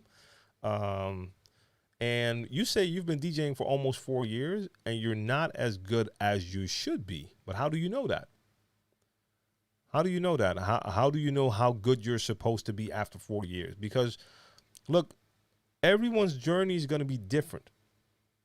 It's the same with kids. Some kids start walking when they're like a year and a half. Some are fast. I mean, I can basically brag. I have 2 sons. My first son started to walk when he was 9 months. Second son at 10 months. It's not like that's the way it's supposed to be. And some kids will start to speak way sooner than others. Same thing with learning. We can all go to football school or join a club. One of us will catch on to the techniques faster than the other. It's just going to happen. So, I don't know. Maybe you are exactly where you need to be after 4 years. It also depends on how much time have you spent actually working on the craft. Like I remember I was DJing like basically all day. Like all my time was spent like behind those decks. Well, no, I had to share it with basketball, but like that was those were my 2 passions. That's what I was doing the entire time. Some people only have like a couple of times a week that they can spend the hour. Then most likely the progress is going to be slower. So, yeah. Carson wants to know my thoughts on the Rain 70. I still have no thoughts. I have not tried it. If it is a 72 without a screen, then it's a dope mixer. That's all I can say. Because I love the 72. Rodley Smith is here as well. Salute to you. And Brandon wants to know what's my favorite thing about modern DJing when compared to old school DJing. I think on the one hand, back in the days, we had a lot of limitations. Now, limitations can lead to creativity, but at a certain point, you're kind of done with what you can do. So for some, new technology has added new ways of being creative, which is cool. For me, it's the convenience. Like, I spent my time carrying my crates of vinyl. I don't want to do that anymore. Doing a vinyl set here once a month, that's perfect. I can grab it here, play it. I don't have to bring it anywhere. Great. Using something like Phase, modern day, that I don't have to worry about the needles. I don't have to worry about walking into a club and that they have a turntable with a bad tone arm, or that the RCA cables are not good. Any of that stuff, that's all solved. Stuff like digital DJ pools, where I can pay a monthly fee that's cheaper than buying like 2 pieces of vinyl. Those things to me are great, but that's because I come from the era where I didn't have that. I had the limitations, so I appreciate everything that came with now. So the convenience, I think that's the thing I love the most myself. Rodney Smith, of course, from the DJ Information Group. Salute, salute, salute. And Shrey asks, is it possible for you to recommend a turntable setup under 2000 that's helpful for the club? In what way helpful for the club? Are you talking about a setup you want to bring to the club? Like, basically, you can't go wrong with any of the newer turntables from the top brands. Just don't know how much they are. I don't know how much the VL12, the RPs, and stuff are. So you're talking a turntable setup. So you mean turntables and a mixer? Because then, are we talking about turntables and a mixer to play with vinyl, or are you going to be using DVS? So do you need a mixer that will activate DVS? In which case, which software are you going for? There's a ton of questions that go with that. Are you looking for a scratch mixer? Are you looking for a club mixer? You name it. Mulberry says, I played an unknown track in my hip hop mix, and the track stayed well. Then it went into dubstep. What? Okay.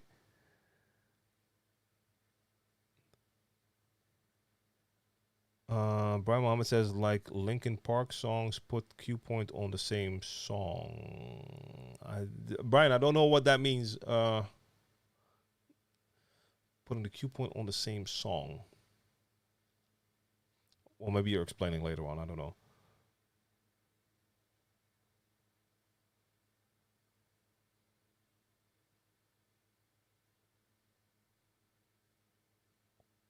Yeah, Rec, I understand about the Q points, 100%. How dope is that? I was almost catching up. I was like 6 minutes behind, and now I'm 14 behind again. Rodney Smith says you can use Mixcloud chat with OBS. Wait, do they have like an overlay feature? Did I miss out on that? Let me double check.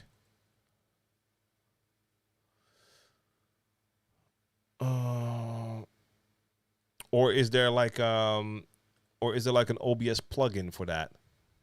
Because I mean, I know you can have like a pop-up. You can have like the pop-up for Mixcloud. Have the screen in a separate browser tab. But I don't know how I can add it to OBS, or I haven't looked at that. So I'm gonna see if you mentioned that in the chat. Let me know, Roddy. What do you think is different about American DJ culture as opposed to the Netherlands? Ooh. I don't know. It's kind of hard for me to say. I mean, I know American DJs, but I've never been like part of that scene. So I haven't really experienced that. Yeah, I don't know. That's kind of hard. I've never really taken the time to like compare the two. Yeah.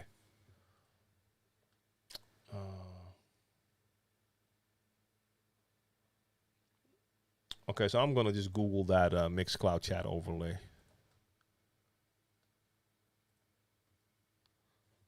Mixcloud should actually spend more time to promote that side of their thing. Like they said, like they had an interview like beginning of the year or end of last year, where they said that like around I think February, April, March, April, something like that, they would start to add certain features that we have on the other streaming platforms.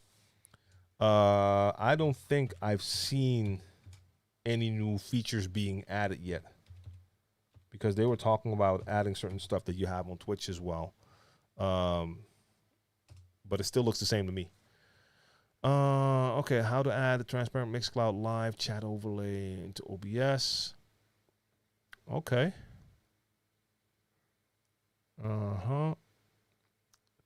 Can it be done easily? I don't want a long explanation for that. Okay. Let's see. Oh no, that's not the one. I see a link to a video that can explain me a bunch of things, but I don't want to listen to a video right now. Okay, I'm gonna look that up. So I'm gonna I'll figure that out, get that to work for the next time, for sure. Sands to the bone. Salute for that follow. My favorite part about being a DJ, I would just say, being able to play and manipulate music I love. So playing tracks I love, but also being able to like do my turntablism thing with them, backspinning them a little bit, mixing them with other tracks, doing some scratches over. That brings me the most joy. Just having fun with the music, that brings me the most joy. Even though, yes, you can get a great feeling from getting like the feedback from a crowd when you play a track and that crowd is like, oh, that's it, and you get that energy back. That there's a certain rush to that. But at the end of the day, it all comes down to the fun I have just playing the music. That's why I can have so much fun live streaming. I mean, there's no crowd here screaming. Yes, you guys are here in the chat. You can give me some feedback there. But of course, that's not the energy that you get from people. But yeah, man, just playing with that music. That's what I fell in love with. That's the most important thing for me, for sure. Stanley Oliver says, good day. Wanted to know, does a DJ's mood affect the music he or she plays? I think it can. Like, I mean, if you're not in the right frame of mind, if your head is not there, yes, you can go through the motions and play like the standard hits, and that might work, but it's not going to be the same thing as a DJ who's really in the moment and in it. You do radiate a certain type of energy, which can help. So yeah, I think it can affect. Like maybe not a lot of people will notice it, and only DJs will notice it when another DJ is not having a good day. But I think it can. What computer do you use if not a Mac? So like I said, I've been DJing not anymore, but I was DJing with Surface Book 1. So that's a Microsoft laptop. That was my temporary DJ laptop. And studio computer is also is a self-made PC on Windows. And I'm currently Macless because I haven't had the financial, I haven't been in a financial situation to allow me to buy a new Mac, because I do want to have both. Also, just because, like I mentioned, some software is Mac only, and I want to be able to use that software. So that's why most likely the new laptop will be a Mac. But beyond that, there's not a lot where I miss it. I mean, I've been using Windows forever as well. I've been using both for a long time. Windows before Mac, then I was using both. Now for the moment, it's just on Windows. And after that, it's going to be both again.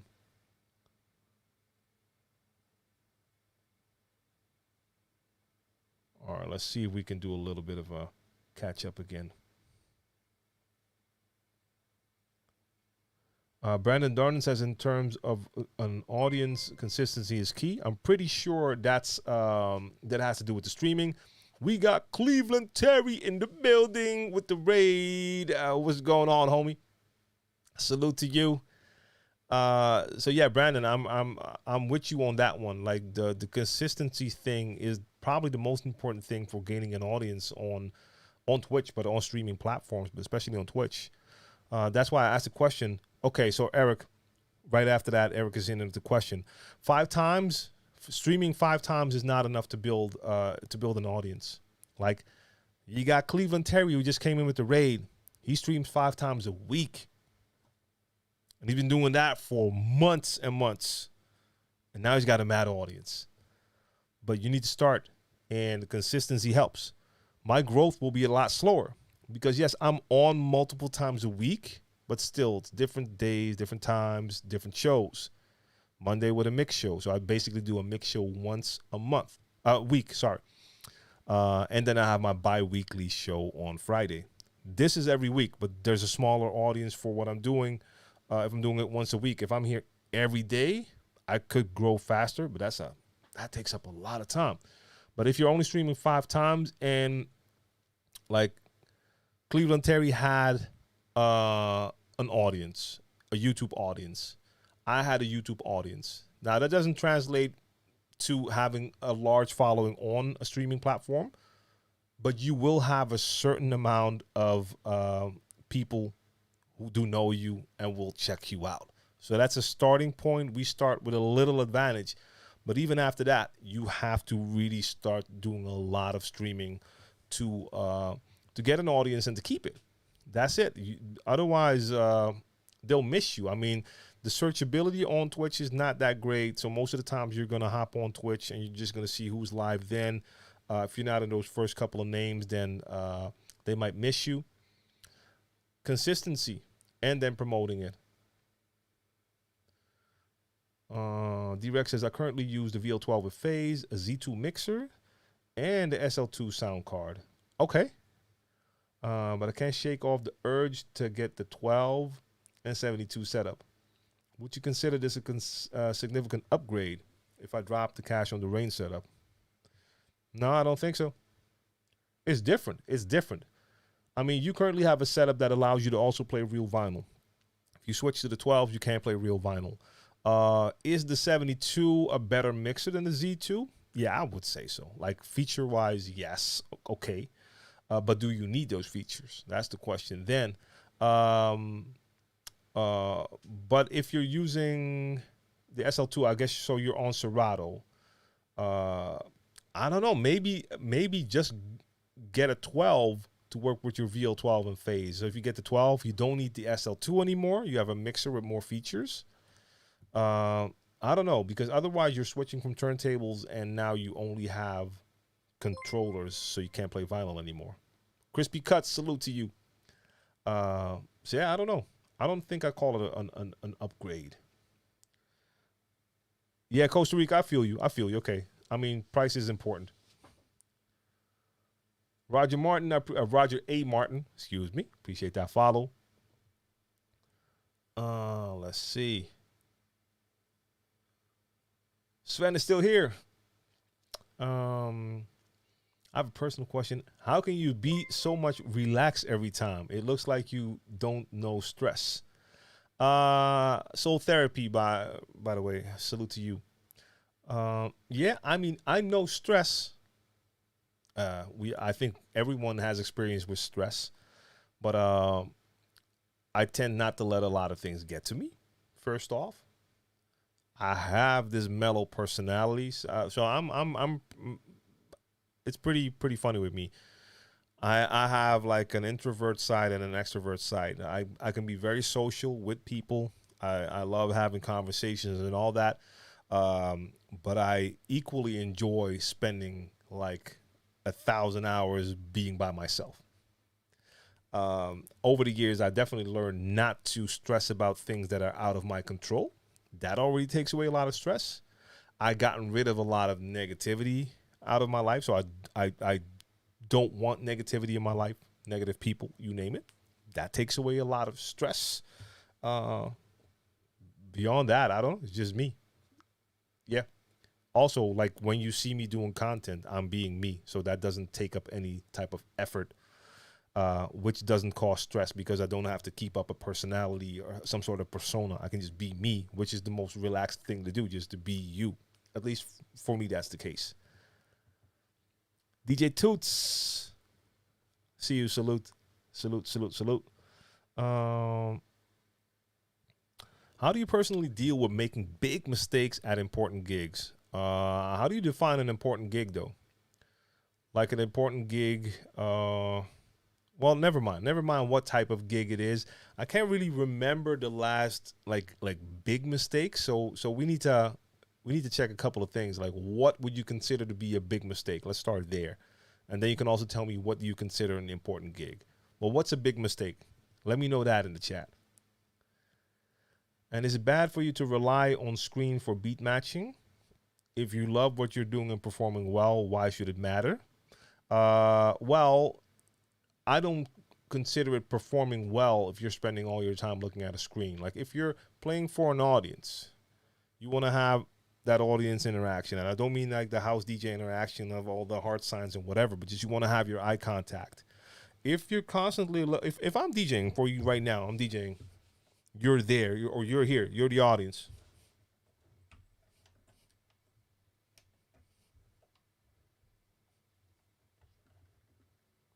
That's not really engaging. It looks like I'm checking my Facebook. I think it's not a good look. But more than that, you're also you're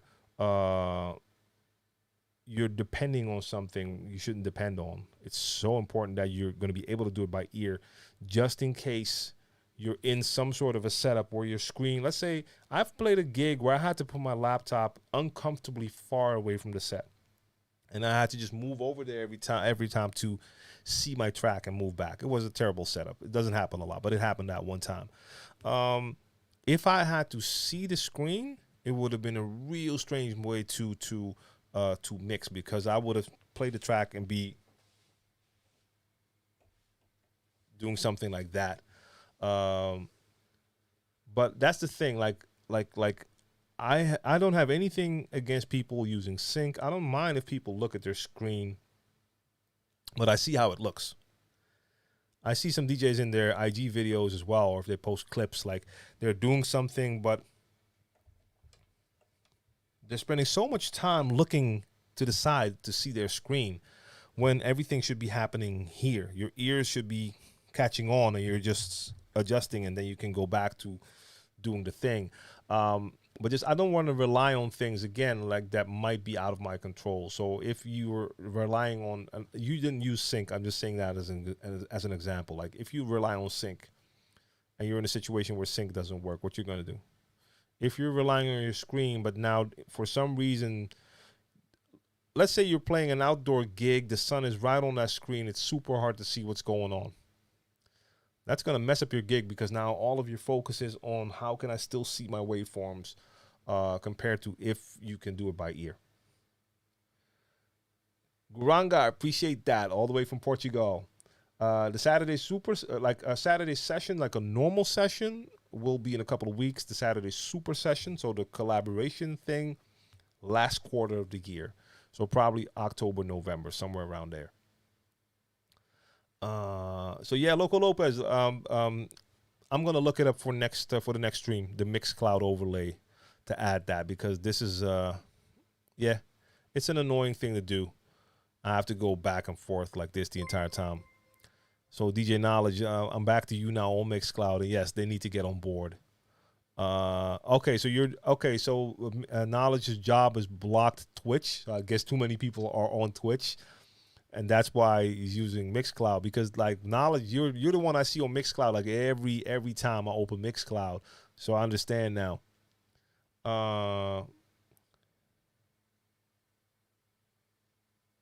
Let's see. EFA's back. I agree, every journey is different. I have progressed a lot in the time frame. Oh yeah, the 4 years of mixing. As soon as I started DJing at the same time, I began providing live sound equipment along with DJing for clients. This gift has taken me to several states with consistent gigs. Dope. I honestly need to put in more work. I've not practiced as much as I should lately since the beginning of the pandemic and things shut down. Started gardening. Hey, who knew? Indeed. But yeah, that's the shit. You just put in that extra time. If you feel you're not at that level yet, you need to start putting in more time. I need to start putting in more time to practice certain scratches with certain hands, because I can do some things here, some things here. I want to be able to do both. I want to be like more ambidextrous when it comes to that. So I need to find time to put in the time to work on that.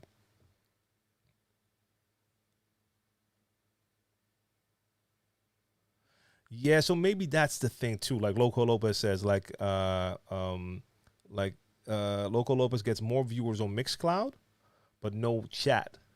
So I think at the moment, because that community feel is not there, you're gonna get more lurkers on Mixcloud compared to Twitch, where I think the threshold is a little bit lower to jump in, because you see the chat, you see the emotes coming by. It's like, okay, hey, cool. It's easier to jump into that. That needs to grow on Mixcloud, but they need to put in an effort. And I thought that that's what they were gonna do to create that community feel. And just simple things like this, because even with the Mixcloud overlay, that's only going to be helpful for me to answer a question, because all of us can then see that Mixcloud question, but you're still not in the same chat.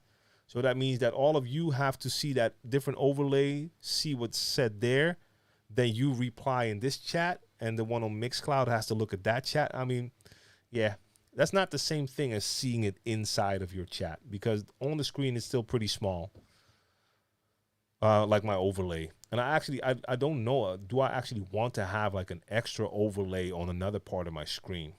Or I would have to make this overlay smaller, the restream chat, and then put Mixcloud underneath. I don't know. Yeah.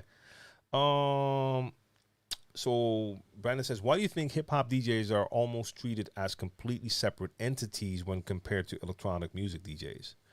I don't know if that's totally the case, but we are different. Yeah, I don't know. I mean, I kind of understand what you're saying. Like if you look at the electronic music scene, and I don't want to speak too much because it's not my scene and I'm not the expert at all, but they are treated more like artists instead of DJs, especially the bigger ones. Crowds go there. They're all looking at that DJ. A lot of times they're dancing to that DJ's music because they're producing their own music. So it's different in ways. So we are seen as different. And I know a lot of hip hop DJs have a certain view when it comes to some, not all, but a lot of the house DJs, because they see like the live shows of the house DJs. And I mean, I've heard plenty of the hip hop DJs be like, come on, man, that's not DJing. I'm not saying that, but you see that difference. But yeah, I don't know, and treated by the audience or by who. I understand what you're saying, but I don't pay too much attention to that, to be honest. Loco Lopez started as a bedroom DJ back in the 80s, kind of got thrown into playing out live. Ironically, now after 34 years with Twitch, it's kind of like being a bedroom DJ again. In a way, but still, it is different though. It is different though. Like you do have the chance to get yourself an audience, interact with people. People might be watching. If you're alone in your bedroom, no one's watching, you're still going to do it differently. You're probably going to put in that little bit of extra effort when you're live. JS Rock, salute to you. Let's see. Megawatt DJ, salute to you. The Influence, salute to you. What's your top 3 R&B swing beat floor fillers? I don't know. Like of course you can name, you can go to like go-to tracks. But they would probably be more tracks like, that if you're going to play some swing beat, if you throw on tracks like Poison, those are going to work for even people who are not that familiar with swing beat. Damn, I played New Jack Swing yesterday, and I mean, I'm so bad at like top whatever lists. So I have no answer. Sorry. Oh, T Diesel says, I didn't even see that. Cleveland Terry isn't actually here. For some reason, his channel is live. So I just sent the raid to you. Okay. Oh, wow. So wait, his channel is live, but he wasn't there. Okay. Well, at least there's some content now. All good. JS Rock, I find it interesting in other people's streams, and getting to know other people and creating relationship also helps. Yeah. True that.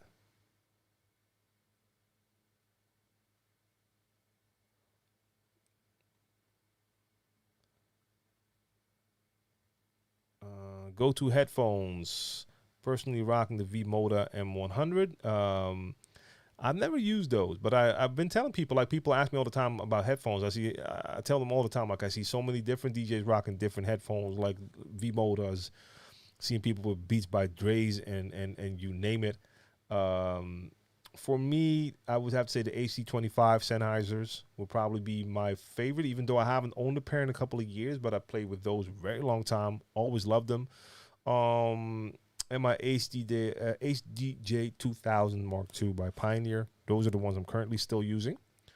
Yeah, like a lot of different headphones. Like they have, the most important thing for me, they have to have enough volume. They have to feel comfortable to rock them for a long time. So that's it. Crispy Cuts, salute, salute, salute. Costa Rica says, I create an event on Facebook and I include my Twitch link in the description. This helps guide people who know you from Facebook to your Twitch status. Yeah, I've done stuff like that. I mean, I used to go live, and I would go live on Facebook and YouTube as well, and then tell them like, yo, I'm going live right now, but I can't do it here, so join us. I haven't done that in a while. I just didn't like the extra steps I have to take, so maybe I'll just do like a prepared short 1-minute video that I can post at that time or something like that. Let's see. Was the DDJ SZ really that big, especially compared to 2 turntables and a mixer? Well, compared to 2 turntables and a mixer, same size probably, something like that. You can check my video on YouTube. I have a setup where I think I have the SZ with 2 turntables beside it. That was ridiculous. That took up a lot of space. Local Lopez says, I'm forcing myself to stick with that, and I got creative. Money is shorter right now after COVID to drop $2K on a new mixer or $1,500 on a Rain 1 when I have so much good quality and featured gear. Yeah, I mean, that's the thing. Like, if you don't need to upgrade, just don't do it now. Like, especially like you said, like if the finances aren't really there, it's tempting. I know it's always tempting.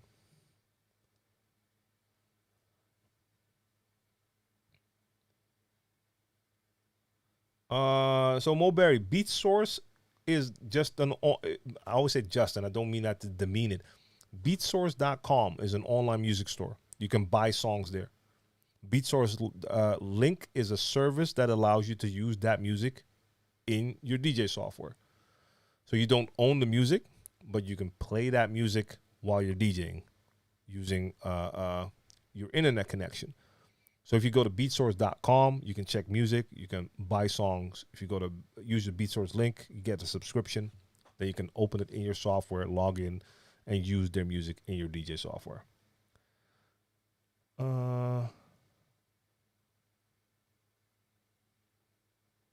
Let's see.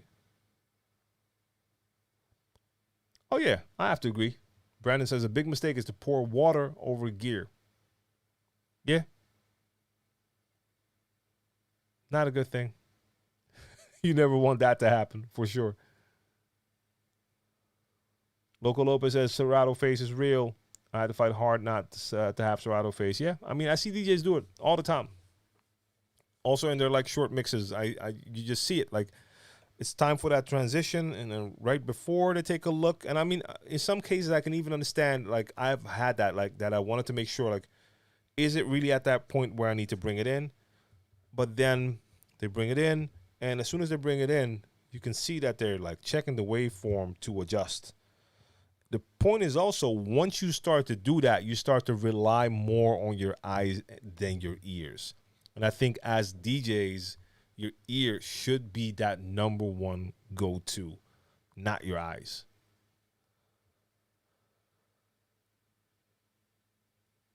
Okay, and big gigs is a lot of money, a lot of people, and a mistake would be pouring water over gear. Yeah, I haven't done that, to be honest. So because I remember we were talking about this, like big mistakes at big gigs.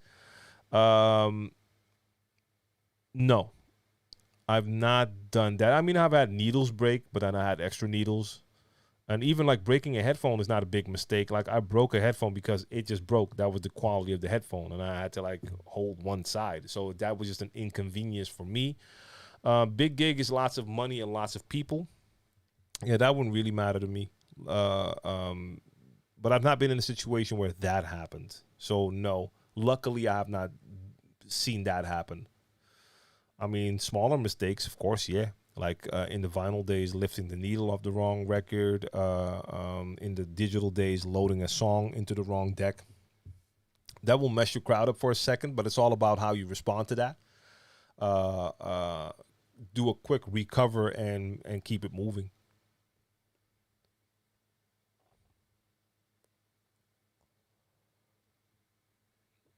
And DJ Pipes is following. G Funk Mix is in the building. Collector Ski Music is here. Salute to you. Um, yes, the Saturday sessions are coming back for sure. The super session, but end of the year. Before that, I need to do so much other work. Mulberry says, I see none of the Twitch DJs on the Beat Source front pages. What do you mean? Jazzy Jeff is not on the front page.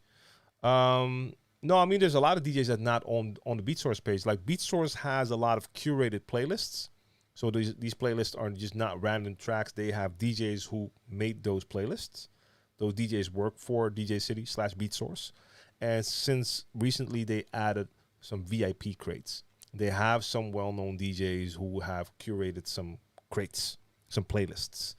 But those are a couple of VIP DJs. So not all. So it's not as if you're going to find them all there. But I mean, I know you don't mean it that way, but you say I see none of the Twitch DJs, and then you say Jazzy Jeff, but Jazzy Jeff is not a Twitch DJ, of course. Like yes, he streams everywhere, but that's just one of the gods right there. But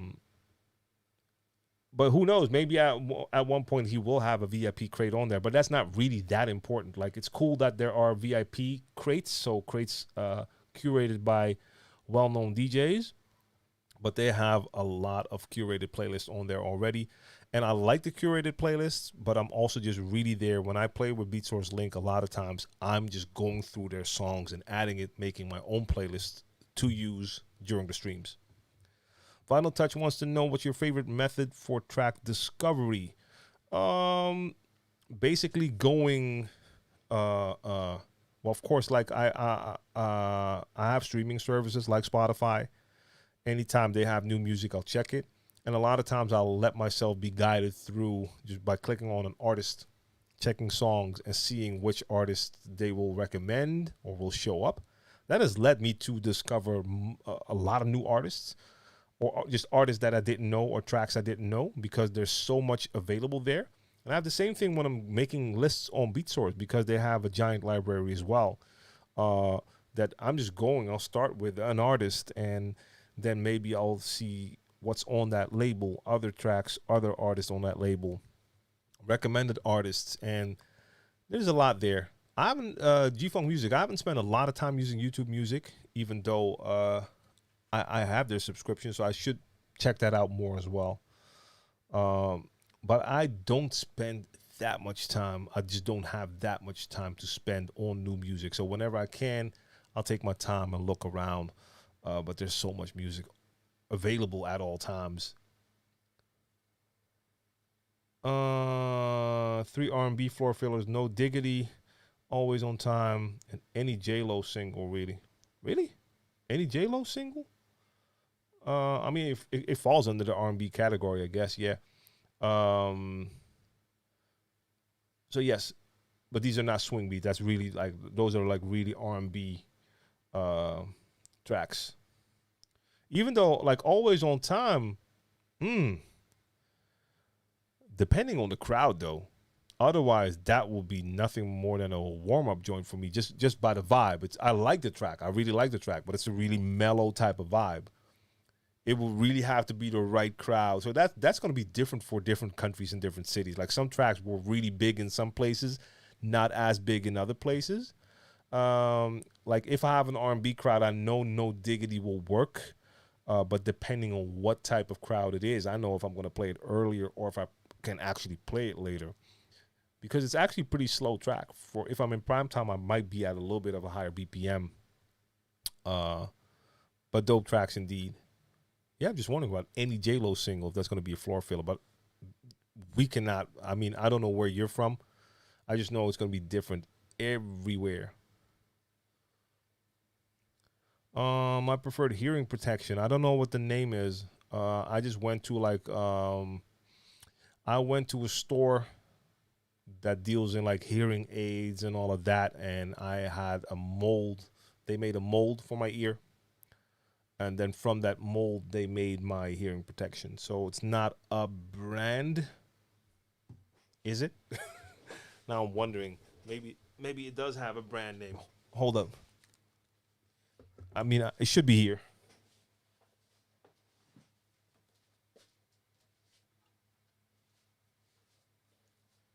Yes, sir. Yes, indeed. Does it have a brand name? Does it have a brand name? I don't think so. Where are you really?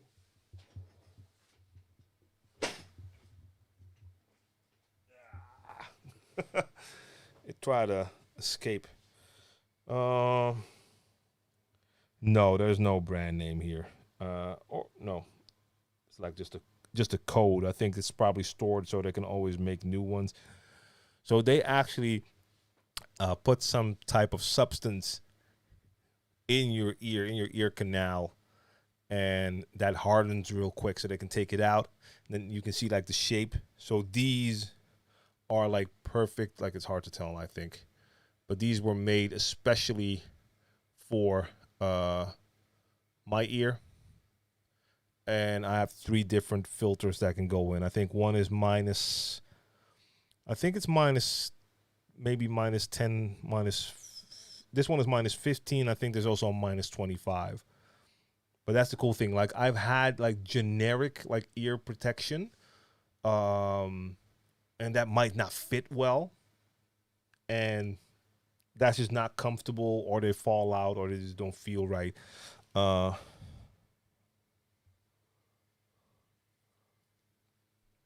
this is the first time probably in a year, maybe longer, that I grabbed these. Instant perfect fit. Let me check again. The only thing about it, I never use these during DJing because I kind of hate them because they take away a lot of the energy. Like I was using them during live shows because I do a lot of live shows with Brainpower, and we did a lot of shows with like full band. So then the levels on stage just get crazy. This sounds weird to me. Like I'm basically hearing my left ear and more of a mumble on this side. So, oh, there we go. But what I just noticed, like, yes, it protected the hearing for sure. It protected my ears. But like we were all using them, and sometimes after the gig, we would be in the dressing room. We did like a couple thousand, like 5,000, 10,000 people, and it would be like, man, they weren't really feeling it. Like it wasn't that crazy. And then some people who didn't have them in were like, yo, are you guys crazy? And then we saw a recording, and then we heard the crowd was like, yo. So we were missing a lot of those frequencies, so it didn't feel as loud to us. So you're missing that crowd energy, and like monitoring for DJing, I don't use them, but I do have it here. And I mean, it works great. It works. Just not a fan of it.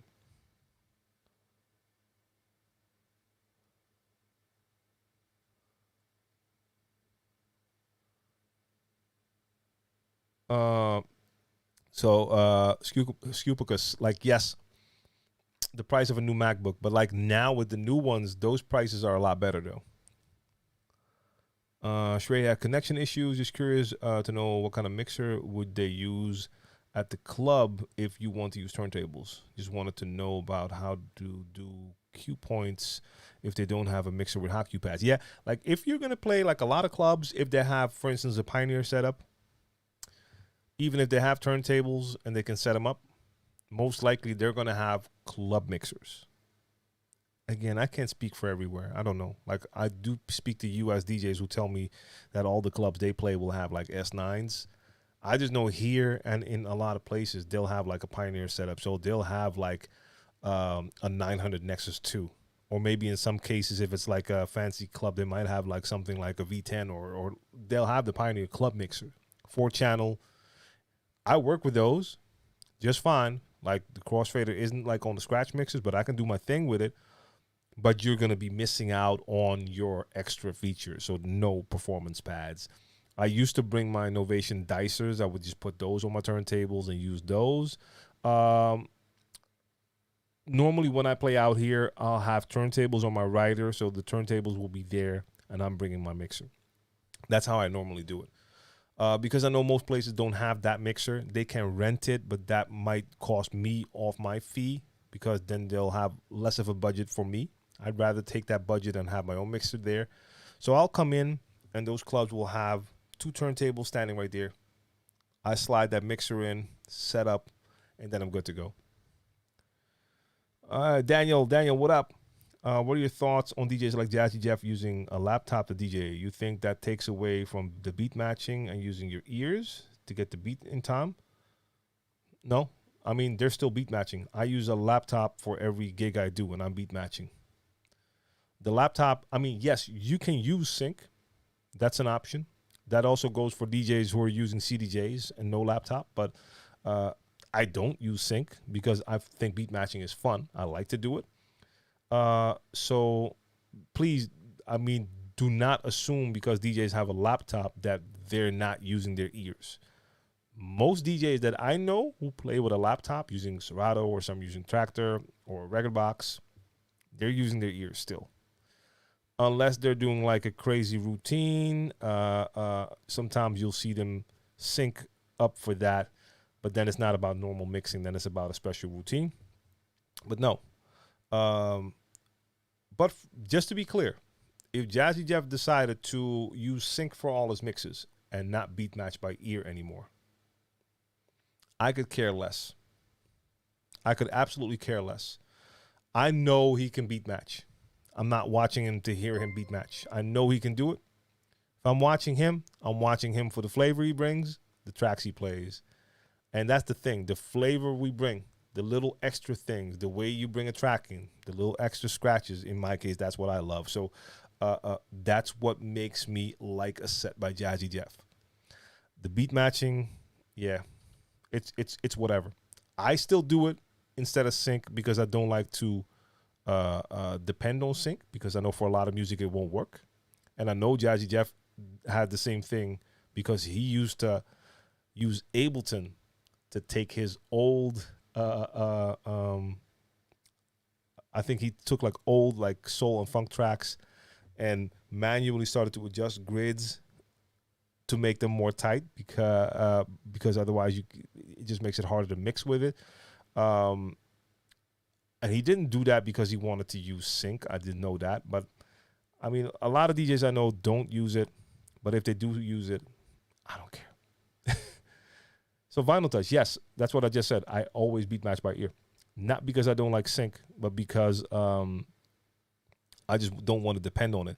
Now, having said that, I did one stream 4 months ago where I was using sync. And that was the stream where I was DJing on the iPad with Algorithm DJ. Because using an iPad, and if I have to manually beat match, and I have to nudge or whatever you do to mix the tracks, to beat match the tracks, that was going to take away too much from what I was trying to do there. So that's the only time I felt like, yeah, let me just use sync for that so I don't have to focus on that, because it's going to be hard enough for me to scratch with my iPad and stuff like that. But for my normal sets, yeah, it's not really, it's not my thing. What's the best strategy to make money on YouTube as a DJ? You don't make money on YouTube as a DJ. Serge. You don't. You can't monetize copyrighted song. Oh, you already said it. Yeah. So that's not, you're not making money on YouTube as a DJ. You can make a little bit of money if you make educational videos on YouTube. But I can tell you right now, that's not a lot. So yeah, that's just not it. That's not it for us. That's why I'm not even streaming on YouTube anymore, because I can't, because they'll take it down. Otherwise, I would do it, even though I can't monetize it. I like to have it on as many platforms as I can have it. But yeah. A hot hint for everyone who want to get rid of Serato phase. Play and practice in library view. Then you don't see waveforms and you're forced to use the ears. Yeah. Or just put something over your laptop screen so you don't see it. But yeah, there's ways to practice that, of course.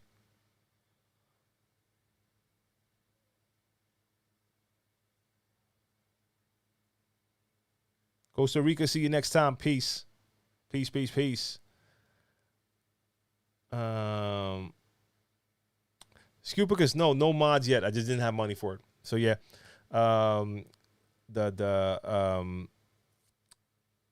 Newmark is still in stock condition.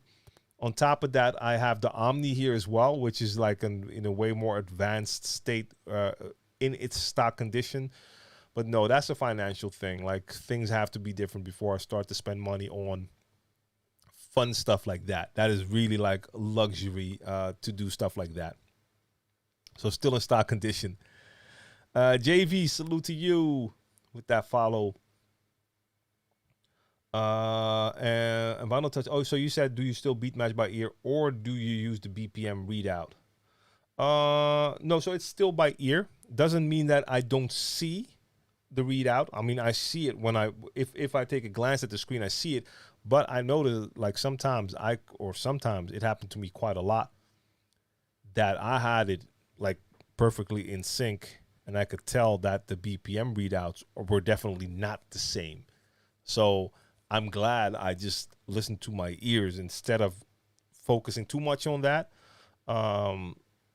But it's ears first. Now, of course, when I load a track, if I have one track playing and it's playing at 105 BPM and it's at +2, and I grab a new track and that new track is 106, whatever, then I already know I need to go at least +1 to be in the same range.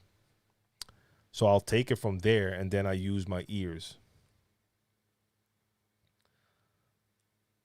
Daniel says, I agree. I think it's sad when other DJs look down on DJs that use sync. I personally use sync so I can focus on other things and not worry about it going out of time. Yeah, but I like I said, like I don't like to depend on sync with certain music, or you have to be really sure that all your grids are on point and all your music is right. Like, sometimes I can see like the BPM is not saying the same thing, but they're matched right now. Or if I'm playing like soul and funk with live musicians, sync will not help me there because that's not a steady drum. But I mean, you still have DJs out there spending time judging other DJs. If it's not your thing, then it's not your thing.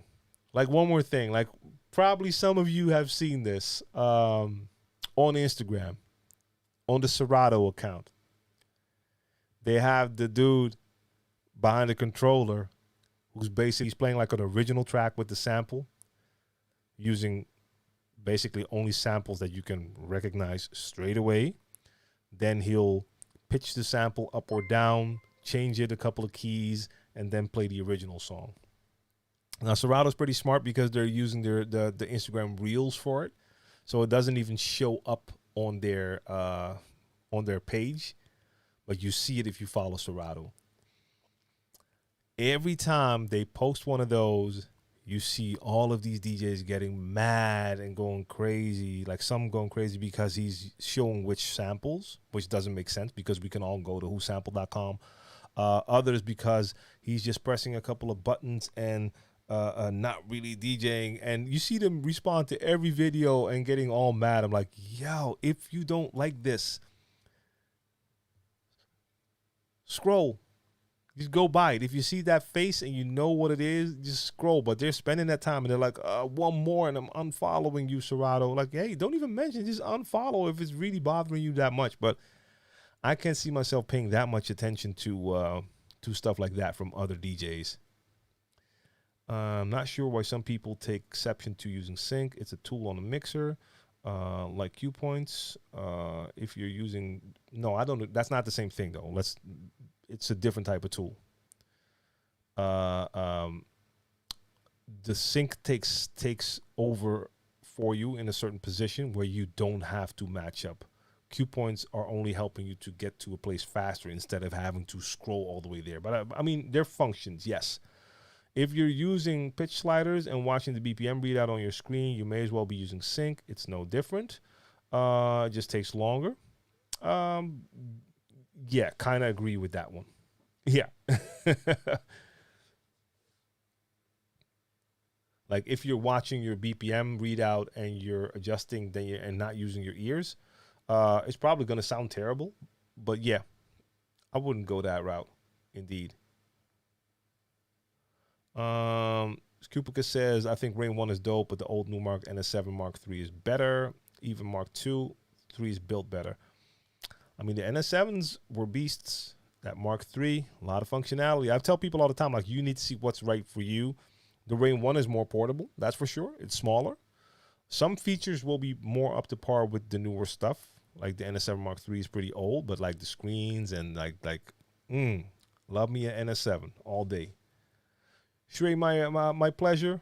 Love helping you out. Been a big help. You got me considering getting turntables and DVS mixer opposed to the DJ 1000 now. Now that I know that they have turntables in the club, you can bring your own mixer. I don't know where you're from, Shrey, so make sure you do check if that applies in your neighborhood, city, country. Some countries might be different.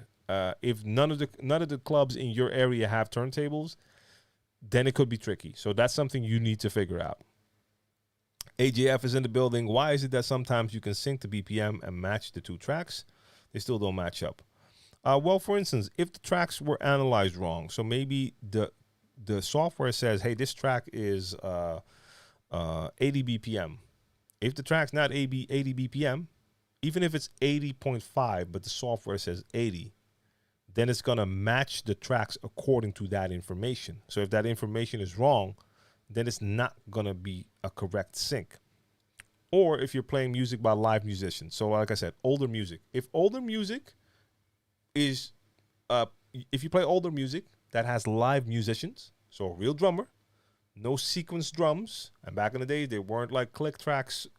They were doing it freestyle, like freestyle. They were drumming without having something to follow. Those drummers could be the greatest drummers in the world, but the tempo will fluctuate a little bit. If you sync the two tracks, then they're syncing because the software thinks this track is this BPM, this track is that BPM, but the BPM on one of them is not 100% staying the same. So there are multiple reasons why sync might not work. The grids, you have to watch your beat grids as well. I mean, I never paid too much attention to my beat grids because I wasn't really into like sync. But you want to make sure all of that is correct. Sometimes I know I need to adjust grids because sometimes I'll use an auto loop, and if the loop is not correct, then I know like, okay, either the BPM or the grid is not right. But beyond that, yeah, I don't know. There's multiple reasons why sync could sometimes not be correct. Felix, appreciate that follow, and I have not tried out the LC 6000. So, Roger, I haven't tried it out. I mean, for some people, it might be an addition. Like I have two 5000s here, and I basically only play with 2 decks. For me, it wouldn't make sense to have like a layer controller to control an extra layer on one of those devices. If you want to expand your setup, it is a great cheaper option instead of having to buy like 4 of these SC players. Or if you have one and you want to add an LC to have a complete setup, that will work, and it's cheaper than getting 2 SCs. But I don't know. I haven't tested it. And if you're buying it just as a controller, I think it's a little bit expensive for that.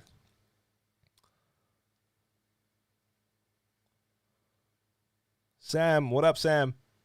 You think Pioneer will release a controller like Mini S7 and PLX as a whole controller? So basically, like with a motorized platter? Up until now, that doesn't seem to be Pioneer's gameplay. So, I don't know. No, I don't know. Mr. Wu was good. How are you coming through this COVID situation for a year now as a DJ that's doing this for years and years now? And most likely is your most important or your important source of passion, work, and income. Passion, yes. Income, no. Um, so luckily in the last couple of years, my source of income has shifted a bit. So yes, DJing was part of my income. Doing live shows with Brainpower was part of my income. And then creating video content for brands was part of my income. YouTube AdSense was part of my income. So I had more sources of income. So luckily I had my video jobs because there's no DJ jobs, of course. So that part just stopped. I've been streaming. Well, I've earned a little bit of money with streaming, but not a lot. Unfortunately, my audience consists of DJs, and it's not a knock to you, but you are different compared to quote unquote normal audience. I mean, I can tell, like I see some DJ streams and I can tell that their audience consists of people who normally go to clubs, they miss clubs, so they're watching those DJs, and you can tell like they're rewarding the DJ. So some of my DJ colleagues, I see them play, and if I watch for like 30 minutes, in that 30 minutes, I've probably seen 10 to 20,000 bits roll by. So they're making, I mean, they're not exactly making probably the same as they would when they're normally DJing, but they were able to create like a new revenue source. So for me, that's like a tiny bit with a bit of the subscriptions and sometimes some bits. But it is like still any income is income. And on top of that, in the Netherlands, luckily I live in a country where there has actually been some support from the government, also for like, let me say like small one-person businesses like myself. So they also, I was able to get some funding there as well. So that has supported me throughout this year, luckily. And I know it's different in different places, and not everyone will have that same, the same type of stuff available to them. So luckily my income sources were more diverse. If it was all DJing, then yeah, I would be screwed. Really. Vinyl Touch says, I find it sad that DJs spend time bringing down other DJs due to different workflow techniques. If you can vibe with the music, then that counts. Yeah. I mean, of course, I can have my opinion. Like if I watch a DJ play, I can have my opinions. And if the DJ plays great music, then it's still cool. But for instance, if he's or she is totally off on the levels every time, that's going to annoy me. But still, that's going to be me, and I don't have to share that publicly. Or if I'm with like someone I know, I might say, damn, I wish the DJ would check the levels more. But like people who go out of their way to spread negativity, it's not necessary. Even with small things, like even if you're watching someone stream and no one's asking your opinion, and some people still feel the need to tell you that they don't like something, not really necessary. But especially for DJs knocking other DJs, but that's what I said. Like when we're talking about no stress, keeping negativity out of your life also means keeping it out of your own being. Like I don't want that type of thought in my system. G-Funk says it. All that don't matter. Just rock the crowd. Yeah. 100%. That's why I had fun doing that stream with the iPad. And I've seen some comments. Not during the stream, but after when I did clips. Like I've seen some comments somewhere. And I'm like, yeah, man. I mean, I was still having fun, first off. That's the most important thing to me. And even the set was pretty cool. Pablo was good. Good morning. Well, good morning for you, baby. It's almost 11 p.m. over here. Would you recommend the S7 over the S9? Yes, in most cases I would. If you don't currently have any of those, the S7 is cheaper. It's more in line with the newer mixers, and it has a couple of features that are, well, in my opinion, a great addition to have. Not saying that you can go wrong with an S9. That's still a great mixer. I have the S9. I don't have the S7. I mean, I have it here for testing, but the S9 is still my mixer. And when the S7 and S11 go out the door, I'm still having a great time with my S9. But there's certain things that I like more about the S7. So if you haven't, check out my video on YouTube where I compare the two, so you can see the differences, and then you can make up your own mind. KMT was good. I find that sync only works provided that the songs you're mixing are properly beat gridded. Yeah, very important. G-Funk, same thing. Sync work with the beat grid. Yep. As you can see, I'm running 8 minutes behind, so I'm seeing your comments.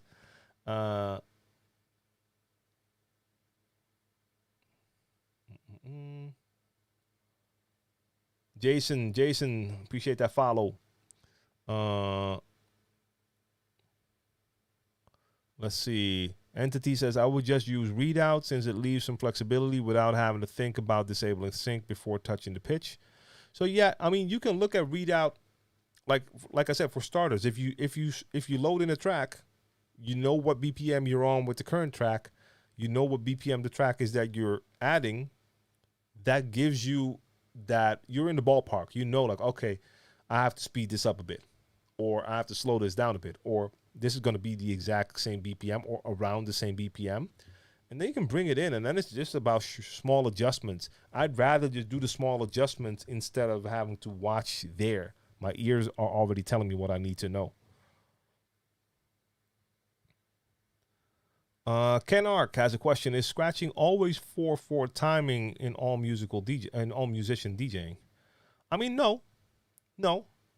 I mean, once you get to a certain level of DJing, I mean, you could do different type of timing over 4/4, where you eventually get back on point. It's hard for me to think of an example now, but you could also scratch over a track that isn't 4/4 and adjust to that. But in most cases, I mean, most of the music we use had the 4/4 time signature, so you are scratching over that. So most likely you're staying in timing with that.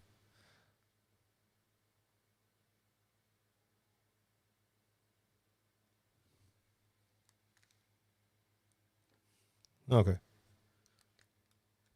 I don't think you're catching that. I think I'm hearing some noise. I think that's my neighbor. All good. Daniel Peterson says, do you miss playing the drums, or would you never go back to it? Yes. It's been on my wish list. It's one of those things I currently don't have. I mean, that's not in my near future, but at a certain point, I will get one of the electronic drum kits, just because that's going to be easier for people in the house and for neighbors, because you can just drum with headphones on. You can add more sounds. I would not get a traditional drum kit just because it's way bigger, makes a lot of noise, and you're stuck with what you have. Especially for my youngest son who makes beats, I want him to be able to have like a drum set where you can you can add your own drums into it and then start playing.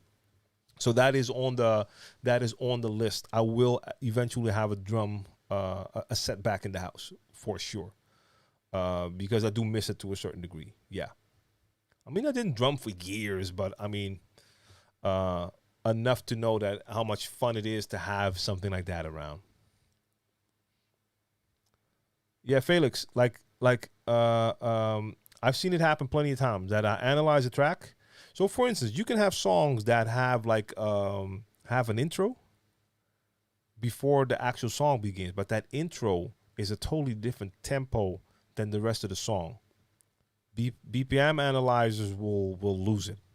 I've seen it happen enough that you're like, huh? And you see the grid. The grid is all over the place, and that's because the software couldn't tell, like, hey, we're actually basically looking at two separate pieces of music. That intro part has nothing to do with the beat that comes in after it, but it analyzes it as one song. Sorry, DJ Oz, the gadget on my left. So I assume we're talking about this. This is my Rodecaster Pro. It's a podcast production unit. I'm currently using it for my microphone. So my pod mic is connected to the Rodecaster. I really like this for podcasting and for live streaming. It has internal processing, so I have a compressor on it, a gate on it. This unit also allows me to add a phone, a Bluetooth source, 4 microphones. I have these performance pads, and you can put samples under the pad, so I can have like stuff like shout outs in here. So I mean, I can go in here.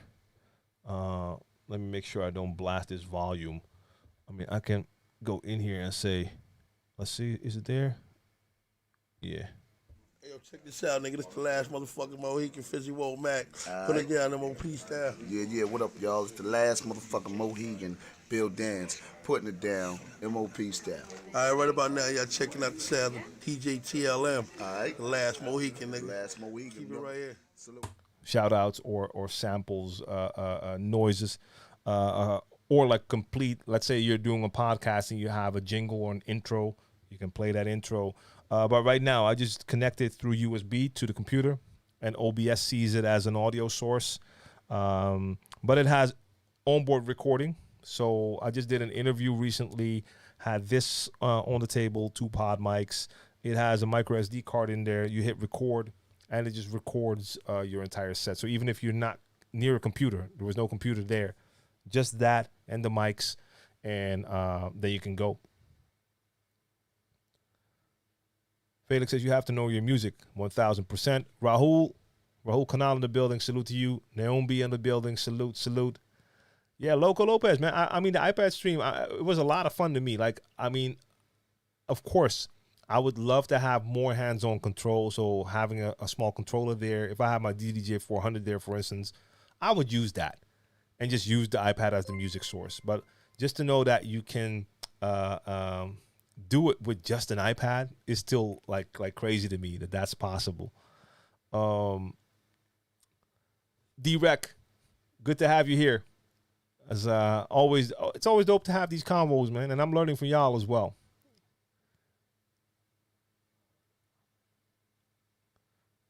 Alak Tunes, who are you? I don't know. Is that question for me? Hi, I'm TLM. If that question is for me. Naomi has a question. If someone can help me, I have the Audiophone Scratch Mark II cartridge, and it got broken today. It gives an output only to one channel. Tried everything. It's 100% cartridge. Now I need help. Did anyone try multiple Mark II cartridges? Is there a better option that's Scratch Mark II? Play real vinyl, do scratching and all that. I mean, like if it's broken, then you need a new one, of course. I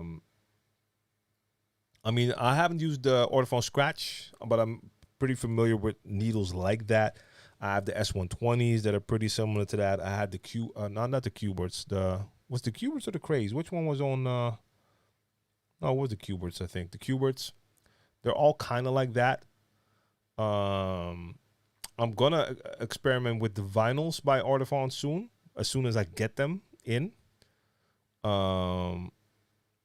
So the sound quality isn't that great with the Scratch Mark II. So yeah, I can't tell you how the vinyls are, the VNLs yet. I don't have them yet. I don't know if anyone in the chat has used them. But sound quality wise, they should be really dope, as far as I've heard from people. Megawatt, yeah. I mean, that's the thing. If you played an instrument, it would be cool to still have that instrument to play it. So yeah, I feel you. Did I like the Push 2? I've never used it. I've never used any push device because I haven't really been into Ableton. I have Ableton here now. Need to test it still, but I haven't used the push. Mike Love, what's good? When I load my music into Serato from a hard drive, it volume about 5-minute load. I have about 2 terabytes of music. Do you ever have that problem? Let's see. So basically what you do, you have Serato and you put a bunch of music in there, but that music is on an external hard drive. So when you open Serato, it takes some time for the music to appear, something like that. I mean, there could be issues with using external drives. I have the same thing here with with Rekordbox at the moment when I'm using Rekordbox on my studio computer. I don't have music on my studio computer, so the music that I have in the library comes from an external hard drive. And I have a lot of music on there. Don't have all the music in Rekordbox, but I know that when I start Rekordbox, anytime I click on a song the first time, it doesn't do anything yet. Then I hear the hard drive booting up or starting, and then it starts to play. So I mean, that could be a thing, but I can't be sure without like seeing it. DJ 69 Zoom, is that on the mixer? DJ MS9 is what on the mixer? I'm not sure what that question follows up. Lady Rasta, salute to you. 69 Zoom, let me know for a sec what you mean with that.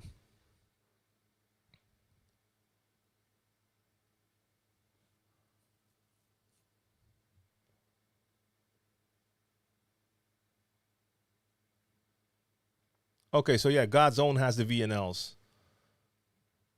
He says they're dope. Yeah, I can't wait to start trying them out. DJ 101, salute. Can you connect an audio source like a CD player to the mic input on the Rodecaster Pro?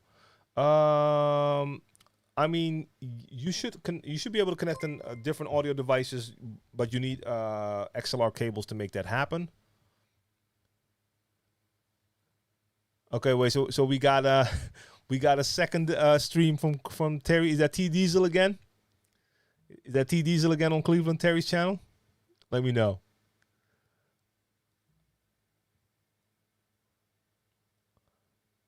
So 101, I actually need to do that one of these days, like connect my DJ set to it. But yes, that should work. And if by any chance it wouldn't work, I would still be able to, can I show you?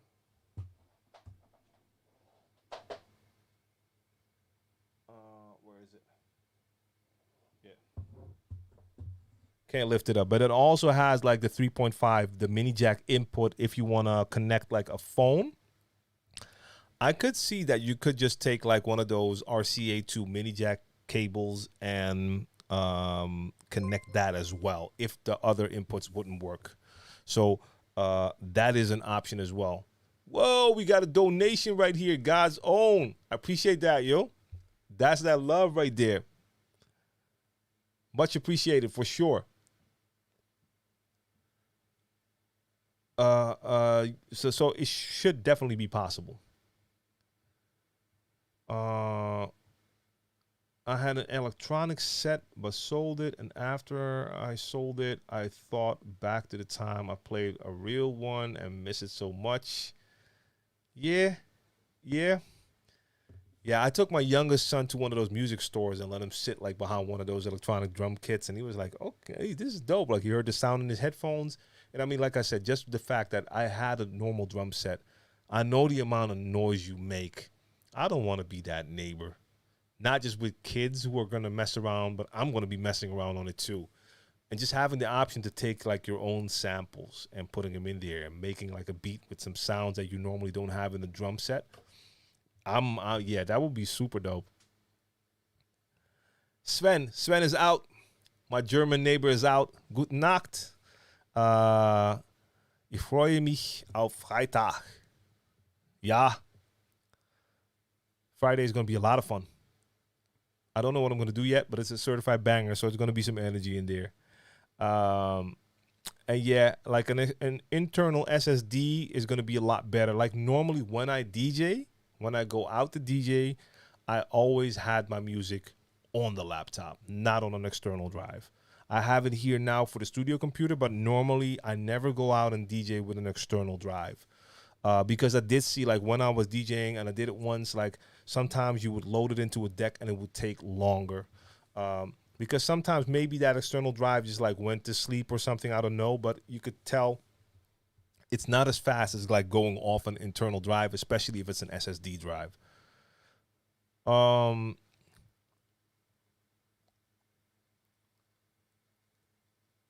And no, D-Rec is not the same D-Rec.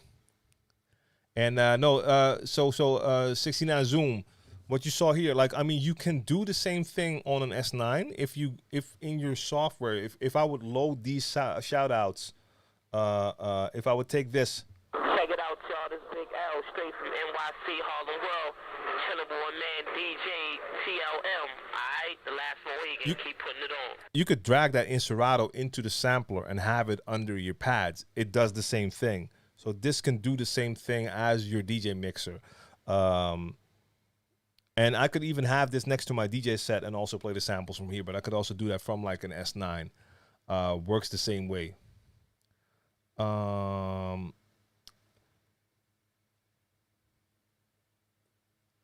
Yo, Raul Kanal, that's my pleasure. All the way from Nepal. I appreciate that. And yeah, God's own. Again, I appreciate that, yo. I appreciate that tip a lot. That really helps out.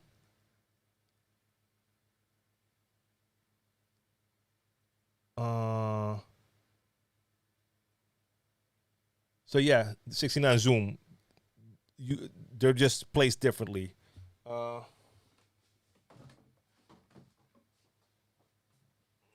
That's right here. So here's an S9. So you can see you got the 8 performance pads per side. Like those are a little bit bigger on that one, but it's the same principle. Only in this case, you use them for samples, but you can also use them for hot cues, for a lot of different functions.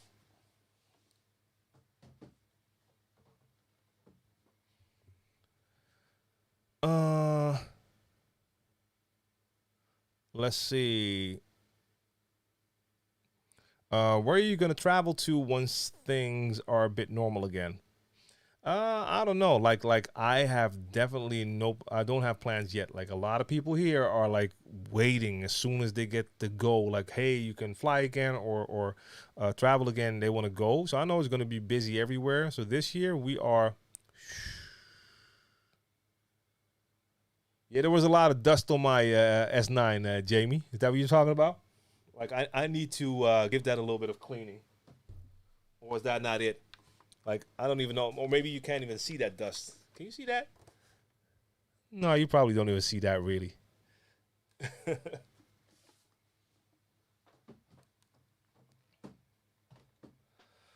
DJ McQuaid says, I've seen on YouTube people switch out the acrylic vinyl that comes with it to real vinyl or the Serato vinyl. On which player? On the Rain ones? I mean, yeah, you can put different types of acrylic and stuff on there. I want to get some customs for my Rain 12s because these are the original ones, and they're kind of slippery. And you got different material now that they can put on it that has more grip. Actually, if you see my stream, the custom vinyl I use now, it's not vinyl. Let me call it vinyl now. The crates.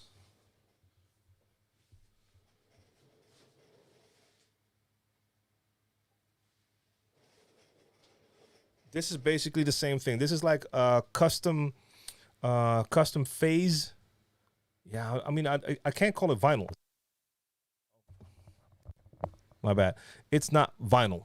This is some sort of acrylic as well. But so this is custom, especially for phase. So I don't have a piece of vinyl, but I have this on there.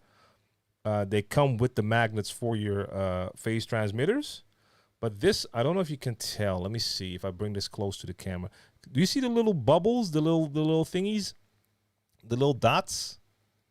You can feel those dots. So this has more grip compared to my Rain 12s. And I believe you can get something similar to this for the Rain 12s as well. And up until now, like this feels really dope. I really like the feeling of it. So I'm going to get some sort of custom, probably DJ TLM TV or something like that for those Rains. And I saw a couple of different options. I do that with on 12-inch skins. And I saw a couple of different options, including, I believe, this same material.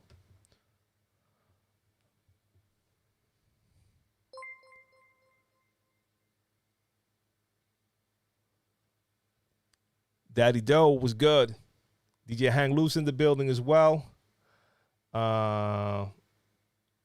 Jamie Taylor. Let me see. The XRP? Oops, I'm missing out. I don't know which one that is.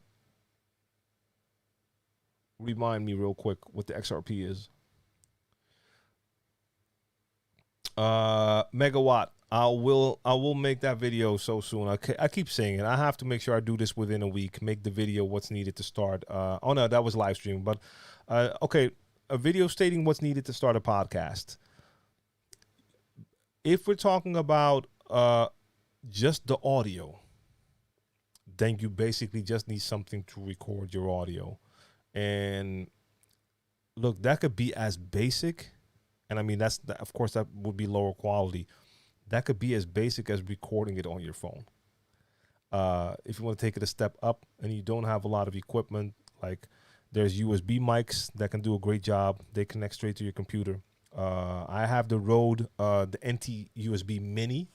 That's a USB mic with I like the audio quality on that, and they just gave it a major upgrade, including adding some software on your computer that now gives you more control, and now you have compression and everything on there.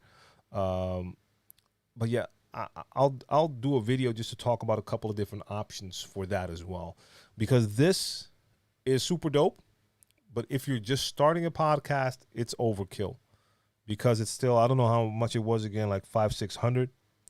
The pod mics are really affordable, but it's still money. They're like $110, I think.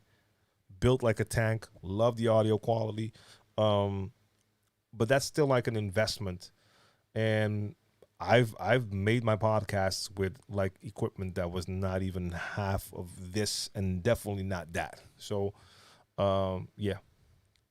Are you giving that S9 away? No, hell no. That's my main mixer right there. I mean, I have the S7 and S11 here, but they're not mine. They're going back to Pioneer. That S9 is mine.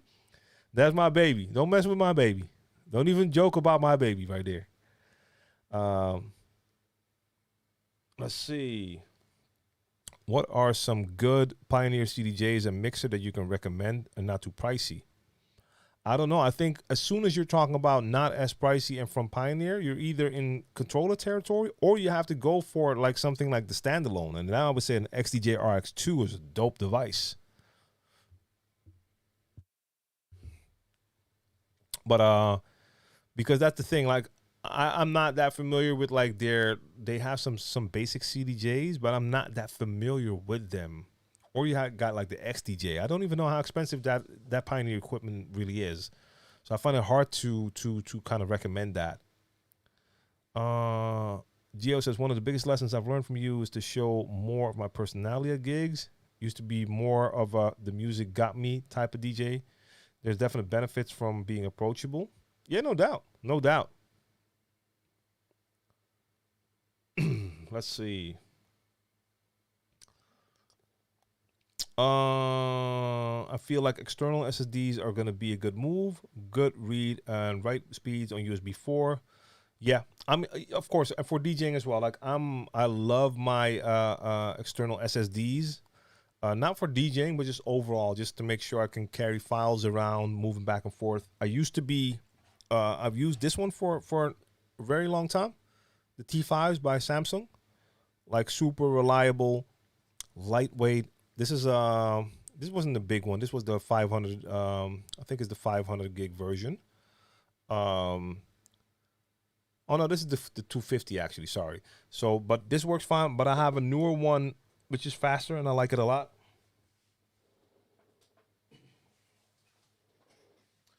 Should still be in the bag.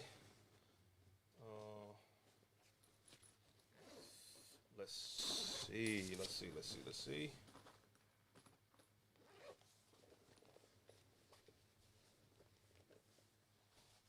I don't even worry about it because I know these SSDs aren't gonna break. The SanDisk one, this one right here. This is a 1 terabyte, fast, dust proof or dust resistant, water resistant. Yeah, I mean, I used to be. I have a lot of external drives, like small external drives, like these ones, the Seagate ones. They work great, but it's still a hard drive. Like if I drop this once, it's probably dead. I mean, I don't really have to worry about that. with SSDs. I know what it is. I haven't taken water in ever.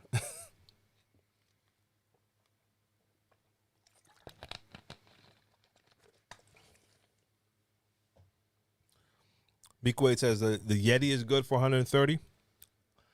Yeti is good. I don't know if I take the Yeti over the road, but it's dope. Let's see.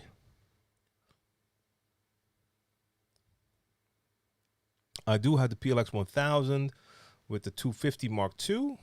What would be the best add-on for hot cues and sampler? Also confused whether to go with Tractor or Serato under budget. Please give me a suggestion. With your setup, Tractor is not really the thing. Like, that doesn't work with your mixer. Serato does, I believe. Okay, so an add-on for hot cues. So, yeah, so either it's like upgrading a mixer, getting one of those bigger mixers with everything on board, or let me look it up real quick. I have an add-on controller by Pioneer. I don't use it now, but that's the SP1. That's the old one. Now they came out with a newer version later on, and let me see. That would be probably under. Would that be on the DJ controllers? Not sure.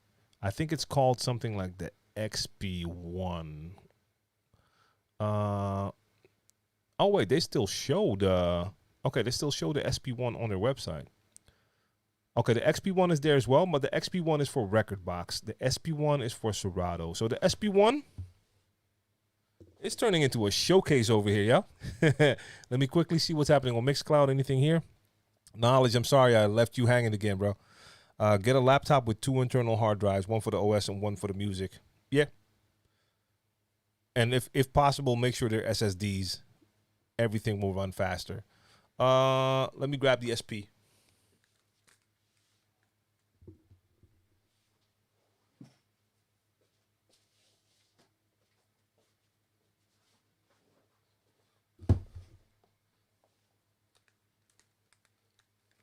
That's the great thing about a small space. Everything is near. This is an SP1. As you can see, it's basically you have the performance pad section, and this can control like your internal effects. And just to give you a bit of an idea.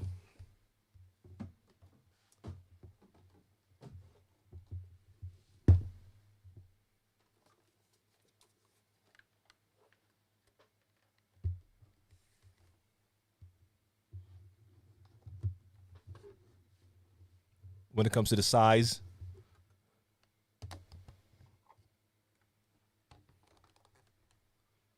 So it's a little bit wider than the mixer, but it's super thin compared to the mixer. Not that big.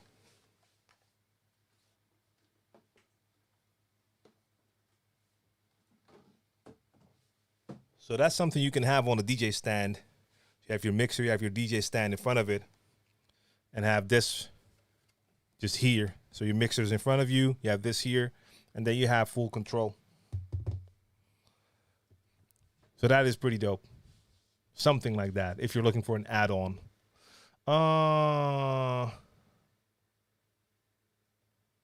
Let's see. Yeah, I mean, Vinyl Touch, like with SSDs, like this one, I think this one was like 120 or something. That's a 1 terabyte. But as soon as you go up in the terabytes, the price goes up exponentially. Ken Ark says, when you're scratching and your scratches don't sound musical, is it your timing and rhythm the problem, or the types of scratches you do, and or what makes scratches sound musical? If you're scratching and your scratches don't sound musical, your timing is most definitely going to be to blame. And it could just be that you're doing a scratch that you haven't mastered yet. And if you're then doing it over a beat that may be too fast for you, then you're going to get out of rhythm and it's going to sound bad. So you need to make sure you master what you're doing at a tempo that you can control. And then you also have to have that timing. If you don't have timing and rhythm, your scratches are not going to sound musical. Like scratches sounding musical, it's not always about like you have to follow the rhythm. That doesn't mean that your scratches have to be like right on that beat. They have to flow over that beat, but it has to be in tune with the beat. It's kind of hard to explain, but when you're listening to scratches, they rhythmically have to make sense. Sometimes I'm scratching and I'll pull it back too soon, and I can hear like, oh, I just that went out of timing. Even though I pick it up after that, like that one little piece in there, I'll hear that. It bothers me when I hear that on a replay, but yeah, timing is very important. So Kings and Queens, you've been lurking. Good to see you in the chat. Good to see you in the chat.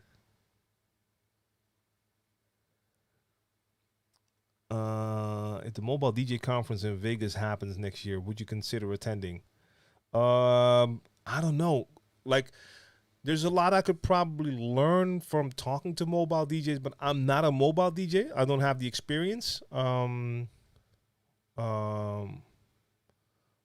I'm definitely interested in learning more about the other aspects of DJing, including that. So and next year is quite a bit from now, so I would consider that for sure. So we got the raid by Terry again. I guess that's T Diesel every time, because somehow Cleveland Terry was still online while he's not streaming or something like that. Someone has to send him a message. Peace sub with the sub. I appreciate that. Oh, wow. I caught up. I actually caught up. How about that? That's pretty dope.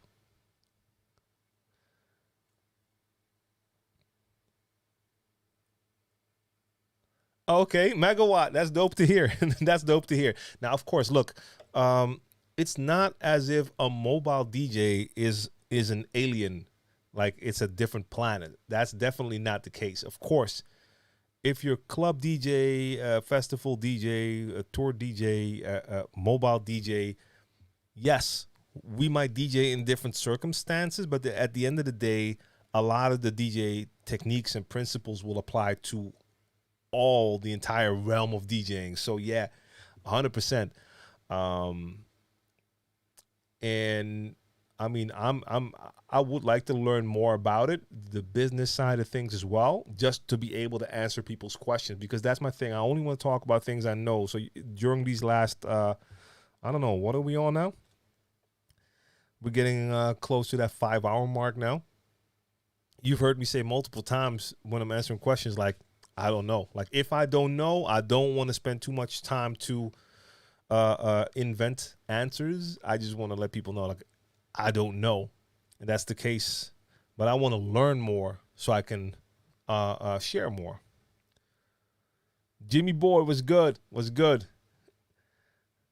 And Lerny is here.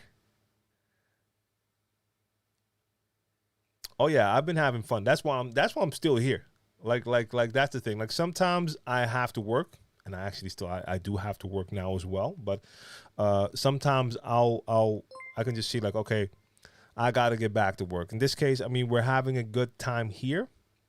And that's the thing. It's not just me answering questions. Like, I tell you every time, like, the questions alone can already teach me something, because if I receive certain questions, that makes me think about things like, oh, okay, that's an issue. I didn't even realize that. Or, oh, okay, that's probably different there. And I always have to keep that in mind. Like we're all DJs, but our experience is going to be different depending on where we are, what we play, you name it. Our scenes are going to be different. Our story is going to be different. The way we start is different. We got people in here who've been doing this for 10, 20, 30 years, people who've been doing it for 10 days. I mean, everything happens. DJs who start in a different era, so it's going to be different.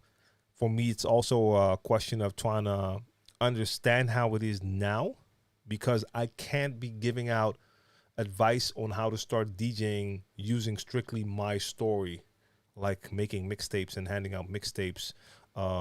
as if that is still the only way to go when we didn't even have social media back then.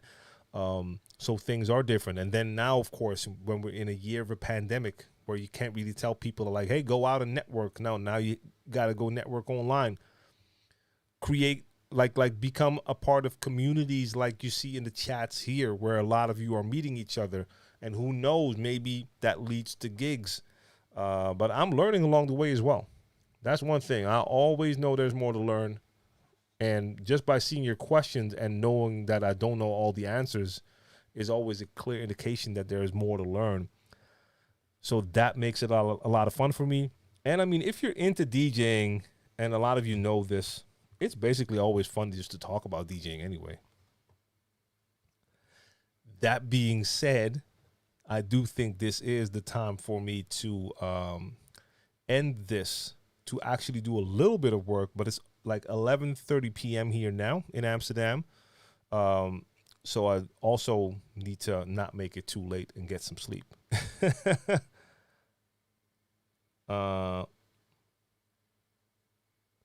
Yeah, Mo Berry, I appreciate that. It's great to hear that for sure. Hey, I just sparked a question. Lerny, let's go. You say that stuff changes over time. Where do you think we'll be in 10 years? Certain trends or tech you see emerging? Or it's a question for the next time. Well, maybe that's a topic we can talk about next time, because I find it really hard to make predictions like that. I actually do. I have no clue when it comes to that. Like 10 years is a long time. Like the era we're living in now, if you take a look at the last 20 years and you see how much changes within like a 5 to 10 year period. If we're just talking about, for instance, like tech and stuff like that, things are so different.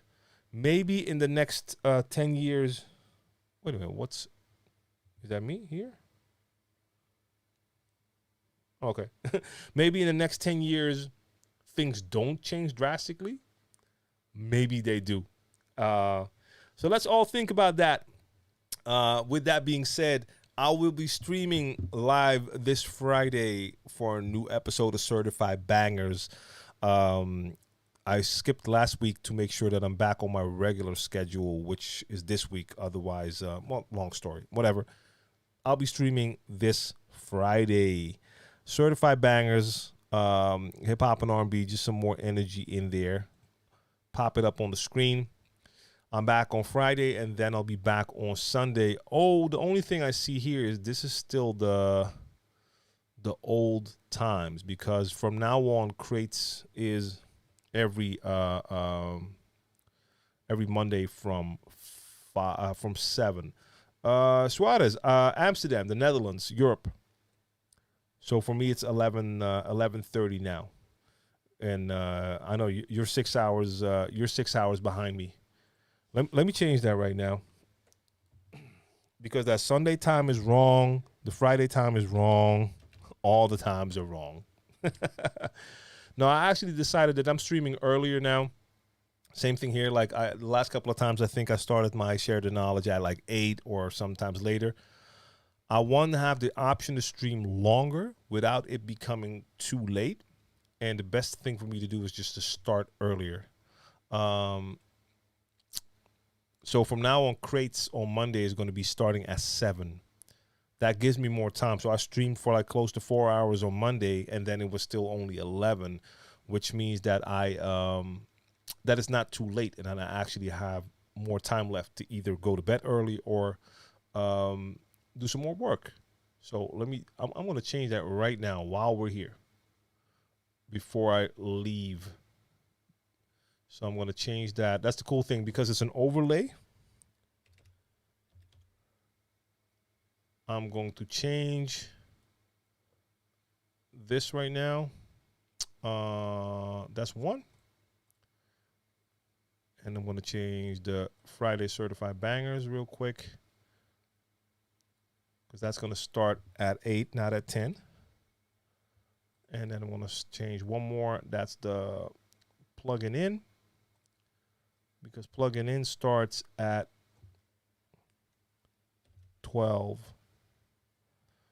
So I just changed that. Now all I have to do is hit save. And now the times are adjusted on my screen. Just like that. All right, so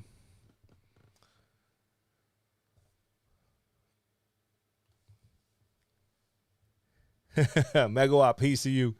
Gio, you can tell that Jesse Jeff is using his laptop mainly for music curation. Yeah. God status solidified, indeed. All right, so everyone have a good night. It was a pleasure for me to have y'all in the chat today. So much love to all of you. I'll make one quick trip to Mixcloud, see if DJ Knowledge is still there. DJ Knowledge is still there, and he says salute everyone. So even though y'all can see him, I'm sending DJ Knowledge a shout out to all of you in the chat. And that's that for Mixcloud. So again, you know where to find me. I'm right here. Make sure you follow me on the socials if you want to know more. More YouTube stuff coming soon as well. So I'm gonna fade to black and see y'all soon. Peace.